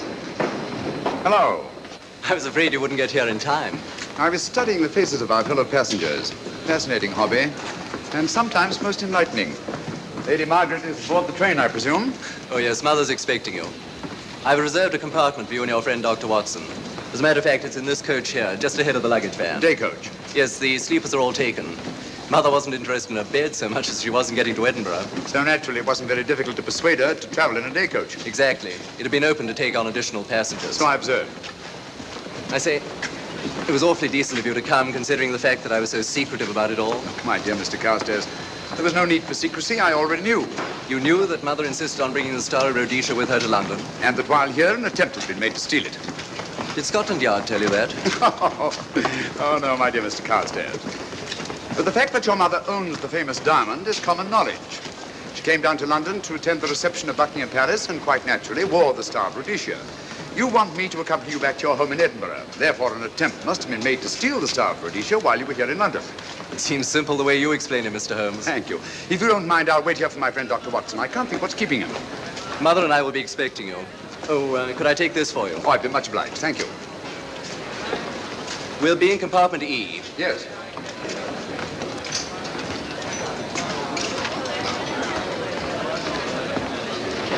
Ticket, please. Here's your carriage, sir. Well, well, well, look who's here. Inspector Lestrade. Why, Mr. Holmes. Taking your trip, Inspector? Fishing, eh? Bit of an holiday. Ah, that's very nice. Trout? Huh? Oh, yes, yeah. Rather large rods for trout, aren't they? Salmon, perhaps? Well, as a matter of fact, I'm going mostly for the rest. As a matter of fact, you're on a job for Scotland Yard, aren't you? I trust this is the right carriage. This is where we take care of the overflow, sir. Oh, I see. Porter will take your bags. I'll carry this myself if you don't mind.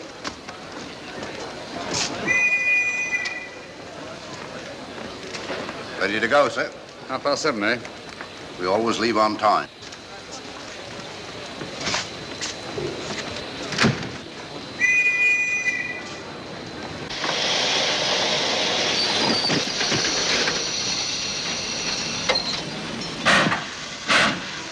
Mind your head, sir.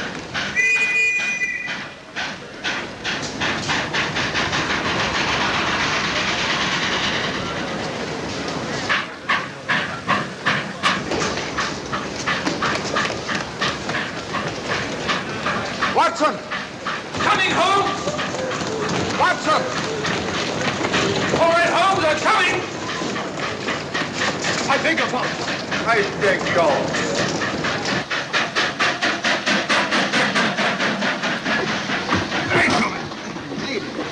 Thank you for your timely assistance.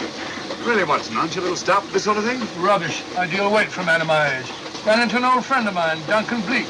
Late of the 12th Indian Lancers, or Major Duncan Blake, Mr. Sherlock Holmes. How do you do, sir? Delighted. I've heard quite a lot about you. India, eh? Retired 15 years ago. As a matter of fact, we were reminiscing about India. Didn't realize how late it was.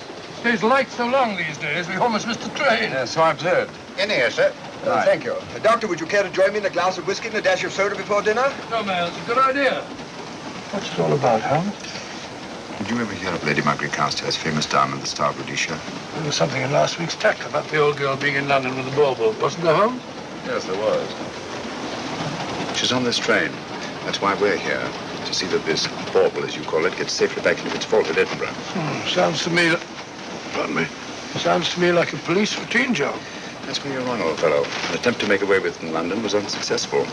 A second attempt will, in all probability, be made on this train. Well, what makes you say that? Well, it seems more than likely that the people who planned the first attempt will not be discouraged by one failure and will stop at nothing to ensure success the second time. Sounds like Lestrade's cup of tea to me. Lestrade? He's on this train. Oh, is he?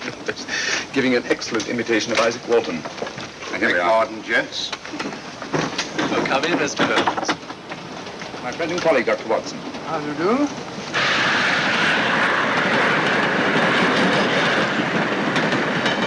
I thought it better to engage Mr. Holmes after what happened in London. No doubt you're an efficient person, but I don't think there's any need for a policeman. Policeman?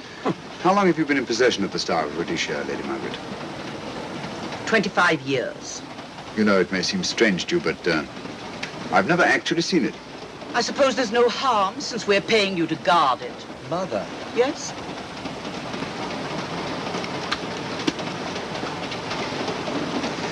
May I? Do, by all means. Thank you. Great Scott. What a remarkable stone. My husband gave it to me on our 5th wedding anniversary. 423 carats, isn't it? The original diamond was over 700 carats. Really? Your father had it cut, less ostentatious. Ostentatious, as big as a duck's egg. Watson, please. Oh, sir? Thank you, Lady Margaret. We'll be as unobtrusive as possible. That will be a novelty from a policeman. Now, if you wouldn't mind telling us where our compartment is. Oh, I'm sorry, Mr. Holmes. Oh, thank you. Lady Margaret? Good night. Good night. Good night. Impertinence.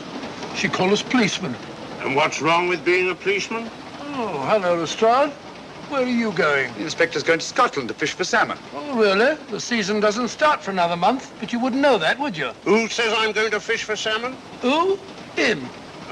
Excuse me, please.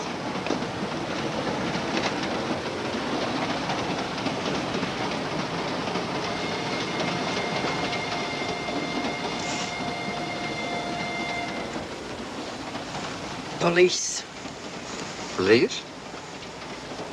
Here? On the train? Scotland Yard, I heard. I warned you.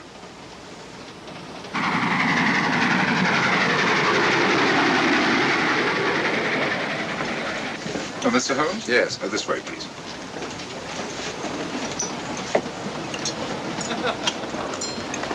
Oh, there you are, Holmes. Try some of this curry. It's excellent. Steak and kidney pudding, please.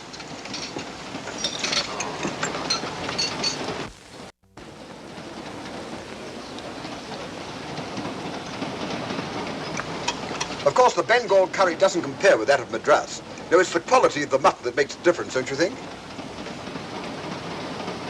The meat's unimportant.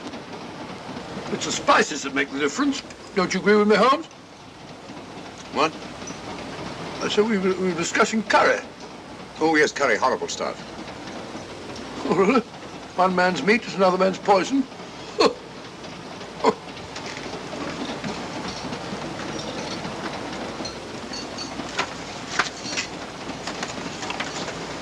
There will be 2 of us, steward. My son will be here directly.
my dear fellow, I still insist the unpolished wild rice does make a considerable difference to a good curry. Well, I still can't agree with you.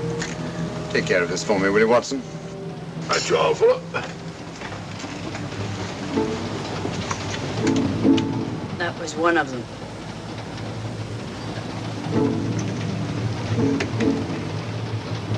Was young Carstairs in the dining car with you? No, Lady Margaret came in alone. Well, I was in my compartment just now having a bite to eat, and I heard a crash in here. Crash? It's locked.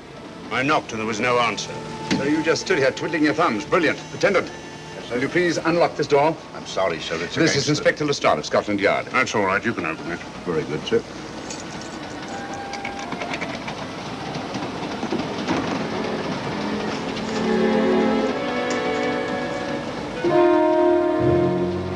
Well.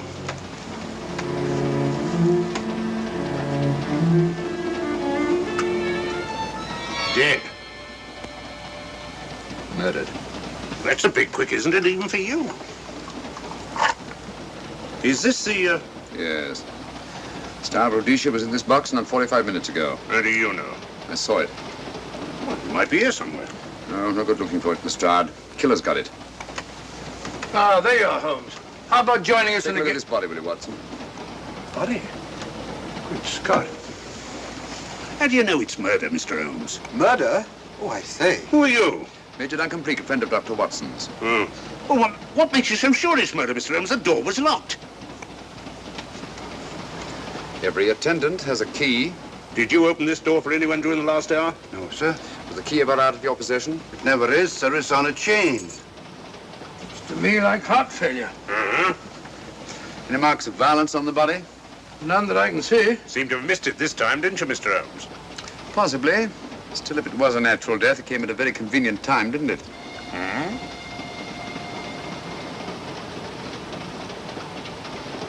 What does this mean? Star of Rhodesia. It's gone. You were supposed to guard it. My son employed you. That's why I left it with him. Where is he?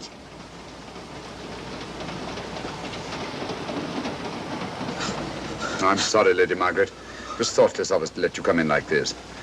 You an empty compartment? Yes, sir. Then I think we'd better, if you don't mind, Lady Margaret, please.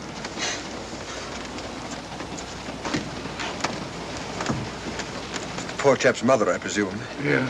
Well, let's get to the bottom of this. Excuse me, Doctor. Poor chap, he was so young. It's such a pity.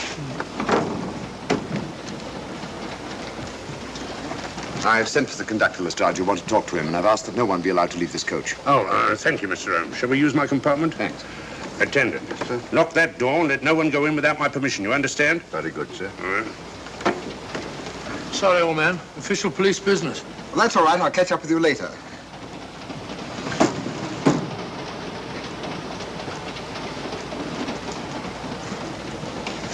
Are you looking for the Scotland Yard inspector, sir? Why, yes. Right in there, sir. Thank you. Come in.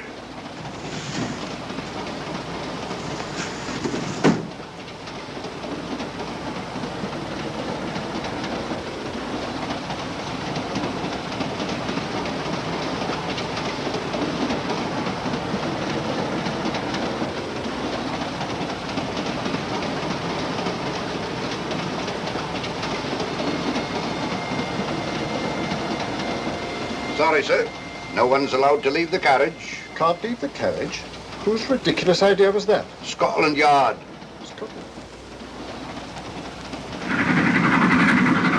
You say we don't stop until we reach Rugby. That's right, sir.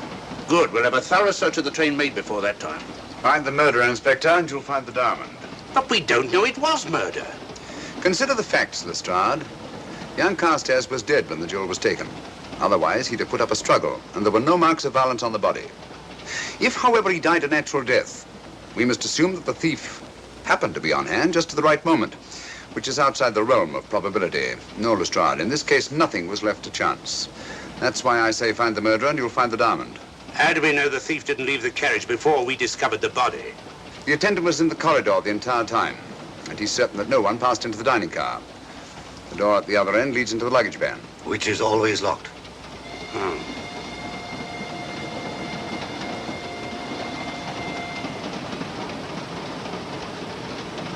You found no marks of any kind on the body, Watson? No, none of any significance. Not even a scratch? Well, there was a small spot of blood on his neck, just a mere speck. That's what I was referring to. You mean that scratch killed him? It's possible the poison that went into the wound did. Poison? Well, we can't tell that without an autopsy.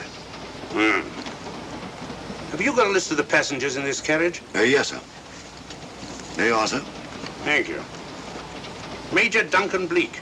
That would be your friend, Doctor. The next compartment's empty. Where we took Lady Margaret after the murder. You remember, Lestrade. Go on. Vivian Vedder, Inspector That's this one. Lady Margaret Carstairs and the Honourable Roland Carstairs. Professor William Kilbane, Mr. and Mrs. Alfred Shawcross, Mr. Holmes and Dr. Watson. Well, that would be you two. Well, I think I shall ask a few questions. Vivian Vedder, we'll start with her, whoever she is. Vedder, compartment C. Oh, here we are.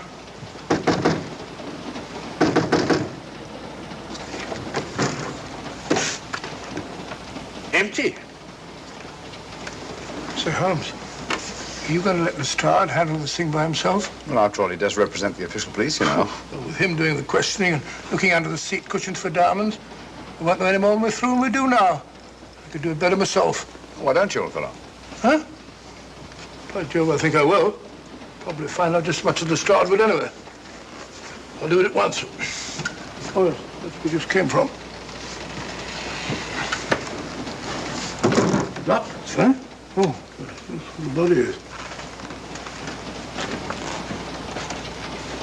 Huh? I'll start with this one. Yes? My name's Watson. Dr. Watson. Oh. To what am I indebted for this intrusion? I'm afraid I've got to ask you one or two questions. What you're doing on the train, where you're going, things like that, you know. Why? Customary. There's been a murder committed. Scotland Yard, murder Sherlock Holmes. Sherlock Holmes and I... What about Sherlock Holmes? We're cross-examining suspects. Suspects? Of what am I suspected? Oh, the fellow's dead. Murdered, you know. Now, let me get this straight. You say a murder has been committed on this train? Yeah, next compartment. And because a perfect stranger to me got himself murdered, you come to question me? Well, we've got to question everybody. Are you a policeman? No. Then by what right do you force your way into my compartment? Well, What are you doing on this train? Where are you going? Not going anywhere. Holmes and I are on the train to watch the... I know. It's a diamond or a pearl or something of fabulous value. This fellow Holmes is always chasing after missing jewels or mysterious females.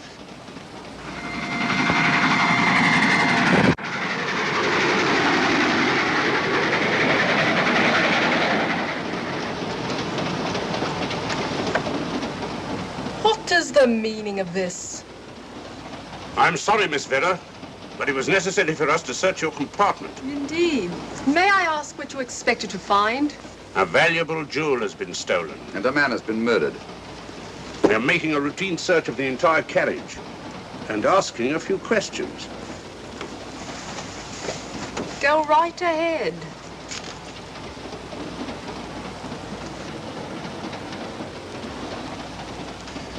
I understand your journey is rather a sad one. Your mother... Yes. Perhaps we'd better not question Miss Vedder just now, Lestrade. Eh? Excuse us, will you?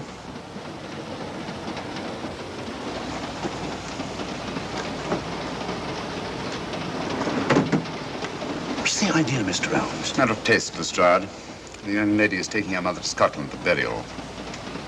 In a coffin? That is the customary method, I believe. Lestrade, I think we'll take a look at that coffin. Might prove interesting. I was about to suggest that very thing myself, Mr. Holmes. Conductor, I'll have a look in the luggage van. This way, sir.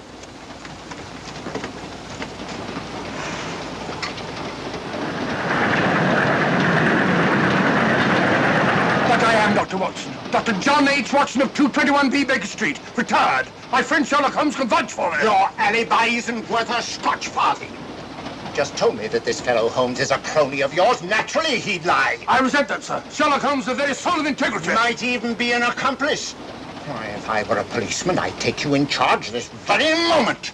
I didn't do it, sir. I swear I didn't do it. I can prove it. Prove what, old chap? Oh, there you are, Holmes. Now get out of here and join your silly friend. Did you discover anything, Watson? Yes. He's a very suspicious character. He tried to put me off the scent. From the little I heard, he seemed reasonably successful. Look here, you're not going to let an old fellow like Professor Kilbane discourage you, are you? Why don't you try this one? You think I'd better? Yes, of course. All right. Do you mind if I come in? You may. Thank you. I'm sorry to bother you, but I represent the police. I knew it. Alfred, I told you. Told him what? Well? It's quite all right, Inspector. I'll confess. Confess? You mean you stole it? You've got it in there? Yes. No. Leave it where it is. I'll go and fetch Inspector Lestrade at Scotland Yard. And don't either of you attempt to run away. Oh, no, Inspector.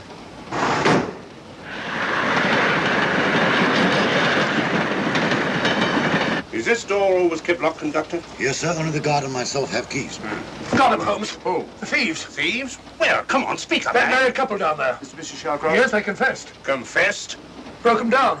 Gave them the 3rd degree. And you left them unguarded? I told them not to run away. Well, better have a talk with them.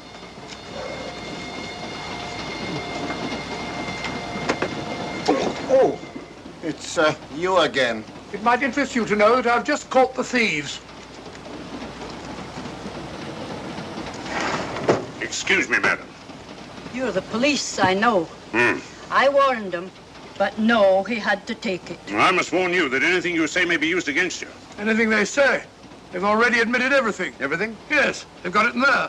I'd be glad to pay double what it's worth if only they won't prosecute. It's my first offense. You chaps always say the same thing. Come on, hand it over. Where is it? I stole it. I took it from a hotel in London. Come on. In my small way, I'm a collector of teapots. Teapots? Dr. Watson, does this look like a diamond? Not very much, now that you mention it. And what's all that about a confession? Well, when I came in here before, they said that they took it. Well, you'll please oblige us, Doctor, by not meddling in police business. His time wasn't entirely wasted, Lestrade. At least you've recovered the teapot. Thank you, Holmes. Teapot. The fellow tries his best. What's he get? Humiliation, abuse, and the start of all people. A good man to chuck up the whole case. Might be a good idea to let the police do their own work. You mind your own business. Oh, there you are, Watson. How about a spot in my compartment? Thanks, old man. Serve him right if I got a bit tiddler.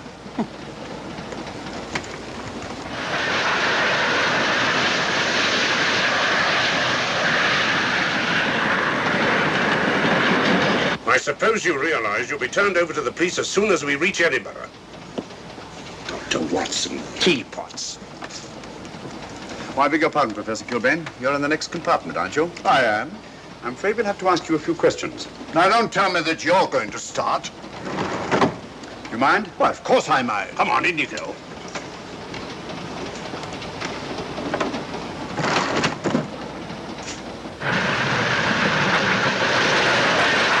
A brilliant mind, but there have been times when... When your scientist's mind has shown him the way. Exactly.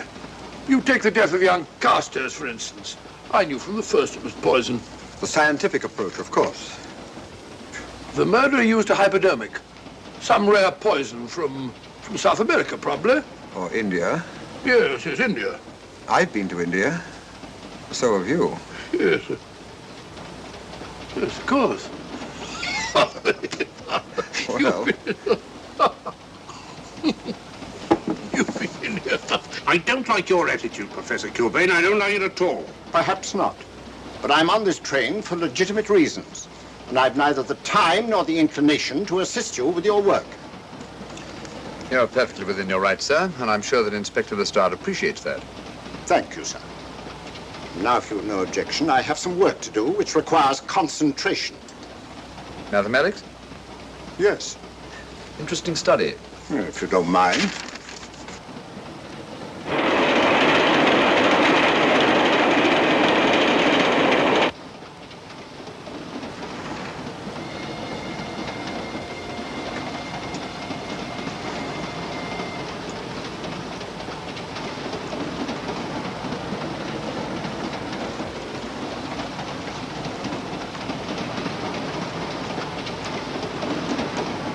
Looking for something, Lady Margaret? I came to get my bag. The door's locked. Naturally. Perhaps I can help you.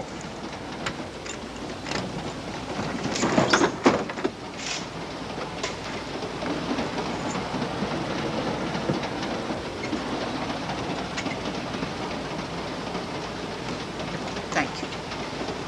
Mr. Holmes, I must talk to you about the diamond. Oh, don't you worry about that, Lady Margaret.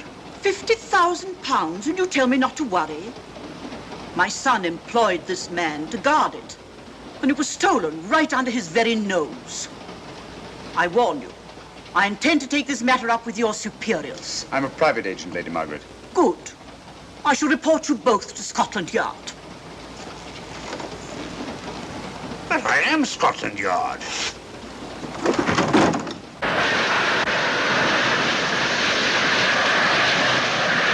Lady Carstairs entered the dining car alone. You and I were already there.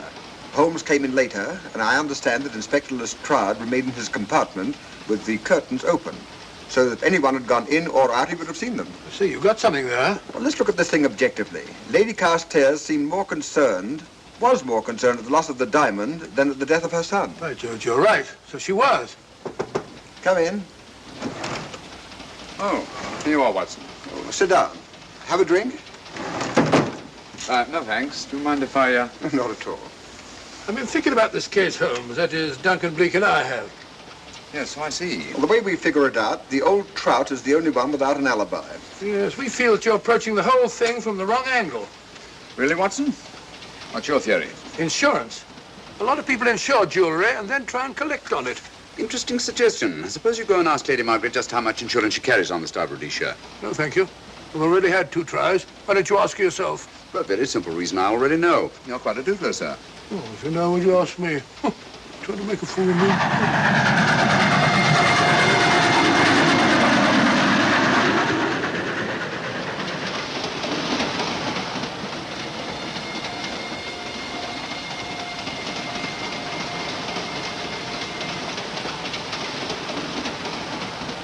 Mr. and Mrs. Shawcross. Teapots. Well, we can eliminate them. Professor William Kilbane. I've sent a telegram to the Edinburgh police to check up on that mathematics professor. Interesting. Now what?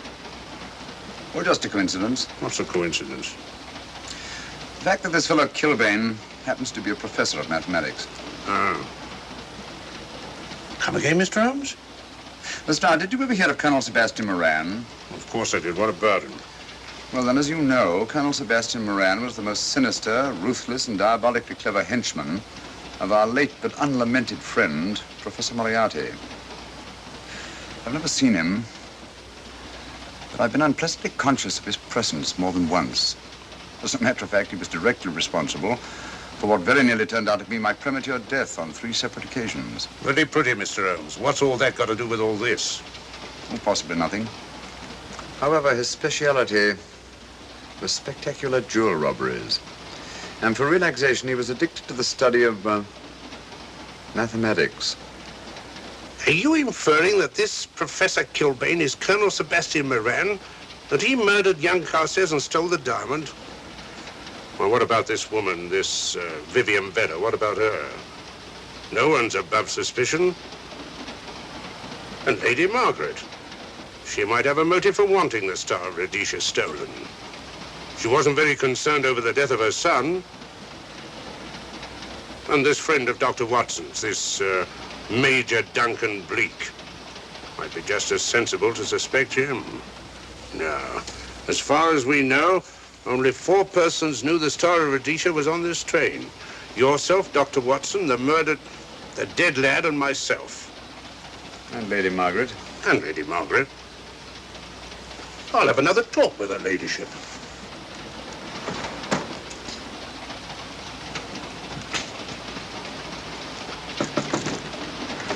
Lady Margaret, do you mind if I come in?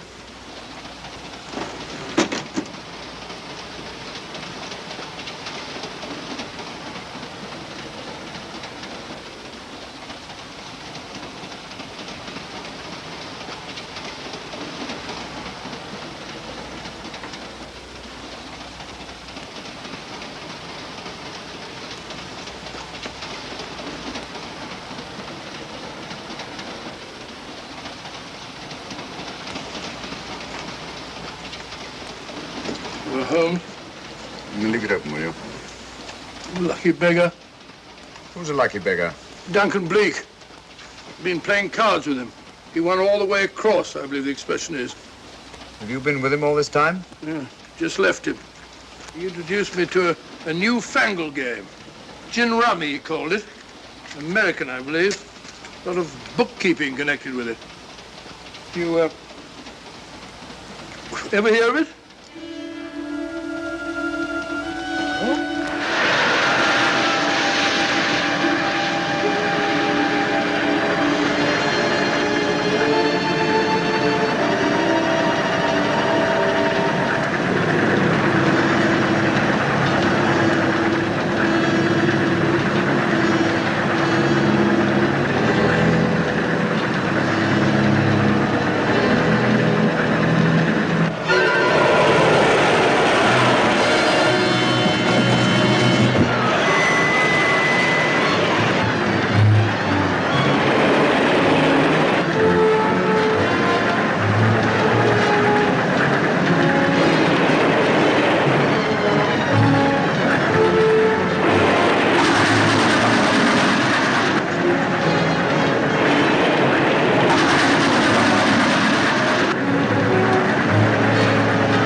Still looking for the murderer, Inspector?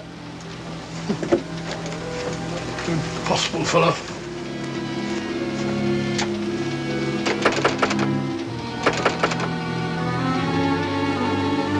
I don't understand it.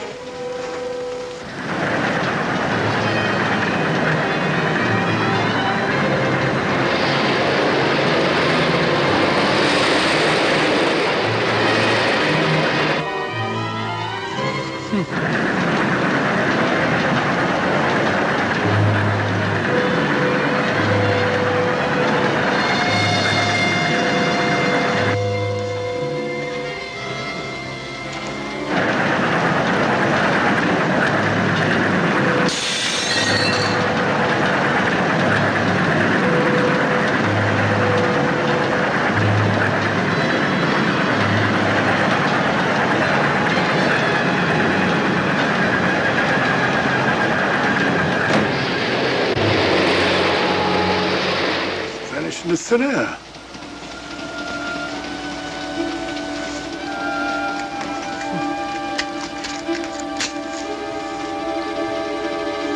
Well, there you are. Where on earth you been?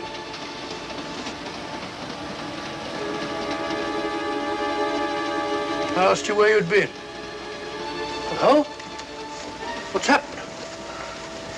I've been observing the landscape from the door at the end of the corridor. I've just been along there. I didn't see you. The door was shut. Actually, it was on the outside. The outside? Yes. You must try it sometime. We'll take a look at that coffin. If you remember, I was interrupted the last time. Sorry.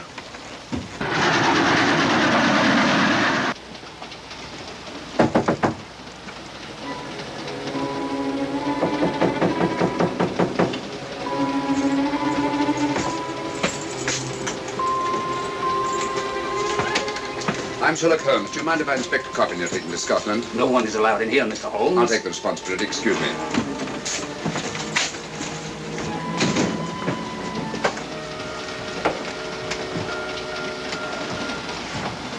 Does it occur to you, Watson, that this is a very unusual coffin? I don't know. A trifle ornate, perhaps. I wasn't thinking of the fittings. Do you mind if we open it? It's forbidden, sir. Sorry. Go on, Watson. But you can't do that, sir. We'll have to. Excuse me, please.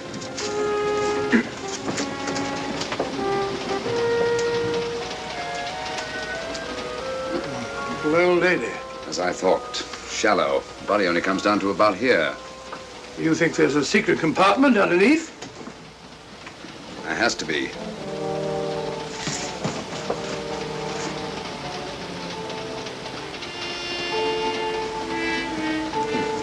Empty. Yes, but it's been recently occupied. We asked Lestrade to come in here. He's with Lady Margaret. Right, your Holmes.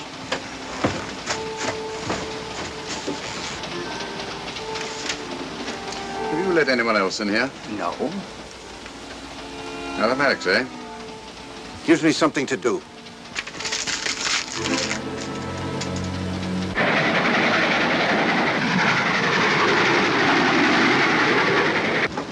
Come quick. What is it? It's the coffin. Holmes found a false bottom in it. Enough room for the murderer to hide in. Huh?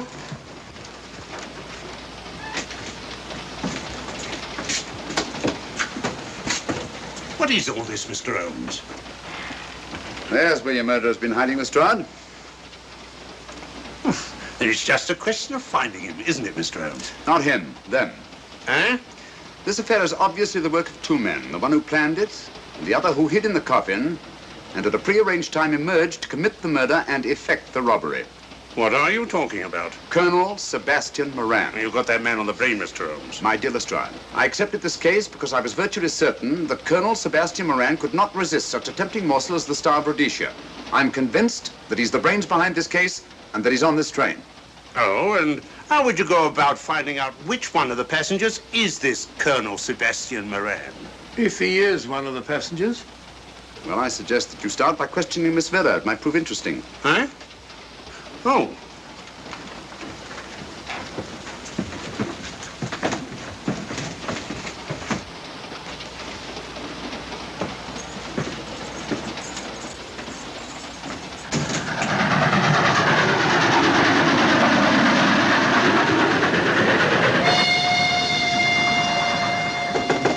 Who's there? Miss Vera, I want to ask you a few questions, and I must warn you. Anything you say may be used against you. Oh? Now, about your mother. It isn't your mother after all, is it? Perhaps if you explain. That coffin, we've examined it. And found the secret compartment. Oh, come on, let's have it. Have what? The old story. If you insist. The man approached me and asked me to take a coffin to Scotland. He offered me £100. Were you aware that the coffin had a secret compartment? I was. What story did this person tell you to account for a man being concealed in the coffin? That someone had to leave London. Foreign agents were watching the trains. Foreign agents. All right. Maybe I didn't believe that foreign agent story. You realize, of course, this makes you an accomplice. What was the name of the man who approached you? I don't remember. Miss Vera, the man who engaged you to take this coffin to Scotland, was it by any chance this man here? I say, old man, aren't you making a mistake? My dear Watson, just what do you know about Major Duncan Bleak? I've known him for years. He's a member of my club. I say, is this a joke? Does the name Colonel Moran mean anything to you, sir? Colonel Moran? Yes, Colonel Sebastian Moran. I'm afraid it doesn't. Good heavens, you don't think that No, of course not. You have the perfect alibi, Dr. Watson. Yes, of course. Good heavens, gentlemen, you're at perfect liberty to search my compartment, to search me. If you find the diamond, Now, that won't be necessary. The Star of Rhodesia has not been stolen. What's that, Mr. Holmes? An imitation was stolen. I have the real one. You've got it? My dear Lestrade, surely you didn't think I would allow Lady Margaret to retain the genuine diamond when I felt reasonably certain that an attempt would be made to steal it? I've had it in my possession almost from the moment I boarded the train. Confound it, Mr. Holmes, you had no right to do that. This is a police matter. Come on, let me have it. My job is to see that it wasn't stolen. It wasn't. Look, I don't know what this is all about, but I do know that I never seen this gentleman before in my life. I shall have to ask you to remain in your compartment until we reach Edinburgh. Inspector Lestrade. Huh? Oh. Telegram for you, sir. Thank you. I'm sorry, old man. I'm afraid my friend owes you an apology. Oh, that's all right, Watson. In a case like this, naturally everyone is suspected. Well, we all make mistakes. Even Holmes is not infallible. And after all, the killer is still at large, you know. Yes, he is, isn't he? Well, good night. Good night, old boy. Don't worry. I think I'll have another little chat with that professor fellow. Something important, Lestrade? You have your secrets, Mr. Holmes, I have mine. This is Inspector Lestrade. Look here. Is this racket going to continue all night? Professor Kilbane, you told me you were on the staff of the University of Edinburgh. I said nothing of the kind. You most certainly did. I urge you. Mr. Holmes here urged it. Oh, I merely said that I was a professor of mathematics and that I was returning to my home in Edinburgh. Well, it might be necessary to talk to you again. Later. You come pounding on this door again and I'll have the law on you. I am the law. And stop barging in and out of my room like a chambermaid.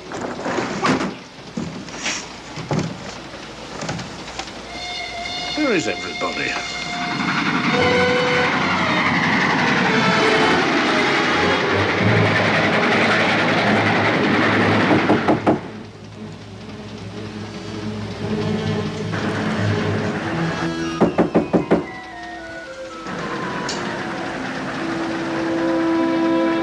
Sorry, chap. Doesn't want to open the door, probably. This should help us.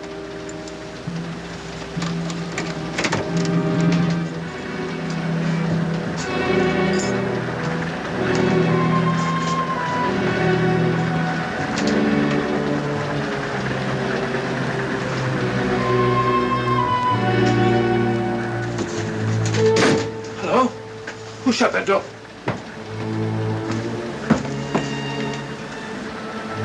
Great Scott, the guard. The murderer came back from the scene. Academic. Look again, old fellow. Scratch. Just a scratch. Like the one on Ronald Carstairs. Small dart. Apparently made of some soluble substance. Probably a gelatin preparation that melts in the wound. That's why you couldn't see anything on Carstairs. The murderer was about to get rid of the body. He heard the knock and became frightened. Here, let me have that, will you?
Come away from that door. Were you seen coming in here? No. Sherlock Holmes and the fat bloke are in the luggage van now. How about the guard in the corridor? He didn't see me. I fixed him temporarily. The guard in the van did. I had to kill him. Here, you'd better take this. This isn't the Star of Rhodesia? You wouldn't be trying to double-cross me, would you? Sherlock Holmes got the diamond and replaced it with this imitation. Now that Scotland Yard inspector has the real Star of Rhodesia. Was he with Holmes and Watson in the luggage van? No. Good, then he's probably in his compartment. But you'll have to hurry. I don't like it. Neither do I. All you have to do is to relieve him of the diamond. Scotland Yard inspector, why, that's something different. Naturally, it'll mean more money for you. You'd like that, wouldn't you?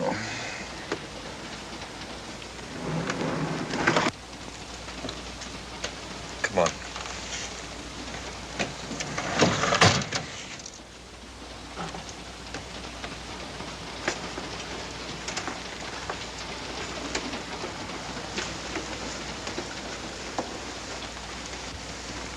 He's in there.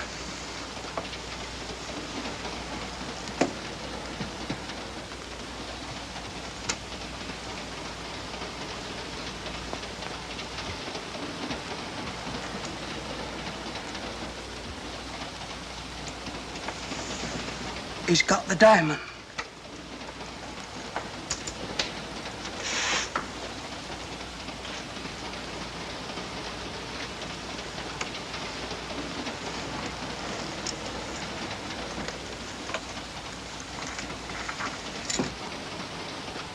You use this.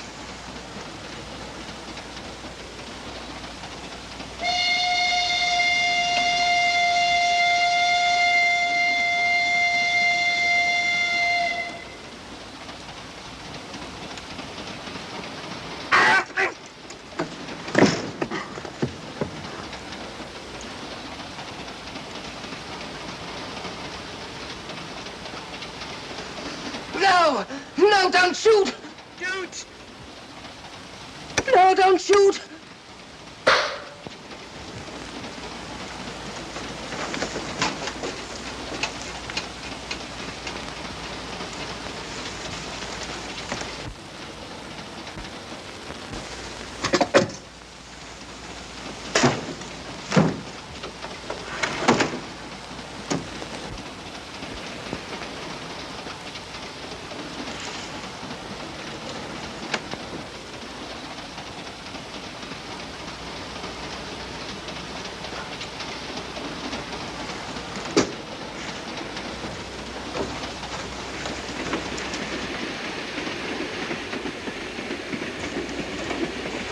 Hello?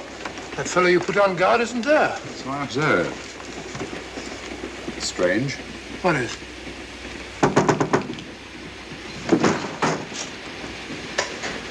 Lestrade. Yeah. Help me to get him up onto this seat.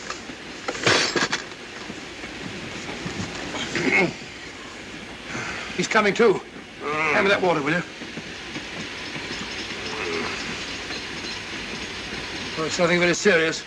I'll attend to it properly later on.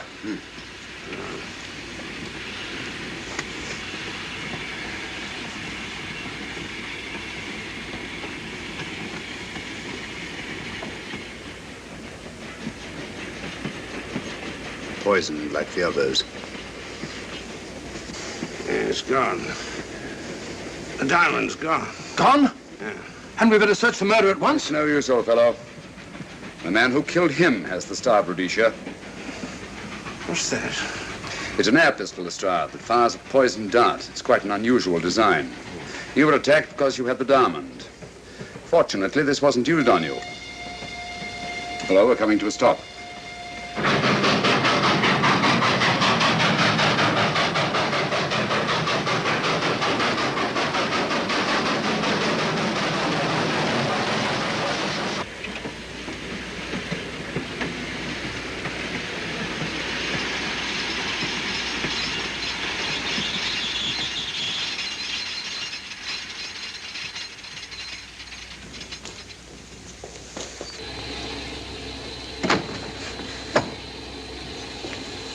Police.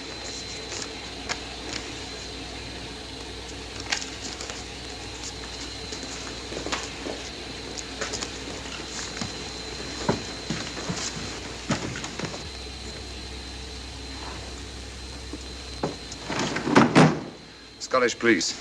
Oh. I don't feel up to it, Mr. Holmes. Would you be good enough to talk to them? Certainly. Thank you. You keep quiet, old boy. Be back in a minute.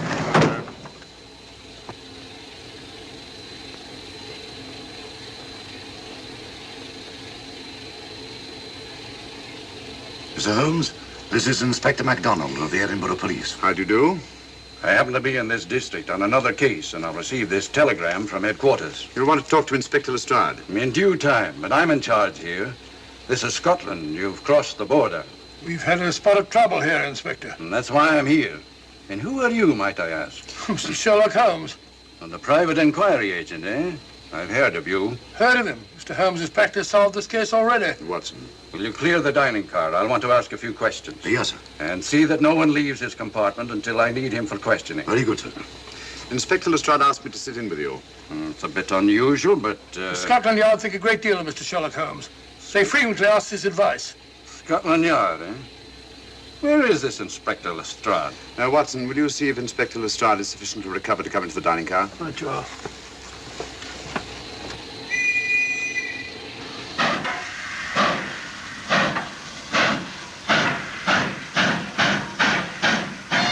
Miss Vedder, I know all about you, and frankly, you're in for it.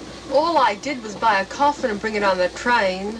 In my opinion, this is a matter for Scotland Yard. Scotland Yard's jurisdiction ended when you crossed the border, Inspector. So you say? That's a matter of opinion. Miss Vader is unquestionably in the plot. But you may not know Colonel Moran, however. I don't. Colonel Sebastian Moran, is he in this? You know him? Unfortunately, I do. You may return to your compartment.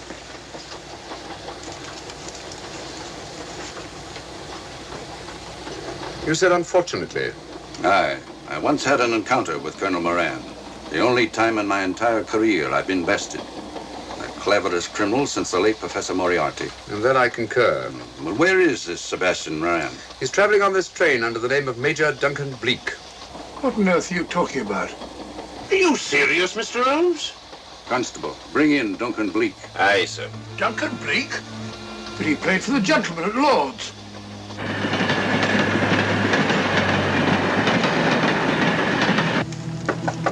Come in. Duncan Bleak? Yes? Inspector MacDonald would like to see you. All right.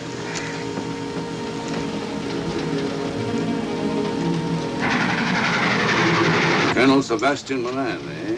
It will give me great pleasure, Mr. Holmes, to meet up with that scoundrel again. You wanted to see me? Yes, Colonel Moran. You're under arrest. Oh, so you've managed to convince him that I'm the mythical Colonel Moran. Not mythical, Colonel. You've forgotten that affair at Inverness 3 years ago? I've never been in Inverness in my life. Do you mind if I search you? Go ahead. For an innocent man, you carry strange things in your pockets. A retired army officer, India. But you're in Scotland now, and there's a law against carrying firearms. Well, you satisfied? Not quite, Colonel.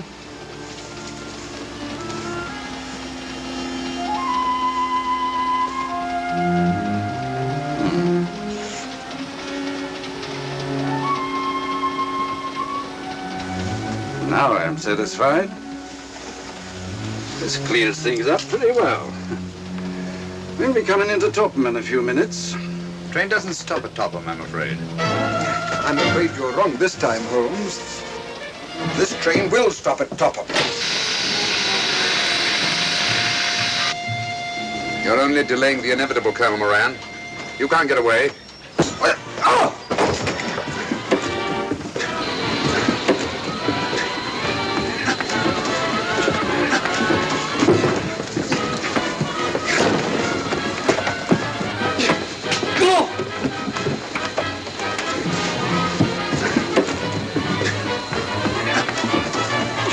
Out of the way, Inspector. All right, Inspector MacDonald, here's your man. Who pulled that cord? It's all right, conductor. We'll get off here with our prisoner. Constables, take him off. Quite a struggle, Inspector MacDonald. Good work, Mr. Holmes. Perhaps I underestimated you. Was it you who hit me? Oh, I'm terribly sorry. You must accept my apologies.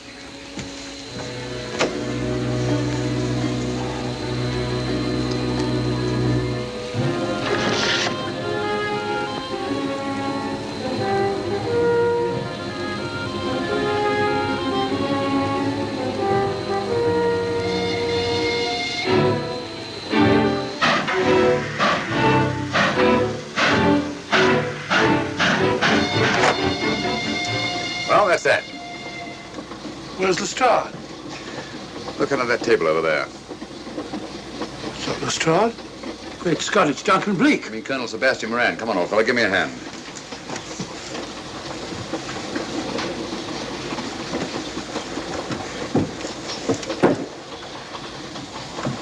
What's all this about? Where's Inspector MacDonald? He's just got off the train. He couldn't have. He couldn't. Oh, but he has. A very clever plot, Colonel Moran. Your henchmen, masquerading as policemen, come aboard the train, arrest you, stop the train, and take you off. But this is fantastic. Yes, it is, isn't it? And it's a scheme worthy of Colonel Sebastian Moran. He planned the whole thing, including the coffin with the secret compartment. And in case anything went wrong, the pseudo-policeman to come aboard and take him off the train before it reached Edinburgh. Then, where is Lestrade? Well, I imagine at the moment he's pretty well occupied. Just a minute, MacDonald. Get over there, all of you. You're under arrest. Now, put up your hands. Driver, take us to the nearest police station. Come on, get over here.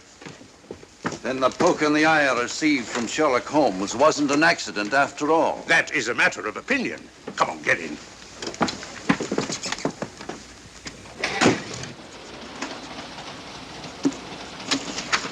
Send that off as soon as possible, will you? Very good, sir. It's a telegram to the real Edinburgh police. Ask him to meet us when we arrive. But how did you know this fellow wasn't the real Inspector MacDonald? Elementary, my dear Watson. In the first place, he didn't put handcuffs on Colonel Moran, so I had to do it myself. And in the second place, Inspector MacDonald, during the fight, was more hindrance than help, which is not characteristic of a real policeman. Amazing, Holmes. I'm covering such a fiendish spot with so little evidence. Yes, I forgot to mention that I also happen to know the real Inspector MacDonald of the Edinburgh Police. Oh, was Lestrade in on all of this? Yes, and surprisingly enough, he grasped the situation immediately. It's very unusual. Let's hope he hasn't overdone it. Very clever, Holmes. You've got me, but you haven't got the Star of Rhodesia. Oh, but I have. If in the dark I could substitute a big hulk like Lestrade for you, Colonel Moran, it's no very great feat to switch a little thing like a diamond.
Dartmoor Prison, isolated from the outside world by walls of granite.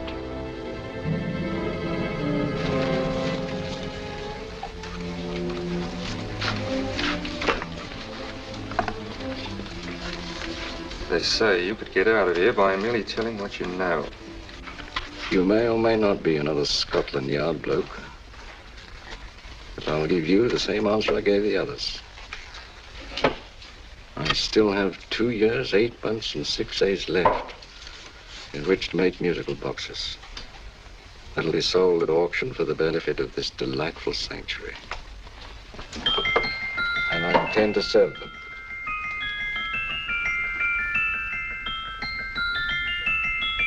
Move along. And now we come to the next object on our list, or I should say objects, because there are 3 of them. Now, ladies and gentlemen, these can be bought together or separately. Now, these beautiful little musical boxes only arrived this morning, and I didn't intend to put them on the auction block until later, but I'm going to sell them now. So, good friends, as our old pal Mark Antony used to say, lend me your ears. And what do you hear? Right. The beautiful tinkle tinkle of a musical box. What a lovely trinket. What a beautiful gift. Created and made by loving hands. A thing of beauty and utility. I was going to start with £5. It's a bargain, £5. Do I see any hands? If there's a connoisseur in the house, will go £3 for it. £2. £1. 10 shillings. Thank you, sir. Ladies and gentlemen, 10 shillings is offered for a musical box you couldn't buy anywhere in London for less than £5. It was stealing to let it go for 10 shillings, like taking milk from a baby. All right, we started with 10 shillings. 10 shillings is offered, 10 shillings is offered, 10 shillings is offered. And anybody give me £1? Will you give me £1? I want someone to give me £1. £1 is offered, £1 is offered, ladies and gentlemen, £1 offered is against you, sir. Will you go to £2? Will you go to £2, sir? £2 is offered, £2 offered, going once, twice, third and the last call. Sold to the gentleman for £2. Sorry, my dear. Now, ladies and gentlemen, comes the opportunity to purchase an exact duplicate of the beautiful little musical box just bought by this gentleman for the ridiculous low price of £2. Oh, it's exactly the same. Exactly the same. Made with the same hands. You hear that? Isn't that lovely? That tinkle, tinkle, tinkle, tinkle. Sounds like Bow Bells to me, you know, little angels pulling on the ropes, eh? Who'll give me £2 for it? Who's starting with £2? Will anybody start with £2? Oh, come, ladies and gentlemen. You know, from your enthusiasm, we might all be in Scotland instead of London. Please buy it for me, Daddy. £2, certainly not. We all might be in Scotland. Besides, I don't like his manner. £1, 10 shillings. £1. £1 is ours. £1 is offered. £1 is offered, going £1. In advance, going once, going twice, the third and the last call.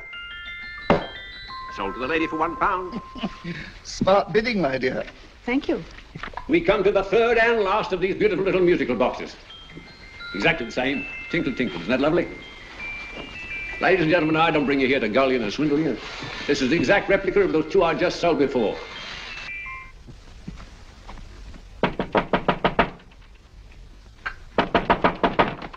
We're closed. But this is extremely important. Come in, sir, come in. I'm sorry to disturb you, but I was unfortunately delayed from arriving in time to bid on certain articles which I was rather anxious to obtain. Oh, perhaps they weren't sold, sir. We are carrying several things over. What might the articles be, sir? 3 identical musical boxes about so large. Oh, I'm sorry, sir, but they were sold. Pity you weren't here to bid on them. They didn't bring anything like the real value. I'm most anxious to obtain them. I wonder if your records would show who the purchasers were. Oh, we don't usually give out that information, sir. For certain, shall we say, sentimental reasons, I'm most anxious to get in touch with the purchasers. I'd be willing to pay, shall we say, £5. Well, for certain sentimental reasons, sir, we'd be very happy to oblige. Alfred, today's sales. The 3 musical boxes. Musical boxes, oh. Ah, here we are. The first purchased for £2 from Mr. Julian Emery, 52 Portman Square. Write this address down, Alfred. Yes, sir. Second didn't leave any name. Oh, how unfortunate. I think she's a dealer. You see, they don't like us to know where the things are going. On account of the profits. You say the second purchaser was a woman. Can you give me a description of her? Oh, she was a young woman. Fairly tall, slender. Had a light complexion and dark hair, and she was wearing a grey suit, don't you remember? That's right. She probably runs a gift shop. She paid £1. You say she comes here fairly frequently? No, I didn't say so. But she does, sir. Like as not, she'll come in on Thursday. We have sales on Mondays and Thursdays. Ah. And the third box? The third? Oh, Mr. William Kilgore, 143B Hampton Way. For 10 shillings. Quite a drop from £2.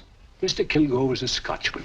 Thank you. You've been most helpful. Oh, thank you, sir. And any time you're passing, drop in. We always have lovely things for sale. How can't you? Thank you. I'll be back Thursday.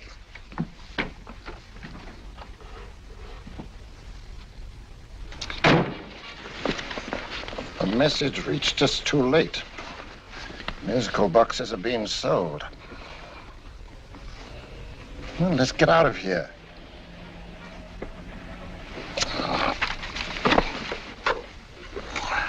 Someday you'll go too far.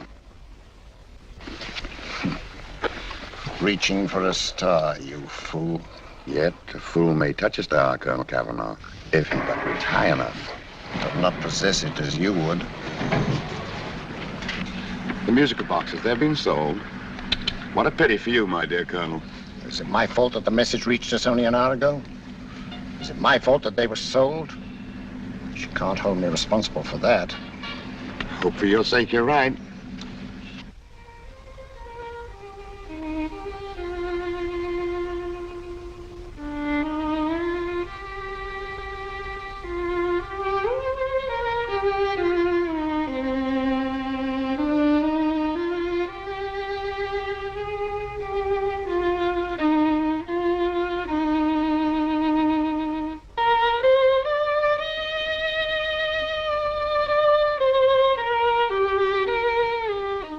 Call upon you tonight at 7:45, a gentleman who desires to consult you upon a matter of the very deepest moment.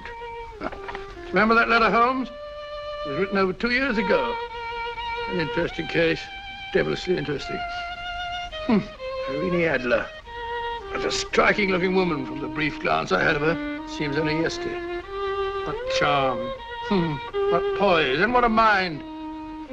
Sharp enough and brilliant enough to outwit the great Sherlock Holmes himself. I take it the new issue of the Strand magazine is out, containing another of your slightly lurid tales. Indeed. What do you call this one? I call it A Scandal in Bohemia. Not a bad title, eh?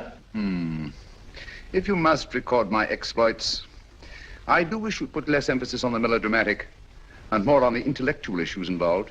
More on the What do you mean by that?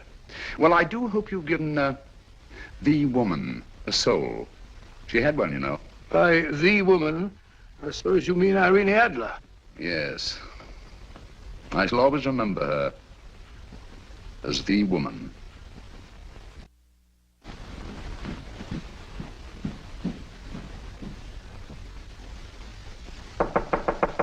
Come in. I think. That's him, old boy. How are you? How are you, old boy? I haven't seen you for years. I want you to meet my old friend Sherlock Holmes. Holmes, this is Stinky. In other words, Julian Emery. How do you do, Mr. Emery? Watson has often spoken of you. Oh, has he? Yes, we were at school together. Yes, more years ago than I care to remember, but you didn't come in here just to remind me of that. No, I just happened to be in the neighborhood and saw your lights burning, so I took the liberty of looking you up. Still writing your mystery stuff? Yes, there's a new one out this week. Good, I never miss them. Oh, good, thanks. I say that bandage makes you look very interesting. Still poking your nose into other people's business as usual? Who hit you?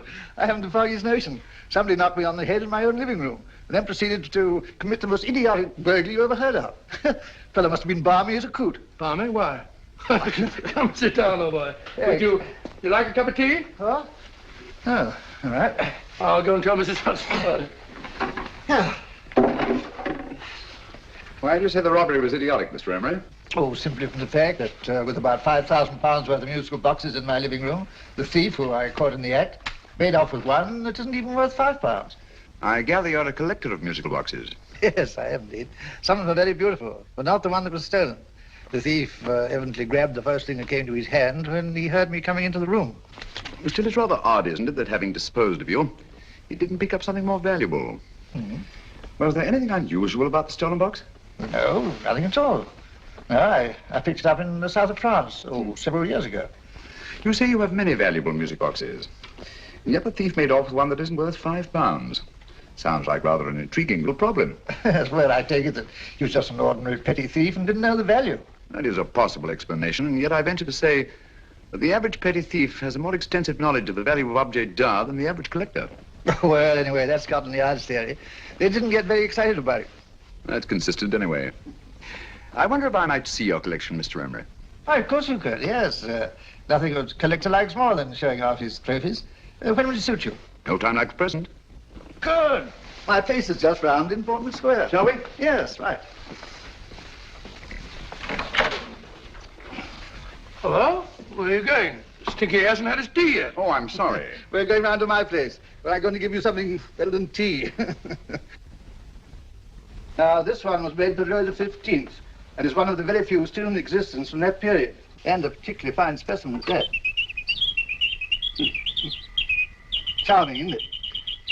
Quite. It all sounded to me like a lot of mice running about on a tin roof. I'm afraid you have no ear for music, Watson. Give me a good old band playing a rousing march. You have all your silly little tweets.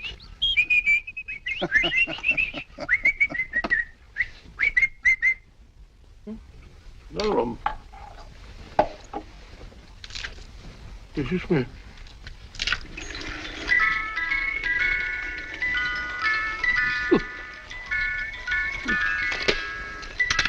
Stupid thing. Singing rabbit. What would you say offhand is the value of a box like that, Mr. Emery? Well, it's hard to say offhand, but I think we'll bring about £500 or £600 today. It's the gem of my collection. A thief who steals an oddity like a musical box passes up one worth £500 for one of almost no value at all. Odd. Very odd. What was the stolen box like, Mr. Emery? Oh, just a plain wooden box about so big. As a matter of fact, I have one over here almost exactly like it. I picked this up yesterday at an auction room in Knightsbridge. Paid only £2 for it. Of course, I wouldn't in the ordinary way add one like this to my collection, but the tune intrigued me. I'd never heard it before.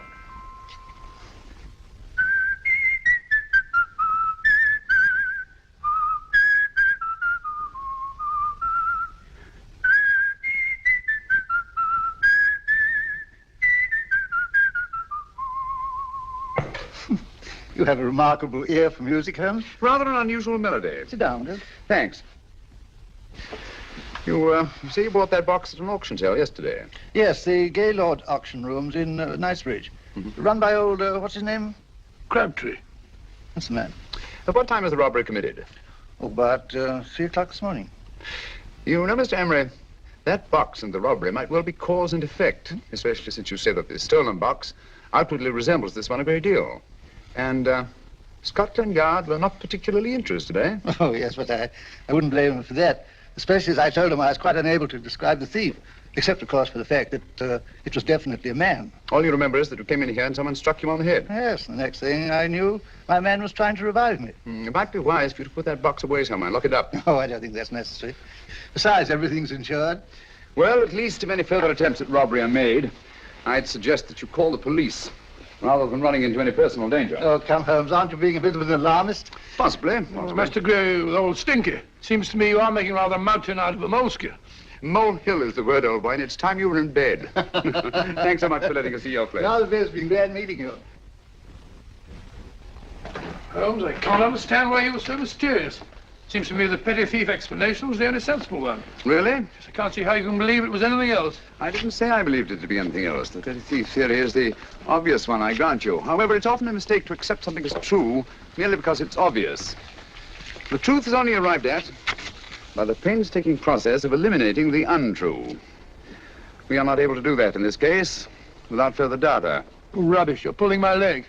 You're trying to turn a tuppenny halfpenny robbery into an international plot. No, I'm not. I just hope that your friend Stinky is a little more cautious in the future. Just in case.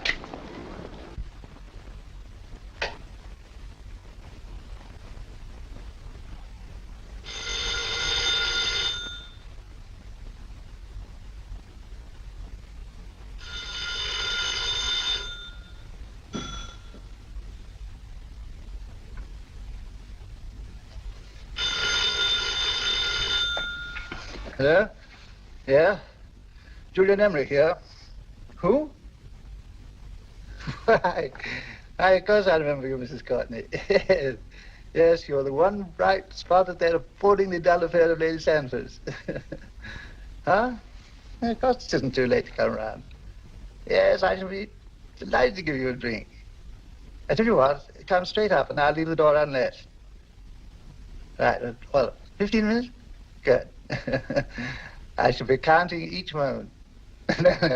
No, I mean that, really. Right, goodbye.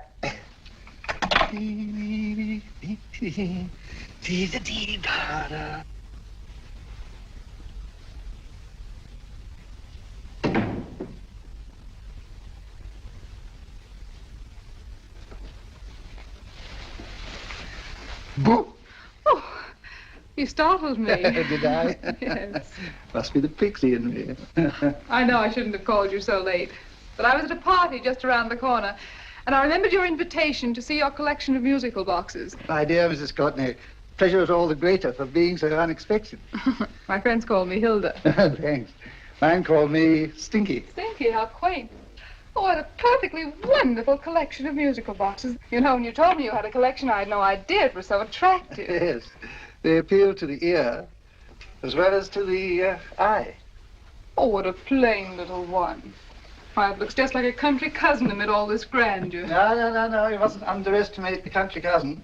Only last night a burglar broke in here, and with all these to choose from, went off with one very much like it. Really? Yes, I don't mind the loss of the box so much, but I do resent this crack on the skull. But it makes you look so interesting. Oh, do you think so? Uh-huh. It's funny, that's what old Fatso said. Fatso? I mean, Dr. Watson. He was here this evening with a friend, Mr. Holmes. He's interested in my collection, too. Sherlock Holmes? Yes. Do you know him? I've heard of him. Yes, he seems to think I'm in some sort of danger. What a haunting tune. It takes me right back to my childhood. Really? You know, it's odd that you should be interested in that particular musical box. Odd? Why? Because Mr. Holmes is also interested in it. He may have been more interested in the tune than in the box. My dear, yes, that's right. I remember now. He whistled it note for note, having heard it only once. Really? He must be a remarkable man. Bit of an alarmist, if you ask me. Don't you believe in warnings? Of course not. Who'd want a box like that? I would. You're not serious. Oh, but I am. Well, you put me in a very awkward position. I'm a collector, you know. And the collector buys but never sells. But if the price were high enough... The price has nothing to do with it. It's the principle of the thing. Yes, well, we haven't had our drink. No, thanks. I must be getting along. Must you really? I'm afraid so. You're not walking out on me, are you? My reputation. Stinky. I say, you know, you are an attractive woman. Thanks.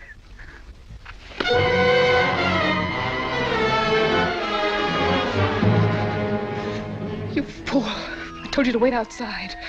What did you have to kill him for? All I had to do was walk out with this. He held you in his arms. Don't touch him. Don't touch anything. Now get out. I'm sorry. You're sorry. What about me? This is murder. What about Scotland Yard? What about Sherlock Holmes? Now get out!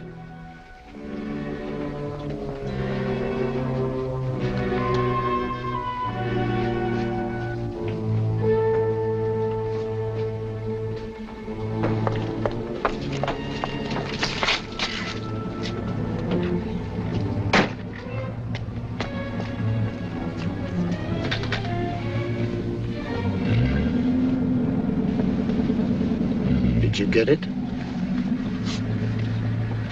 Good.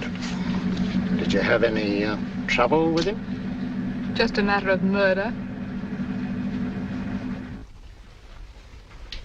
Ah, Mr. Holmes. Hopkins. Thanks for coming so promptly. Inspector Lestrade suggested that I call through to you. Mr. Emery was the client of Mr. Holmes, Inspector. Indeed. You didn't mention that when I telephoned you, Mr. Holmes. Well, not exactly a client, Inspector. Sergeant Thompson? He was killed between the hours of 11 and 2 o'clock this morning, Mr. Holmes. Must have been someone he knew, someone of whom he had no suspicion. Poor old Stinky. It's all my fault. I should have prevented this. Well, there's no time to start talking about that now, Doctor. Apparently it's gone. That's the second attempt on the musical box that Emery bought at the auction sale. And this time it was successful. But that box was only worth £2. It was worth a man's life, Watson. I think we'd better pay a visit to Gaylord's auction room and that fellow Crabtree. Inspector, may I suggest that you make a complete search of this flat for a small, plain, musical box about that size? Thank you. Come on, Watson. You say the first box went to Mr. Julian Emery. The second to Mr. Kilgore, 143B Hampton Way. And the third to the unidentified young lady who presumably has a shop and lives near Golders Green. That's right, Mr. Holmes. Isn't it rather strange, Mr. Crabtree, that you should have had 3 identical musical boxes all playing the same tune? Where'd they come from? Dartmoor Prison. Dartmoor? Yeah, we get a regular shipment from there every month. The inmates manufactured them. Well, they make all kinds of things, you know, pipe racks, waste paper baskets, musical boxes. Did you happen to notice if anyone showed any particular interest during the auction in the purchasers of these 3 boxes? Oh, come now, Mr. Crabtree. This is very literally a matter of life and death. Well, since you put it that way, Mr. Holmes, there was a gentleman came in here about an hour after closing time, and he was in an awful state, he was. He gave me £5 to tell him where the boxes had gone to. He said they had a sentimental value for him, sir. Expensive sentiment. Can you describe him? Well, he was tall, distinguished looking, and he had grey hair and a moustache. He was quite a gentleman, sir. Now, what was his reaction when you were unable to supply him with the address of the young lady who owned the shop? I told him the young lady usually come back on Thursday. He said he'd come back on Thursday. Now, that's tomorrow. Thank you, Mr. Crabtree. You've been very helpful. Thank you. Come along, Watson. Where are we going now, Holmes? To the home of Mr. Kilgore, the man who bought the 3rd box.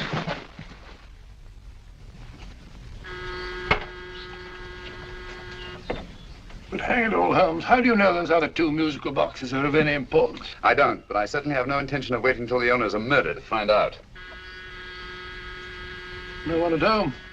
I hope that's the explanation. I'll have a look through this window.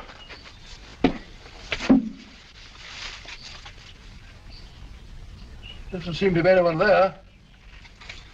The place seems deserted as far as I can see. Yes. Mr. and Mrs. Kilgore at home? No. When do you expect them? Oh, in an hour or so. There's no use you're hanging about. They don't buy nothing from peddlers. Peddlers? My good woman, this is Mr. Sherlock Holmes. Sherlock Holmes? Oh, go on. Do you mind if we come in and wait? Our business is rather urgent. Well, I've got to go out and do my shopping. And I don't know if Mrs. Kilgore like any strangers nosing about. Quite all right, I assure you. Well, I've got to be off. You two wait in the parlour. And no smoking either. Mrs. Kilgore says it smells up the house. Funny old girl,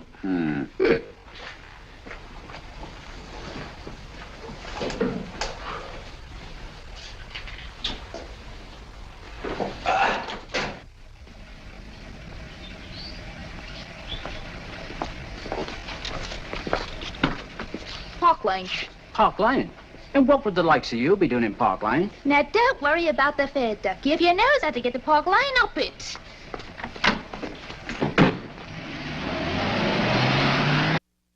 You know, Holmes, I've been thinking. There must have been something hidden in that box of old stinkers. Stolen jewelry, possibly. What's up, Holmes? Listen. What's just the steam in the water pipes?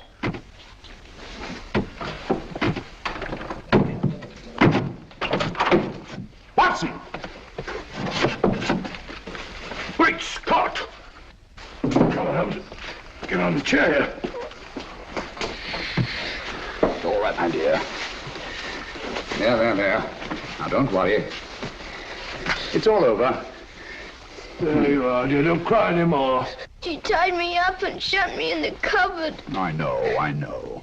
She won't come back. Did you show her your new musical box?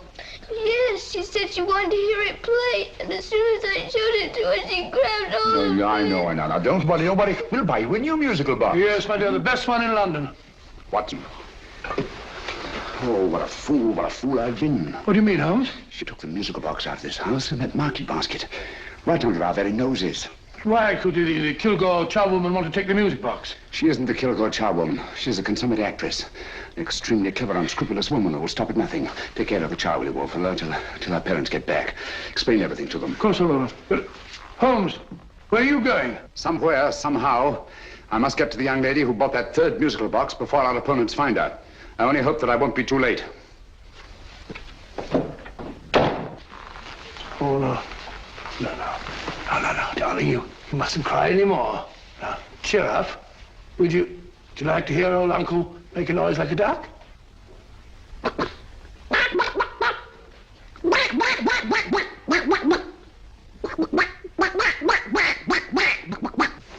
Oh, sorry.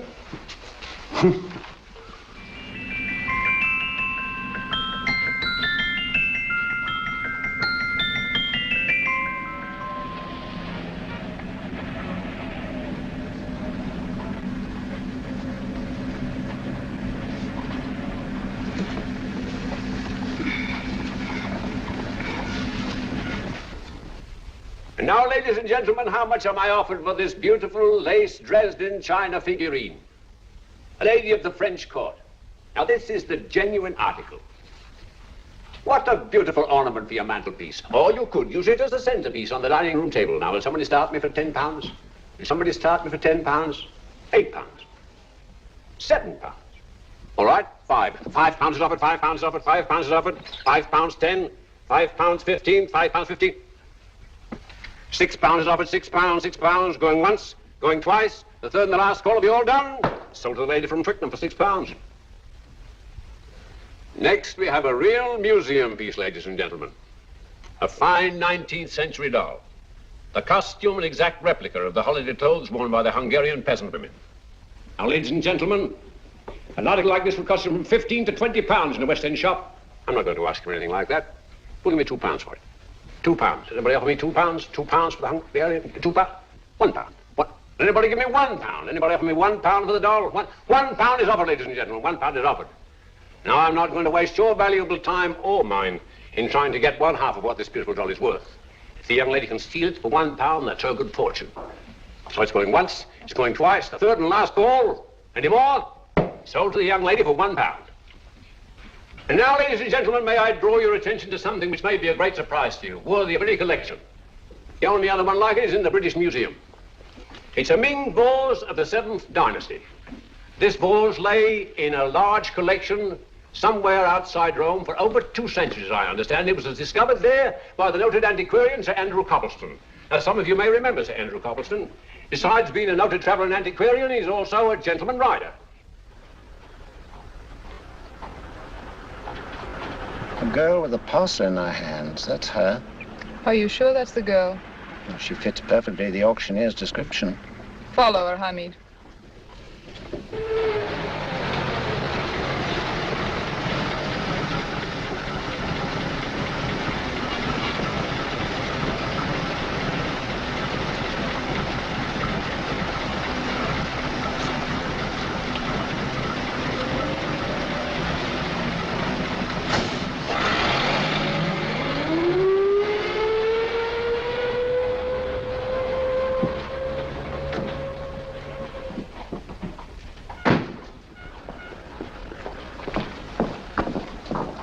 It's lovely, dear. And only £1. We can get at least 3 for it. Easily. I'll go make some tea. I could do with a cup. Right. Good afternoon. Good afternoon. I'm looking for a birthday gift for a 7-year-old girl. What would you suggest? We have some lovely dolls. Now, this Hungarian I think she has enough dolls already. Books are always welcome. Well, I'm looking for something a little different. Well, that's rather cute. What is it? Oh, that's a musical box. Children always love them. And this is an exceptionally nice one. It plays many tunes.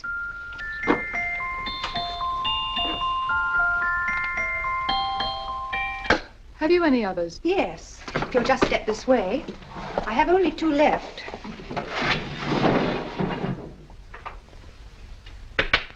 How nice.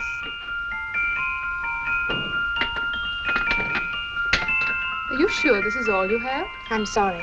They're rather hard to find, you know. That's our entire allotment. I did have one other, but I sold it earlier this afternoon. But it was only a plain wooden one. It wouldn't have been a very nice gift for a child. Really? Do you happen to know who the purchaser was? Why, yes. He left his card, just in case anyone should inquire for him.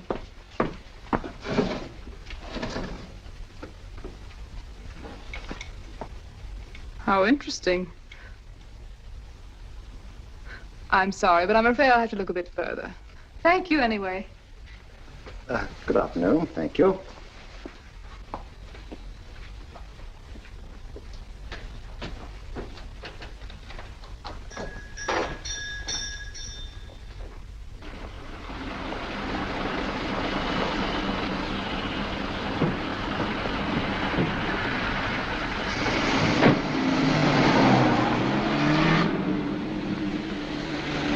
Heavy! Follow that cab. Here, now, what? Scotland Yard. Hop in.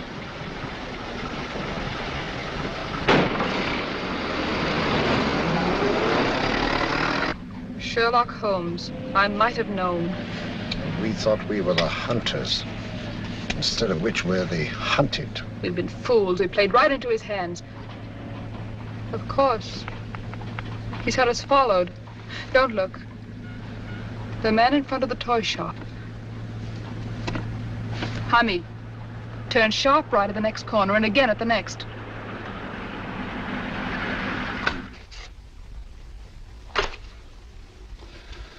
No photograph of her, Commissioner, as I expected. She's not a known criminal. But how do you expect to know if you do find her? After all, she was disguised as a charwoman. Don't worry, old fellow. If I ever see her again, I'll recognize her. Well, it won't be long till we know who they are and from where they operate. Who's covering them? Sergeant Thompson's following them, sir. They won't get away from him. He's a good man. We could have arrested them at Clifford's toy shop if we had any proof. But we know that they killed Emery. Proof, my dear fellow. We must have proof. We have x-rayed it, sir. There's nothing whatever concealed in the box. We'll have a look at the plates.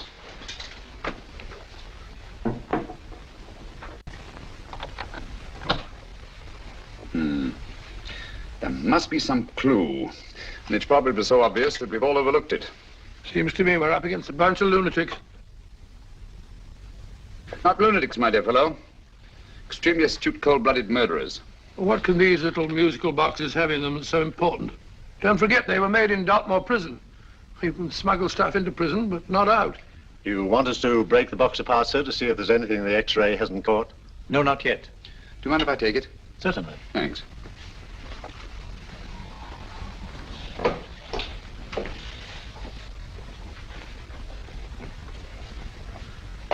The governor of Dartmoor Prison informed us, sir, in answer to Mr. Holmes' question, that all 3 musical boxes were made by the same convict, John Davidson, serving a 7-year term, sir. Davidson? The Bank of England plates. That'll be all. Yes, sir. Now we're getting somewhere. Wait a minute. How did you know about the plates, Mr. Holmes? I'm a student of crime, Inspector. I make it my business to know about such things. And when the name of Davidson was mentioned... Well, who is this fellow Davidson? As long as Mr. Holmes seems to know all about it already, I suppose there's no harm in telling you.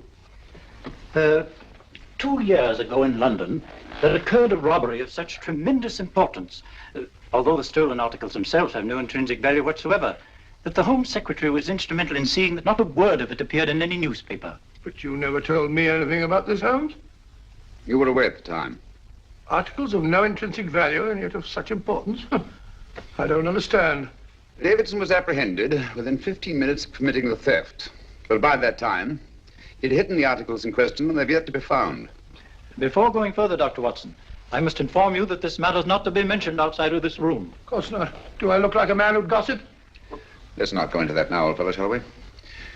Davidson had been employed for years in a position of extreme trust by the engravings department of the Bank of England. The articles he stole were nothing less than a complete duplicate set of plates for printing £5 notes. What? The Bank of England's own plates? Precisely.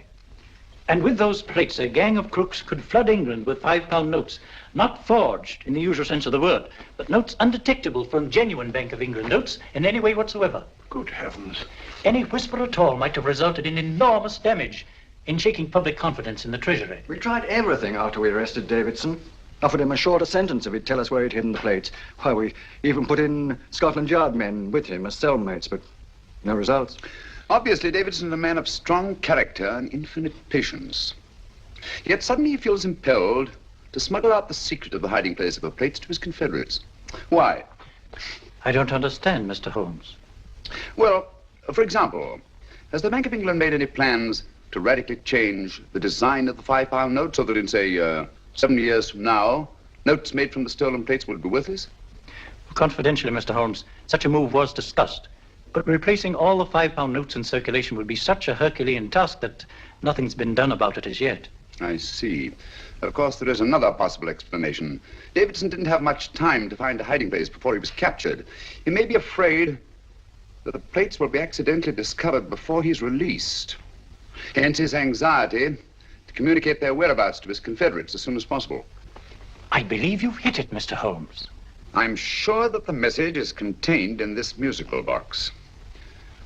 Or rather, in all 3 musical boxes, since possession of all 3 seems to be essential. Our opponents have 2/3 of the puzzle, we have 1/3. Well, what are you going to do, Holmes?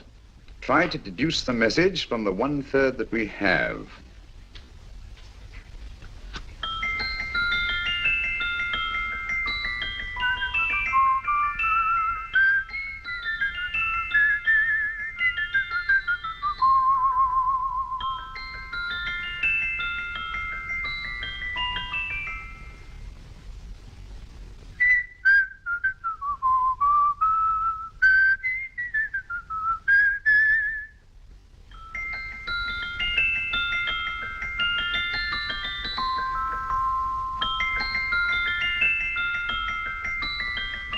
It's the same tune as the one played by Emery's musical box. And yet it's different. Sounds the same to me. The tune. Somehow the tune is the key to the mystery. It must be the tune. Otherwise, why use 3 musical boxes to convey the message? Why not collar boxes or shoe boxes? Yes? Oh. It's for you, Inspector. Oh, thank you, sir. Inspector Hopkins speaking. What? Where? Golders Green Station reports they've just found Sergeant Thompson's body. From the tire marks on his clothes, he was apparently run over by a taxi. What an unfortunate accident. Not an accident, my dear fellow. I'm afraid it's murder. Oh, you never know just who you're going to meet when you're walking down a busy London street. Mrs. Hawkins, Mrs. Brown, any subject of the crowd. Oh, you never know just who you're going to meet. So you better hold your topper in your hand, just in case you meet a lady on the Strand. Girls will think you're kind of sweet, and your day will be complete. Oh, you never know just who you're going to meet. Now a gentleman is judged by his appearance. Yes, a gentleman is judged by how he talks. Now he's much better off when he's acting like a toff, especially if he's taking him a walk. What on earth is this outlandish place? A rendezvous for actors. Actors? Buskers, old boy. You've seen them 1,000 times. Actors who entertain the queues, waiting outside theaters. You never know just who you're going to meet when you're walking down a busy London street. So you better wear your vest, hold it nice to look your best, 'cause you never know just who you're going to meet. So you better keep your manners right in view, just in case a lady gives a how'd you do. Keep your trousers in a pleat, shine your shoes and keep them neat, 'cause you never know just who you're going to meet. Blimey. Mr. Holmes. How are you, Joe? Never met him. And yourself? Fine, thank you. I want you to meet a friend of mine, Dr. Watson, Joe's sister. Oh, well, any friend of Mr. Holmes is a friend of mine. Hi, Joe. He did me a good turn once that I'll never forget. Yes, I cleared Joe of a most unpleasant charge. Murder, no less. Oh, really? By proving to the satisfaction of the police that he was busy at the time blowing open someone's safe. That's right, Governor. Good gracious me. Joe, now you can help me. Come on, buzz off, buzz off. Come on, up it, up it. Can't a gentleman have some peace and quiet around here? And you too. There you are, Mr. Holmes. Now we can have some peace and quiet around here. Thank you, Joe. There's £5 in this for you. Well, I wouldn't want to take it on myself, sir, but I can get somebody to do it for you for half of that. You don't know what the job is yet. For £5? Murder, ain't it? What? No, Joe, not murder, just music. I want you to identify a song for me. Oh, there ain't a song that's been written that I don't know. That's why I came to you. Of course, the violin is more my instrument, but, oh, well, here we go. Now, listen to this, Joe.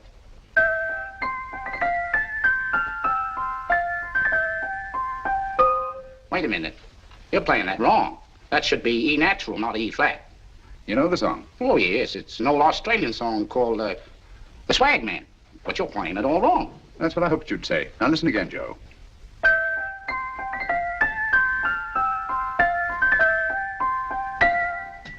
That's the same tune, all right, but you're making different mistakes than you did the first time. No, not mistakes, Joe. Call them variations. Here, play the song for me, but the other way it's written.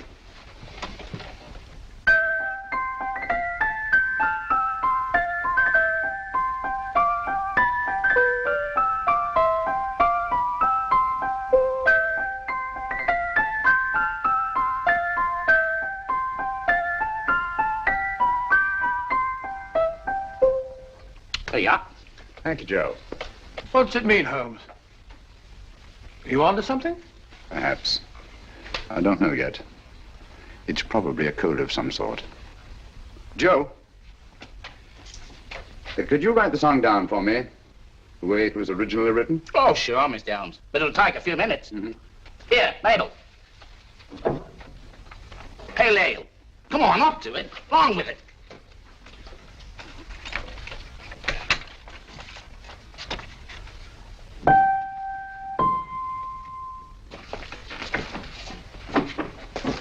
Well, obviously it isn't the lyrics. No combination of those words made any sense at all. The variations in the way Emery's musical box played the tune are different from the variations in the one we have. You sure? Quite.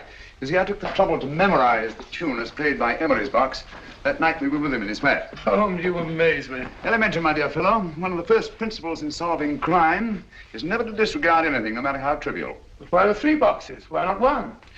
Because the message was obviously too long to be conveyed by any one variation. Then there's the 3rd box, the one that woman took from the Kilgores. That contains yet another set of variations. Yes, well, it's all beyond me. Well, all we have to do now is to find the secret of the variations. Not a very easy problem to solve, my dear fellow. Hello. What's up? We've had company.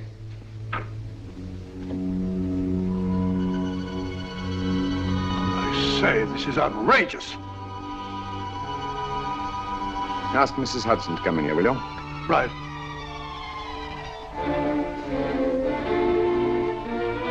Mrs. Hudson? Yes? Oh, there you are. Will you come up here at once, please? Oh, coming, sir.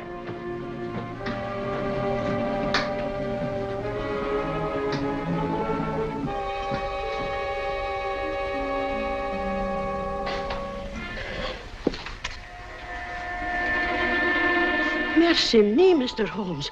What has happened? Who called while we were out, Mrs. Hudson? Just a young lady. The one who said you wanted her to wait for you. And a nice-looking old gentleman with Our her. friends again, Watson. Friends? What did the young lady look like?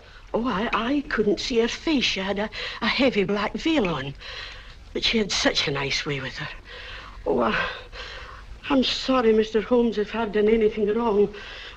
But you did say I should always let clients come in and wait for you. Don't worry, Mrs. Hudson, don't worry. You had no way of knowing. It's quite all right, quite all right. Now, don't worry, Mrs. Hudson. Don't worry. Where on earth's the musical box? They didn't get it. Didn't get it? Where is it? It's in your hand. Huh? That biscuit jar. Take the biscuits off the top. Now put your hand inside, and you'll find the music box. Well done, Holmes. Well done. Amazing.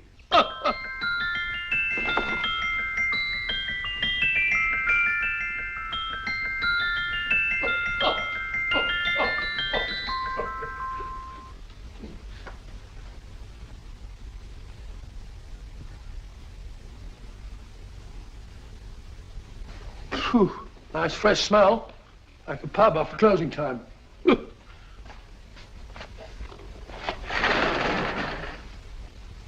I say, Holmes. What? It's morning. Allow me to congratulate you on a brilliant bit of deduction.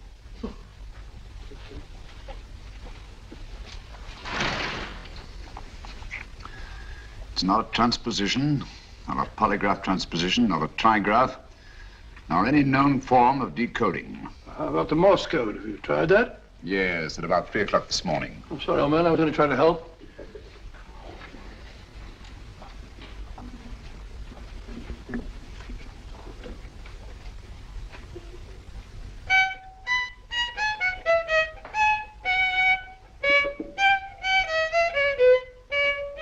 Oh, do me a favor. Not again. Must have heard that thing 1,000 times.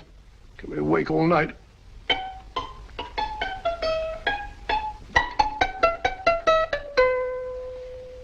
Not a very distinguished composition, I grant you.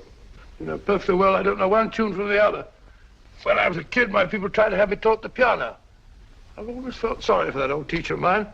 The poor old girl finally reached the point of numbering the keys for me. 1, 2, 3, 4. Even then, I never progressed beyond... Numbering the keys, Watson. The 19th key of the keyboard is the 19th letter of the alphabet. S. Here. Write it down when I give it to you, old fellow, will you? The first altered note. Write S first. Now, the 8th key is H. The 5th key, E. The 12th key, L. The 6th key, F. S-H-E-L-F. Shelf. Your piano lessons were not in vain, old fellow. You've solved it. Thank you. Thanks, O'Bean. Hold it. We now have 2/3 of the message. Behind books, third shelf, secretary, Dr. S. Presumably, these are the first and second portions of the message. And this gang has the first and third parts of it. Precisely. Then it's a stalemate? Yes, Commissioner, but we can't leave it like that.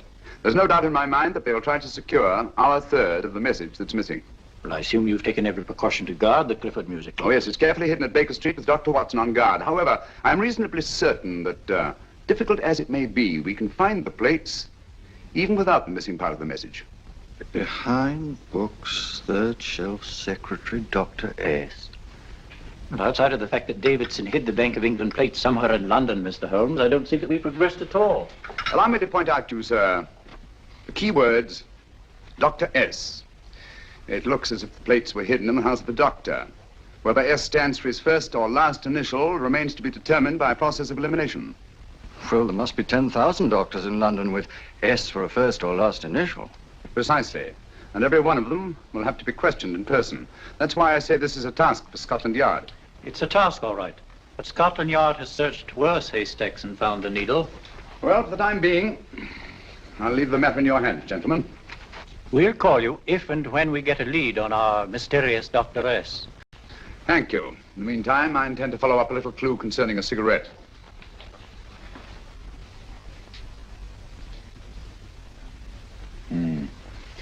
You're certain of the identification of the tobacco? Absolutely. I have made up this special blend for only 3 customers. It is almost pure Egyptian, with admixture of latakia for added body, and a pinch of perique. Merely a whisper, as one might say, for elusive fragrance. Yes. And the 3 customers? Major Wilson in Bombay, India. Mrs. Catherine Leamington Smith in Ireland. Yes, and the third? Mrs. Hilda Courtney of Park Mansions, Bryanston Square. Thank you. Thank you very much. You've been most helpful. It is a pleasure to have been of service, Mr. Holmes.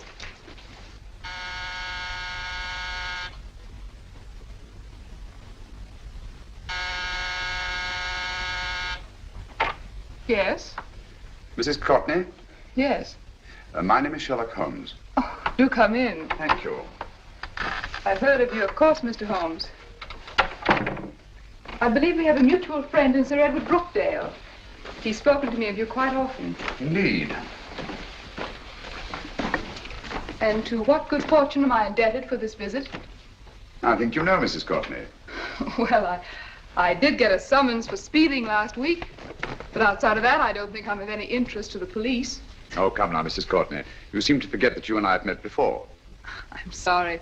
I'm sure I would have remembered meeting the great Sherlock Holmes. Please sit down. Thank you. You say we met before. Yes. At the home of Mr. and Mrs. Kilgore, 143B Hampton Road. Kilgore? I don't think I know anyone of that name. Well, I didn't say you knew them. As a matter of fact, you called on them when they were out. I don't understand, Mr. Holmes. Really? And you were dressed rather differently. Indeed. Cigarette? Thank you.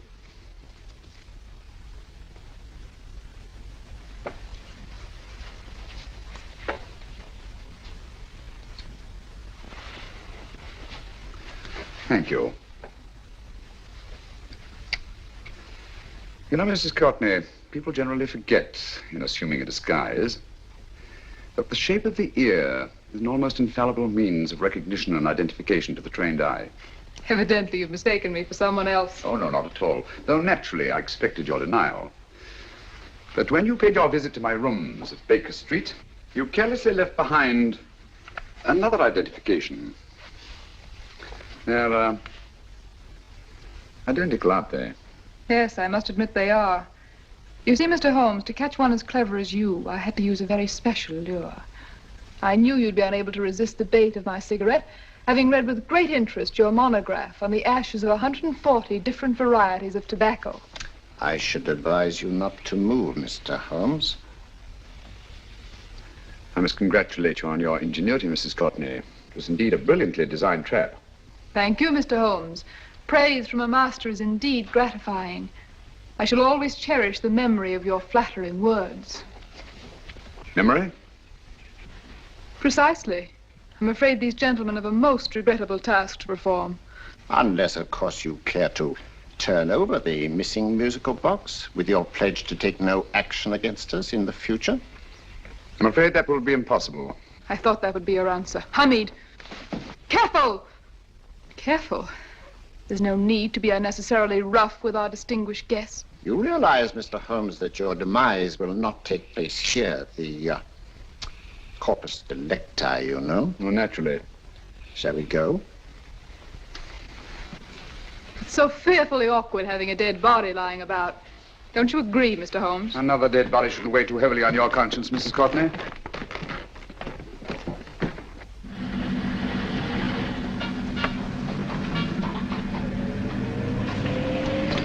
Do you mind if I have a cigarette? Don't see why not.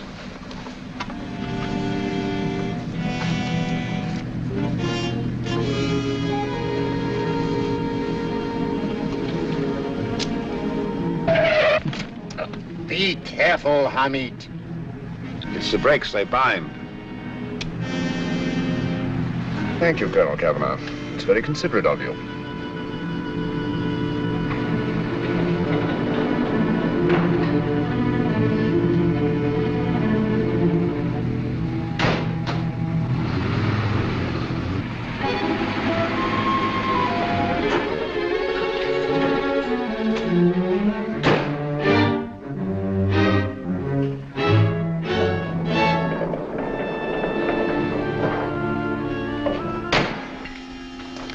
You'll be happy to know, Mr. Holmes, that your death will be a painless one. Hamid, attach this to the motor of the taxi. That little attachment, my dear Mr. Holmes, contains the deadly fluid known as monosulfide. The Germans use it with gratifying results in removing their undesirables. Start the motor.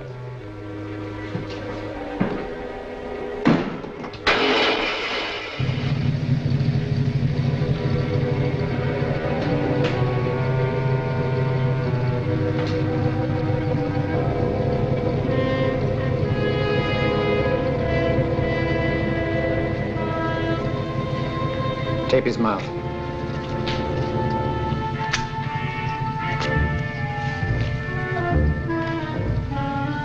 Now, up with him, Hamid.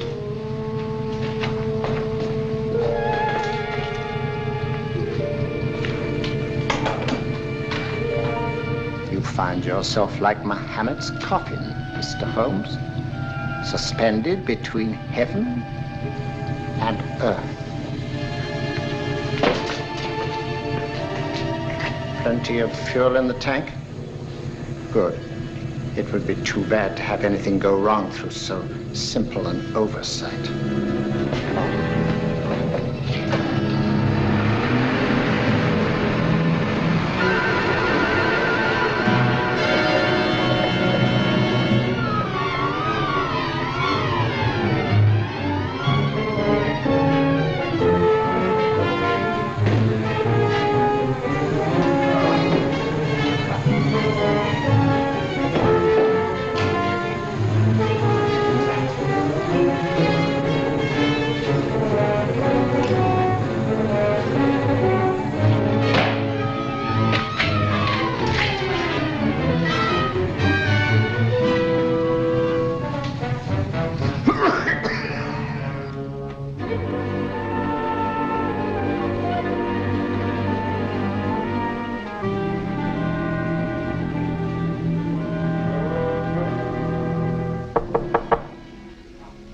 Yeah?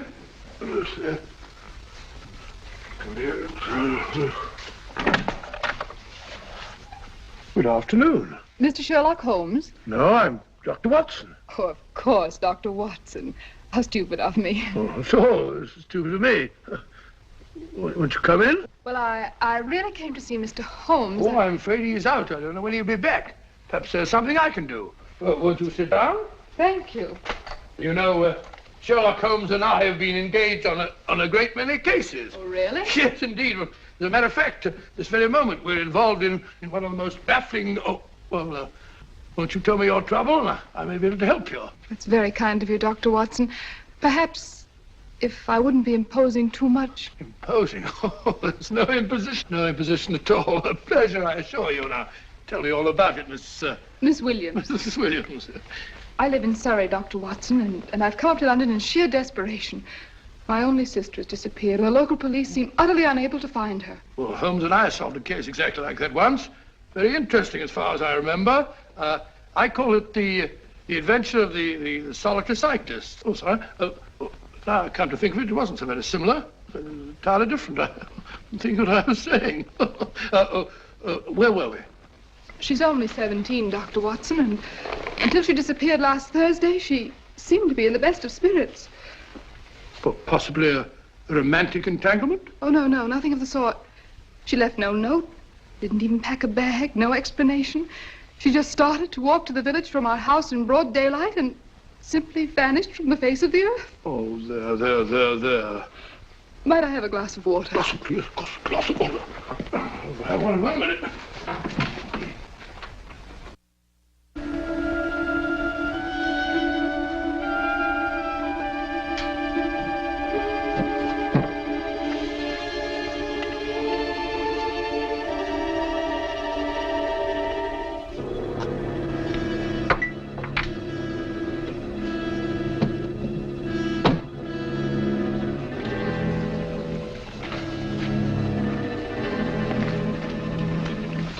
There you are, my dear. Thank you, Dr. Watson. No, you're not to cry anymore. You must pull yourself together. I feel much better already knowing that you're going to help me. Oh, Dr. Watson, look! Good heavens! Oh. Get through the fire brigade, quickly! Haven't you a fire extinguisher? By Jove, we have in the kitchen.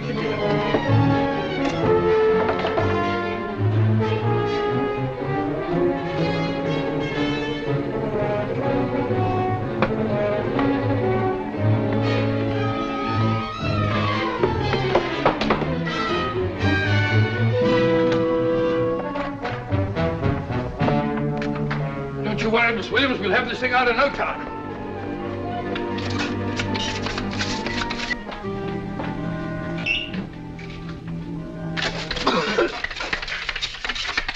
That's got it. Just get some air. Well, you see, there was no need for the fire brigade after all. I hope you weren't too frightened, Miss Williams. Oh, gone. What's the trouble with them? They always lose their heads in an emergency. Well? A musical box. Great Scott! Miss Williams!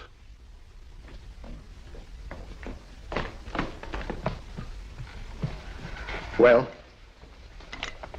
Good. And Holmes? By now, Mr. Holmes has no doubt exchanged his violin for a harp. Always assuming that heaven is his destination. And now that we have the missing musical box.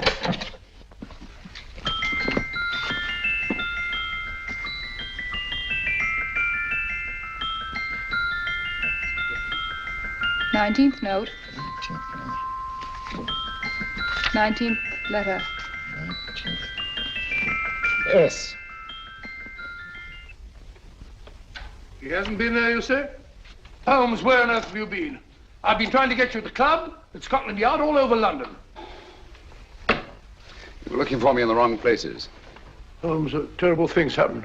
I've been duped. That woman, she made a complete fool of me. Well, what do you mean? Well, she came here, let off a smoke bomb. I thought the whole place was on fire, and my first thought was to save the musical box. No need to say any more. She has the box.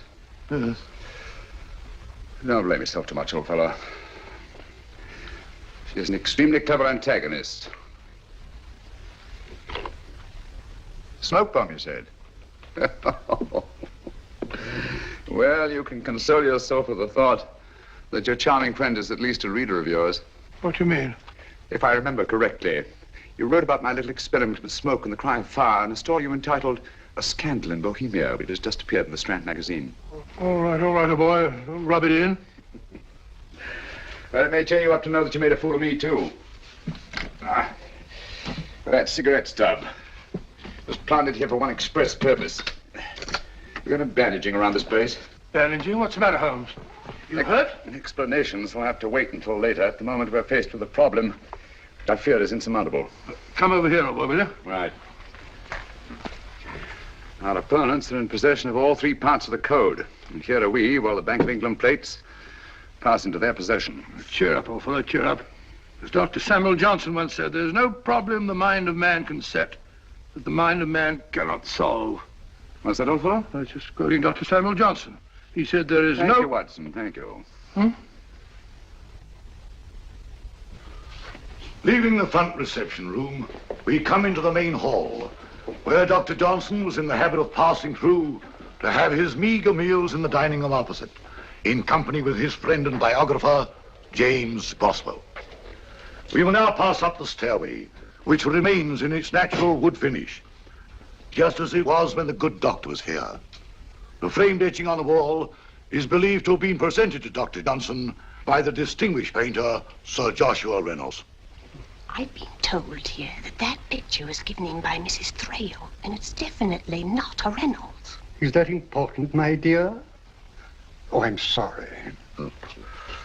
This way, ladies and gentlemen, please, this way. Move along, children, move along.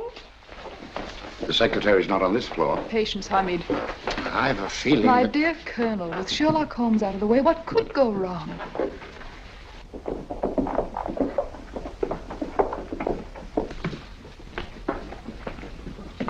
And here we have the Garrett Library, in which Dr. Johnson wrote his famous dictionary, and in which you will see also many of the great man's books and other items of interest. Step forward, ladies and gentlemen, please, step forward. Standing in the corner is the secretary, which contains many of the original works by the literary genius. On this table, Dr. Johnson's cat, Hodge, used to sleep while his master worked. A strange thing about this cat, ladies and gentlemen, was its love of oysters. They do say that the dear doctor often went hungry to find the cat that delicacy. What a pity. Now we will visit the grey room, which is immediately below us, in which you will see the very bed in which Dr. Johnson died. What did he die of? Gout. Just gout. This way, ladies and gentlemen. Mind the steps, please.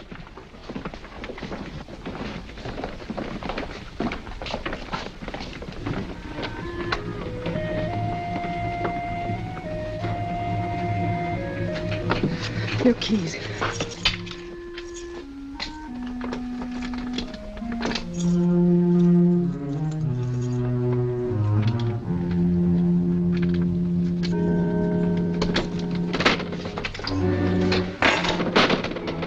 Third shelf up.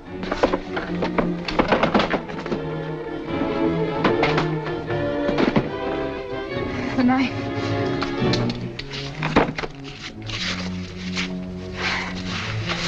Gentlemen, the Bank of England plates. Well, Mrs. Courtney, so we meet again. No, I shouldn't do that if I were you, Colonel Cavanaugh. I must congratulate you, Mr. Holmes. You're far more clever than I thought. Thank you, Mrs. Courtney. Praise from you is indeed gratifying. I shall always cherish the memory of your flattering words. Memory? Oh, thank you. And now I have a most regrettable task to perform.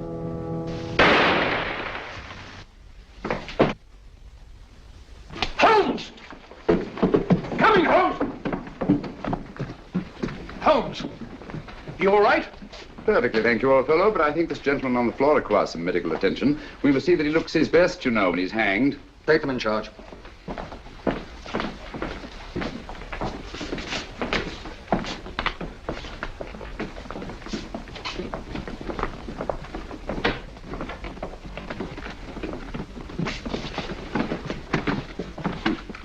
A brilliant antagonist.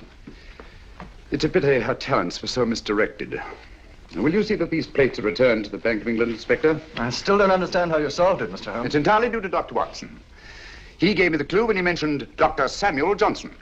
Well, congratulations, Doctor. Oh, thank you, Inspector. I don't think I'd have done it entirely without Mr. Holmes' help, you know.